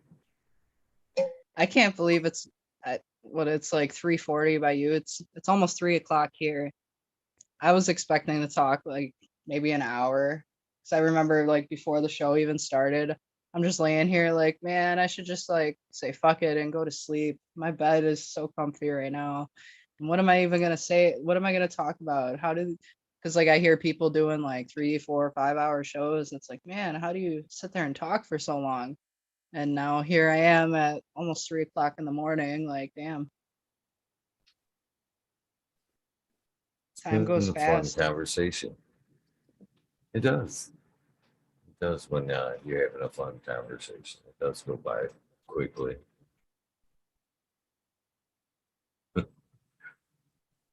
I'm surprised I'm still like Um, wide awake right now. I'm usually 10:30 is usually my bedtime because I got to get up early during the week for work. But I was like, I'm gonna make some coffee. I got up at like 9:45, made coffee. That's why those that edibles honey kicked in coffee. fast. I was already drinking it like a while before the show. But yeah, you Yeah, I got to gotta try try some some honey of that. coffee. You got to try it. It's good stuff. Like I said, well, for me, man, the coffee is law. I've like abused the coffee for so long. It's kind of more habit than it is, you know, um, more for energy at this Yeah. point. I think the honey could bring back a little bit of the energy for me. Would be nice. Yeah, I was actually thinking about buying an energy drink earlier. It's like I ran to the gas station and I was like, okay, what should I get to drink for later in case I don't want coffee? Um, I was gonna get an energy drink, but then I was like thinking about it. I haven't drank one in weeks, and I was thinking about. I think you said on the show recently how you noticed that energy drinks were giving you anxiety. So I was like, Definitely. hmm, because I used to get like real bad anxiety and stuff, especially like social anxiety. But I would always I'd have to load up on caffeine to get myself going in the morning. And then by the time I get to work, I'm fucking like twitching and shit and like just anxious as fuck and paranoid and just like, I don't know, just like overloaded. And so I was like, no, I'm not going to get a energy drink. And then I was worried about my anxiety tonight, like before we started the conversation, but I was actually like once we started talking within the first like 2 or 3 minutes, I was fine. Like I was nervous at first, but I was just like, oop, calm down way faster than I would have if I was drinking a Red Bull. I probably would have my heart would have been racing probably like the whole first hour drinking that shit. Man, I don't know what it's done to me, but them fucking energy drinks, man, they do give me anxiety anymore. But that's about the only thing they do, man. They don't give me much energy anymore. I can drink one of them fuckers and take a fucking 2 hour nap anymore. Yeah. They just burn up what energy I have. Sad. I remember when they first started like coming out with energy drinks and how they how they were like marketing to, or at least Red Bull was like to try to get people drinking them. So I'd be like at the park walking on trails and shit with my friends, and these random ass like Red Bull representatives would come out of nowhere on the trail with like the Red Bull shirts and hats on and free samples. Like, oh, you guys want free samples? Free samples. Take your free Red Bulls and here, take one for later. And like just handing them out like candy. And we were all fucking just like obsessed with energy drinks with like pretty quick after they came out. Like I remember going way out of my way before school just to go to the gas station to buy energy drinks because it was like, I don't know, they were so amazing at first.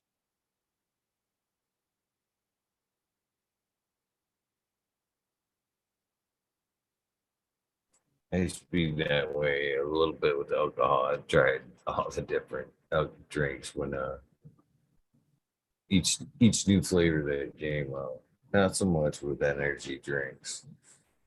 Coffee, I was like that in my early age. Yeah. I'd go fucking take a hike every day before the bus got me and get that coffee. when I was in school. Yeah, I started drinking coffee really young. Like I remember always drinking coffee with my grandma. She had like this coffee that was like white. It kept the coffee warm and it had like a spin top to open the little spout and you pour it. And she had this other little thing. It was like a blue plastic cup with a little top and she kept like creamer in there. And I'd say as early as 5 or 6, I was drinking coffee with her. She'd let me have like 1 or 2 cups with her in the morning, which is way more coffee than any 5 or 6 year old needs, but it was delicious. Like she'd put a bunch of milk and sugar in there or creamer or whatever and kind of water it down a little bit. But yeah. And they say what's funny is they used to always say that drinking coffee and smoking cigarettes stunts your growth. But if that were true, like me and my brother would both be fucking giants. Cause like I'm like 5'9", which is pretty I'd say is pretty tall for a girl. And then my brother, like he's really tall and we've both started smoking cigarettes really young and drinking coffee really young. And I don't know. I can't imagine being any taller than I am now. So I don't think it actually like did anything.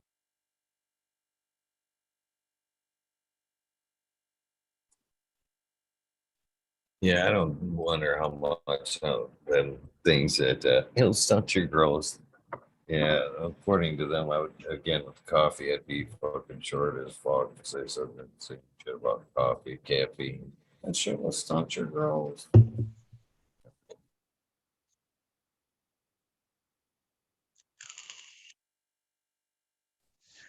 Well, should we call it a night? Are you getting tired of asking or not asking questions? I've been talking so much.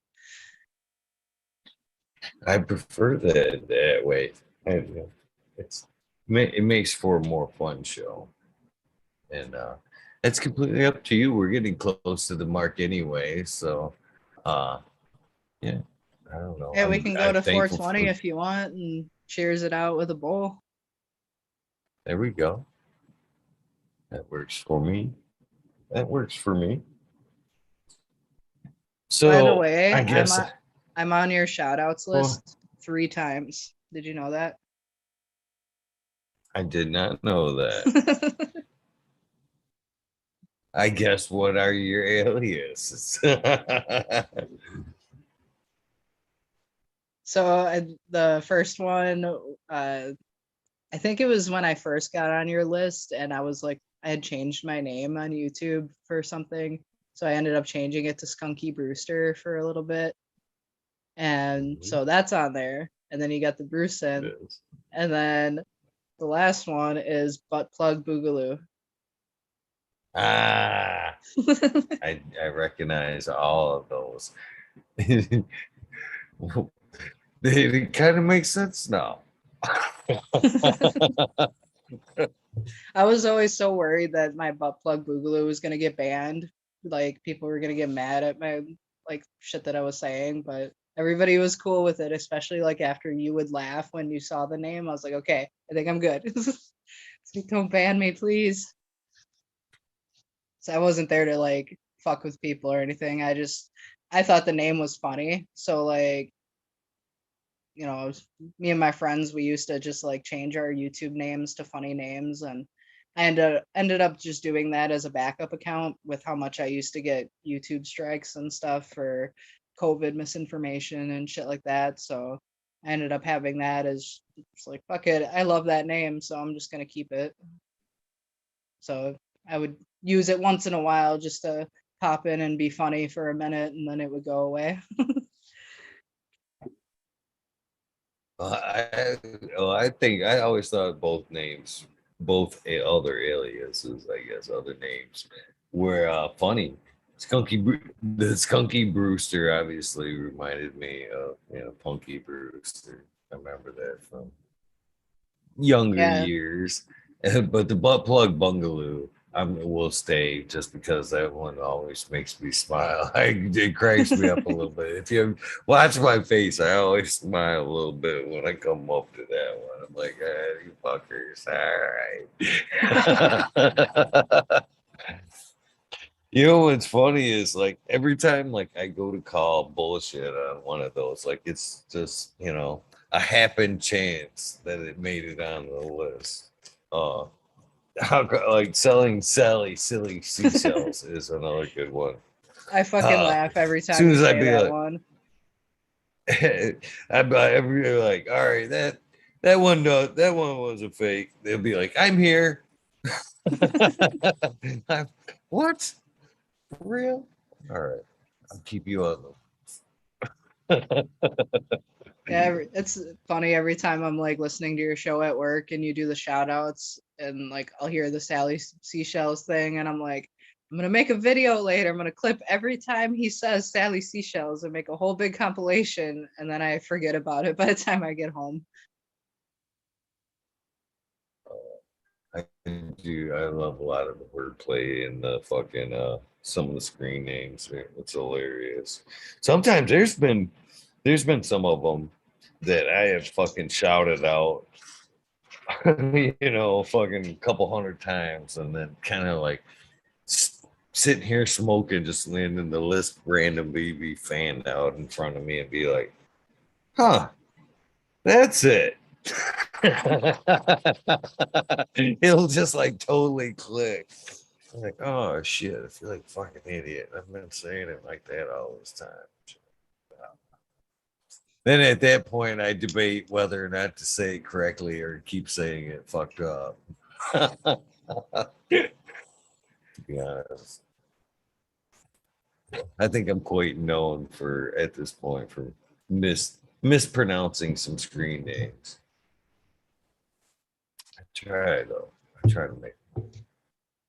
Yeah, some of them are tricky. Like I catch myself like reading some of the names wrong for like I'll read it as something for days and then all of a sudden I'll be like, wait a minute. Oh, that's what it says.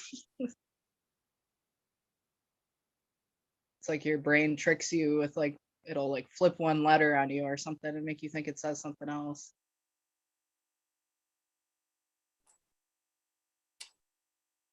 And I love that list though, man.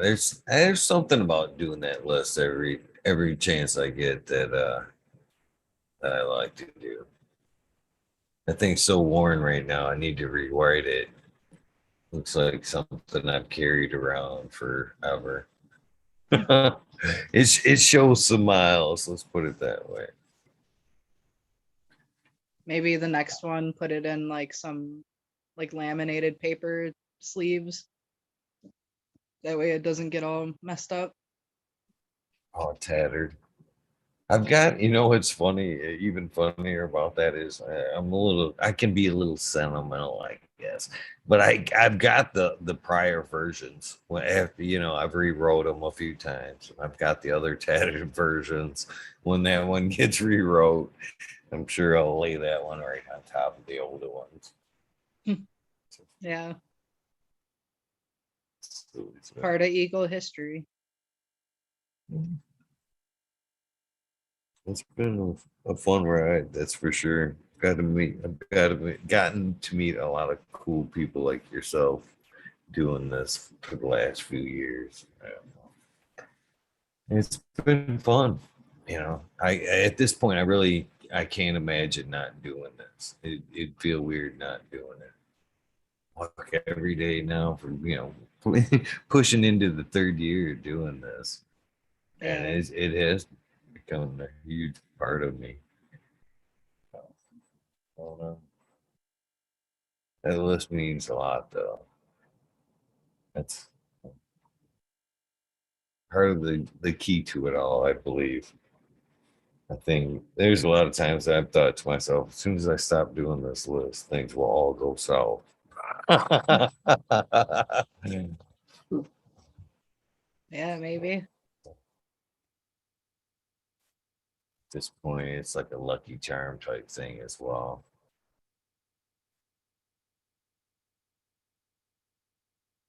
Yeah, eventually it's gonna be so big that you're just gonna have to like designate one day of the week where you don't even do a show. It's like tonight's the shout out night, and you're just gonna read the whole thing for hours. You know, I, just on like a funny side of the what we were talking about earlier about like editing and stuff. Um, I was going back through these episodes the other day, trying to fill in the blanks on some of these wormholes where I didn't go through and put the guest name in, and I've had to like scan through and figure it all out again.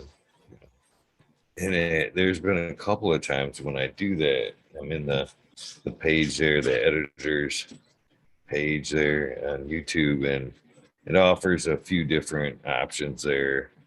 And I click subtitles, and I've noticed that if I get there towards the end, it actually will subtitle the shout outs. And I've been wanting to go back and watch one of the shout outs in subtitles to see how close it can get, and you know how well it matches what's actually coming out of my mouth. Yeah, You know what I mean? If it can accurately pick it up.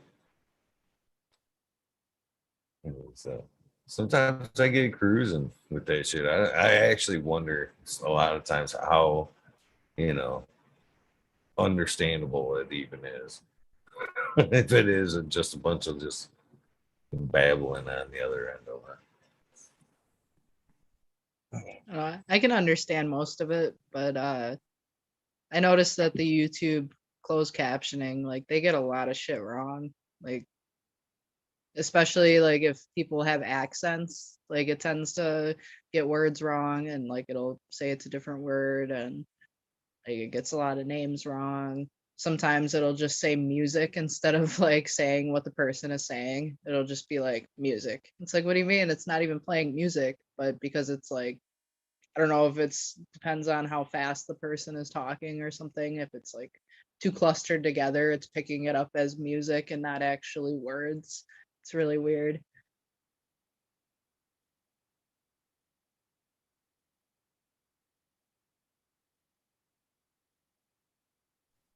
So I really appreciate the gift that you made for me, the Weed Nerd World gift there. Yeah, I I wish can't I could have figure out got how it to to. crop down. Oh, I'm I can't figure out. I was trying to use it for a background the other night, and I couldn't figure out how to use it to roll in the background for me. hmm, I can figure it out. I I just would assume downloaded you it could to the just like computer. use it just like you would use a image. Like how I see some of you guys will change your like background as you're talking. So like whatever you guys do to change the image, just do the same thing maybe with it.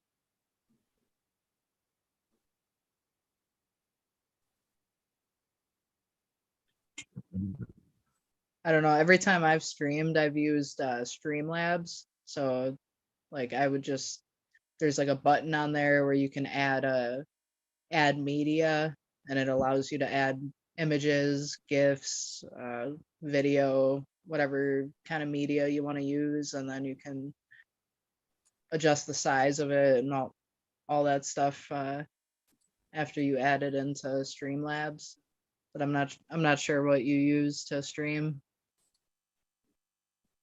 The Zoom, the It's just through Zoom. Zoom. It's fun. Yeah, it Hmm. goes right through the YouTube there. And it's funny that you bring up the Streamlabs there because I tried that shit too, and I have, you know, I know how to use it because uh, a little bit because I've had a few instances where updates from Zoom early on have spoiled a few nights where it just didn't fucking work after an update, stupid shit like that. But so I've kind of kept that in the background just in case, even though it would do me no good to try to do a fucking wormhole through that because the link would be kind of fucking completely different. I'd have to send it out, you know what I mean, one by one that night or whatever. But I tried it and it was too much like fucking editing for me. All the boxes and shit, the way you can stack all that shit. I was like, yeah, no. This is a lot like editing. I don't know if I like this. Yeah, And when I right first back to started using using it, it this. was kind of overwhelming trying to figure it all out. But once I got it figured out, it's pretty simple for the most part. I still don't even know how to do like everything on it, but for the most part, I can do like simple things on it, like, adding video and shit and adjusting the size, cropping it. And it's nice too. That's actually what I use for clipping videos because there's a record feature on there, so I can just like, open Streamlabs, add like window capture or something. I think that's what it's called, is window capture. Um, I can add that on there and it'll capture whatever is playing on YouTube. And I can just like record it and it'll save it right to my computer and then I can edit it however I want to then from there in my video program. But here we are back to talking about how much work it is for editing. Like you gotta record all this shit, save it, open it in another program, edit it, save it again. Like god damn. I need to do live streaming instead of videos. It would save me a lot of time. And I've thought about doing that for the 420 TV. Like, oh, I wonder what it'd be like if I just like, instead of taking the time to sit here and cut all this bullshit up and put it back together into pieces, like, let's just make a playlist and let it play through and see like how people will respond to that. But then I feel like I'm being extremely lazy, not putting enough effort into it or something. there's just there is just so much work that goes into that. You have to give people credit that take the time to do it. Looks better. Things flow a lot better though. I always give people props that that do take the time to do the nice editing. Production is I think where a lot of times where I look at the show, I'm like, man, wish I had my. That's where I think where I think my project lacks is production. So it's up to you for taking the time to do it though. I don't know. I kind of like the way your show is though, where like you can see everybody's little boxes and stuff because like, you know, sometimes the person talking, because like if you have it set up to where it highlights the person who's talking, like sometimes what they're doing in their little box is boring and I don't feel like watching their box. Like maybe I want to look at somebody else's box, because their box is more interesting right now. You know what I'm saying? Like it's nice having the whole panel there and then like I can look over here and then I'll watch over here for a while. And I don't know if it's like I have ADD or something that I have to constantly like, I want to look around at all these different things, but I feel like it's nice having it that way because, and everybody likes to watch different things, so sometimes people might want to sit there and stare at like if Stony has his plants up, like sometimes I'll sit there and just like stare at his plants and like other times it's interesting watching like, somebody gardening or doing their trimming or whatever on their lap or just smoking a joint. Sometimes it's fun to just sit there and watch people smoke a joint while you're laughing with everybody. And I don't know. I like the way I'm sure you've got all these ideas for how you would like it to look, but I like the way it looks I, right now and the way it runs and everybody can just kind of talk as long as they're being respectful and stuff. So.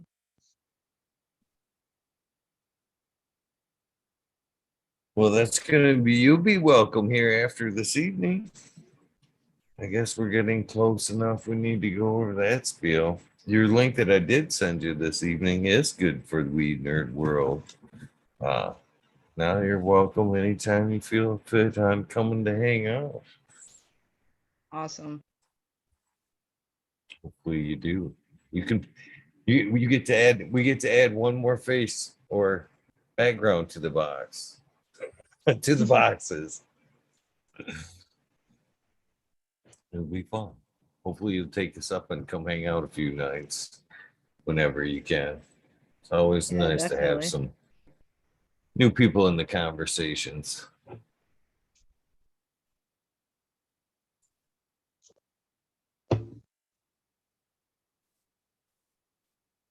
So do you have a favorite uh, episode out of all these messes? Um, I don't know.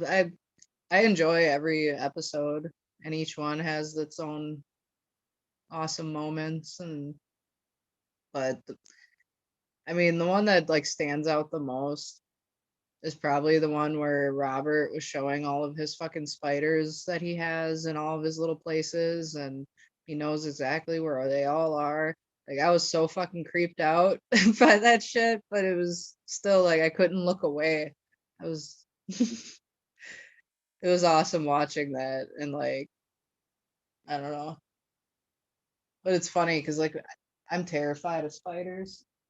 I don't know where that fucking spider went. Now I'm gonna be all paranoid. Son of a bitch. Um, a spider showed up in my house yesterday, and my daughter won't let me kill it. So as long as I know where he's at and he stays the fuck away from me, he's fine. But if you fucking try to drop it down on me or something, we're gonna have problems. Um, but yeah, like I don't like spiders at all. But seeing how comfortable he is with those big ass nasty fucking black widow spiders, and then like my kid constantly like, oh, spiders are cute and don't kill them, blah blah blah. I'm getting a little more comfortable with them. Like I don't try to kill them right away. Like I said, as long as they stay to their own little corners and shit, fine. Just stay in your business. I'll stay in mine, and I won't squish you.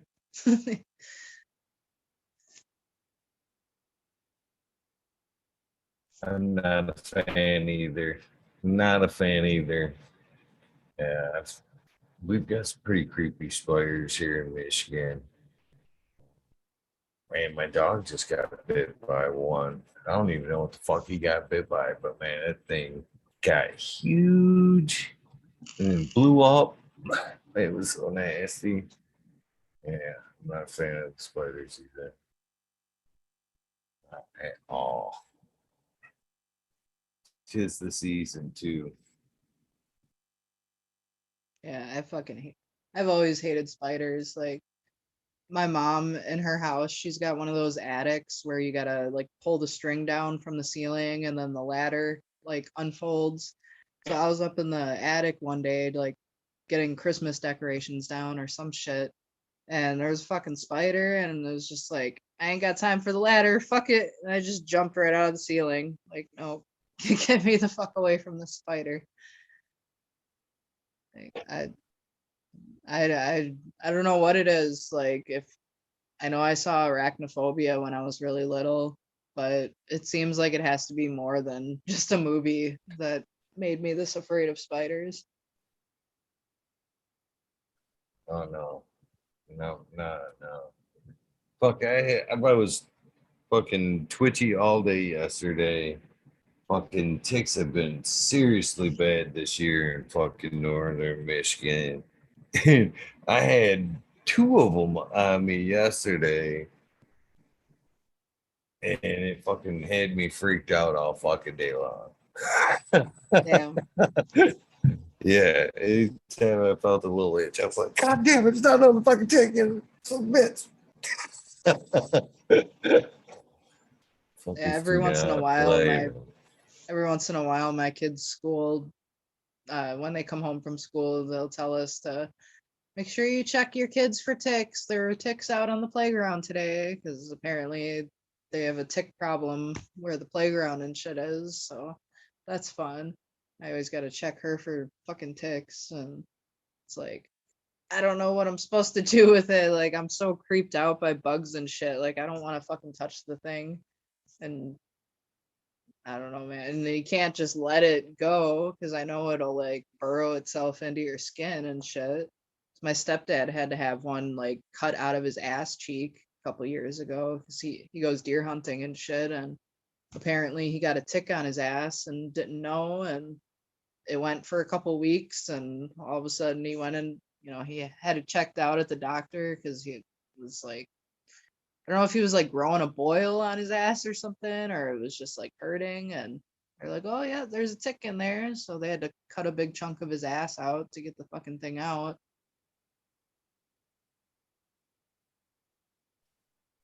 So yeah, don't fuck around That with doesn't ticks. Get help. those bitches out if you got them. Don't let them go.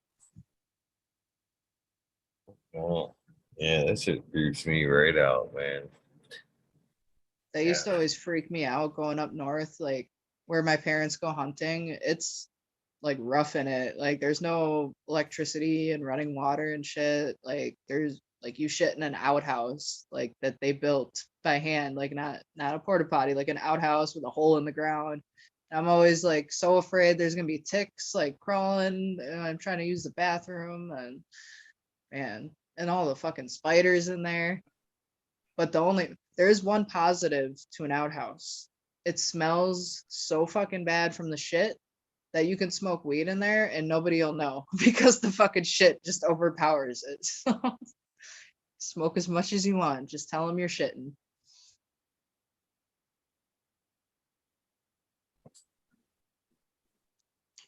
Fucking Dr. Buzz Lightyear says in South America, peckerfish you'll need to be scared of, Eagle. You'll never swim again. I don't want to fucking swim in big water, period. They don't necessarily have to be peckerfish in that shit, man. I'm good in big water. Fuck that shit.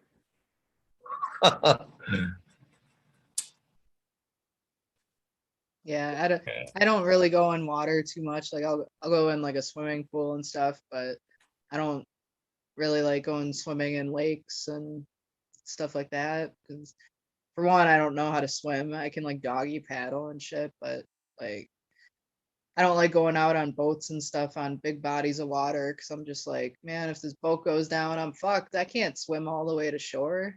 Like, what do I do? But like, fuck that shit. And then like having to swim around with all the fucking aliens in the water, like you don't know what's in there.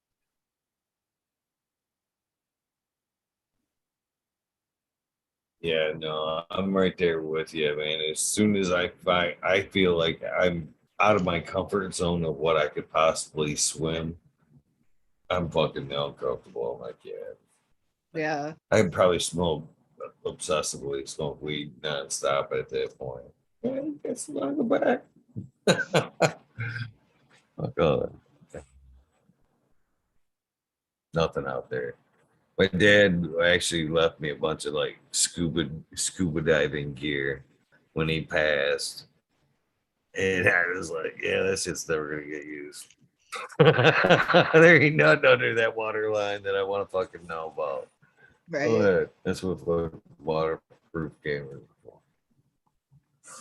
That's like with all this COVID stuff and like you gotta get a like when they're saying you have to get vaccinated to go on an airplane or fucking go on a cruise or all this and take tests and shit. And like I had people like asking me, well, how are you gonna go on a plane? It's like I don't fly anyways, so that doesn't affect me. Like I'm cool with being on the ground. And they're like, well, you can't go on a cruise either. And it's like, well, I'm not planning on going on cruises anyways. Like, so it's like, fuck that shit. I'm good. I'll stay right on the land. Then my daughter gets upset because like she wants to move to Japan someday, and I'm like, have fun. She's like, you gonna come visit me? I'm like, I would have to for one get on a plane and then fly over a big ass fucking ocean and then go somewhere where they mainly eat seafood, which I don't eat any seafood at all. Like, no, I'm not coming to fucking Japan. I'm right here forever, apparently, because yeah, I'm good on that. If I can't drive there, then I don't go there.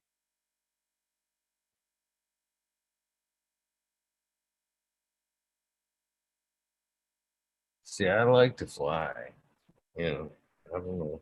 That's a different thing. I could see the comparison though a little bit, but when you're at the same limitations, basically, you know what I mean? You can't do anything once you're in that craft, same as you would a boat. But when things go south or whatever, at least I can still see shit coming. I guess. I don't know. There's this the black of the water. There's too many things I don't like about the water versus flying. Yeah.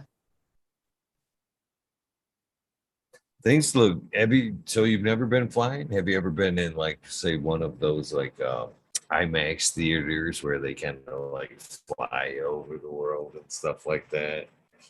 Well, I was on an airplane twice in my life. When I was 8 years old, we flew from Milwaukee to Phoenix and then from Phoenix back to Milwaukee.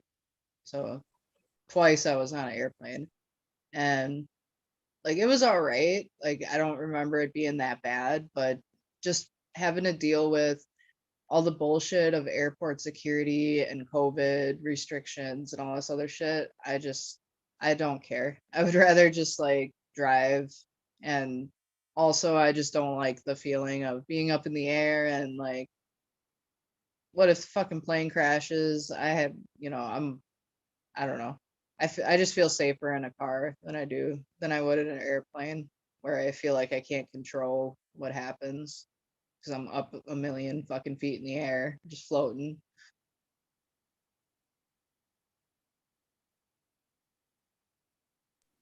But then again, For I survived me, driving it's through Milwaukee somehow. Like, oh my God, I'm gonna post the dash cam shit on my dash cam channel. I almost got somebody to crash into a parked car today. Not it would have been his fault too, the fucking dumbass motherfucker. Like it's a literally like one lane for driving and then it's a lane for parking. And I'm at a red light. I was first in line at the red light and the light turns green. I like see this guy come flying up on the right side, like where cars are supposed to be parking, and I knew exactly what he was trying to do. He was trying to like fly around me and fucking be like get in front of me. Well, right after you cross through the intersection, there was a parked car right there. So he basically had like until he we got through the intersection to like race in front of me and swerve over before he hit that parked car. And I fucking just like with my accelerator, like I don't care. He like missed it by like inches. He would have fucking hit the car. I'm like, you dumbass motherfucker. I hope. And then like I get to the next light and I don't know if he saw that I had a dash cam or what, but he like I seen him like look in the mirror and then he like whipped over out of traffic and just like fucking took off. I'm like, okay. But that's just like an everyday thing type shit in Milwaukee and I can survive that, yet I'm afraid to fly in an airplane. so how come I don't have a dash cam, but how come why do you have one? I'm just curious. Well, for one, I bought it because I figured if like I do get in an accident or something, I'll at least have proof of what happened if it wasn't my fault because motherfuckers drive crazy as fuck here. And then also I bought it because while I was laid off the entire duration of COVID, um, I needed something to do. And I was trying to do different things on YouTube to try to, you know, get a big enough following to where I could get monetization to try to make money because I was still making some on unemployment and stuff, but like I wasn't making like what I normally would. So I was like trying to find other ways to make money. So I was like, fuck it, I'll buy a dash cam because people like watching dash cam videos and videos of people just driving around and shit. So I was like, I see enough dumb shit in the city when I'm driving around of people doing stupid shit. I'll spend $100 on a dash cam. It'll help me if I ever do get in an accident. And now I can create content for YouTube of bad drivers and just showing what houses in Milwaukee look like, because I've seen people doing shit like that on channels where they just do driving around showing you what, houses in their city look like and downtown area and stuff like that. So I was trying to do that for a while, but now that they finally let me come back to work. Um, I don't really have a ton of time to just drive around randomly recording anymore. So I haven't been posting as much on there. And also the fucking gas prices are so expensive now. It's just too expensive to be driving around doing those videos when I don't make any money on the videos. Um, so yeah, that was basically why I bought it. And I'd like to get another camera, like a better quality one, because then I can put one of them like on the back, because I see a lot of dumb shit fucking happening behind me. I'm like, man, I can get so many good clips for the channel if I had a video of like behind me right now of people just being dumb. So I want to put the old one in the back and then like get like a 4K camera that would have better quality or and shit, and put that in the front, and hopefully that'll help me make better videos or something. Maybe more people subscribe if it's better quality videos. Because right now it's just a 1080p camera, and then also going through my windshield like kind of makes the quality a little bit shittier too. Especially if like the sun is out at all, it like reflects on the window and causes issues and makes the colors of the buildings and stuff look weird. And yeah, I don't know. I'm afraid. I'm honestly I'm terrified at the whole monetization thing. To be honest with you, you know, I'm afraid that if I were to go that route, that doing this every night it would turn into like a work thing, and it wouldn't be any fun anymore. It'd be like editing, kind of. You know what I yeah, mean? What Once it feels like work, it's no fun. So if I wanted to, you know what I mean? I got to keep it my fun place in my head. That's why what I tell myself in my head. Why I'm such a big bugaboo about it personally. So, something funny in chat I was gonna relay. I forgot. yeah. I don't know if you could even monetize your channel because it's cannabis related. And I think if it's 18 plus on videos, like they don't let you monetize those. I think that's how it goes. I could be wrong, but I'm pretty sure that's how it goes. Yeah, I wouldn't even try. I think that's why a lot of people do Like I like said, take the fun out. Patreon and stuff like that, because like doing the monetization is so hard through YouTube because they got so many fucking hoops you got to jump through, and you got to make sure you have this many watch hours from the public and this many from subscribers, and you can't have this many copyrights or whatever, or I don't know. They just have like so many hoops you got to get through in order to get monetization. It's seems like a lot of people make more through like I said, Patreon, Teespring, um, other websites where they can have people pay them for stuff. Still haven't used to that either. Still haven't got quite used to that either. We have hit the 420 mark in this Brew City Synth. I appreciate you coming and hanging out tonight. I am gonna keep the butt plug bundles on the shout out sheet though. That's awesome. I was gonna like change my Even name though, on Zoom to that today, but then I was like, nah, I'm gonna wait. oh, you should have. You should have. Midway, midway, you should have left it the way it was, and then midway changed it. So it would have been like, what a wait a minute. I recognize that name. Would have been funny. I appreciate you being honest about it, though. But before we go, though, we do have to do the sound bite. Let me see here. I believe you know how it goes. Let me get the recording ready here. What the heck? Oh, there it is. Anytime you're ready, I'm ready. If you will give me my sound bite. Whoa, Zoom just told me a recording is in progress. It sounded like the cops. What the fuck? This is the only part of the show that I record that keeps me from, again, being lazy and having to go and edit this shit out. I just record this section. That's it. What episode is this again? This is 643. Okay. All right, this is Brew City Synth, and I'm on fucking Talking Shit with Eagle, episode 643. Butt plug boogaloo. Peace out. Hell yeah.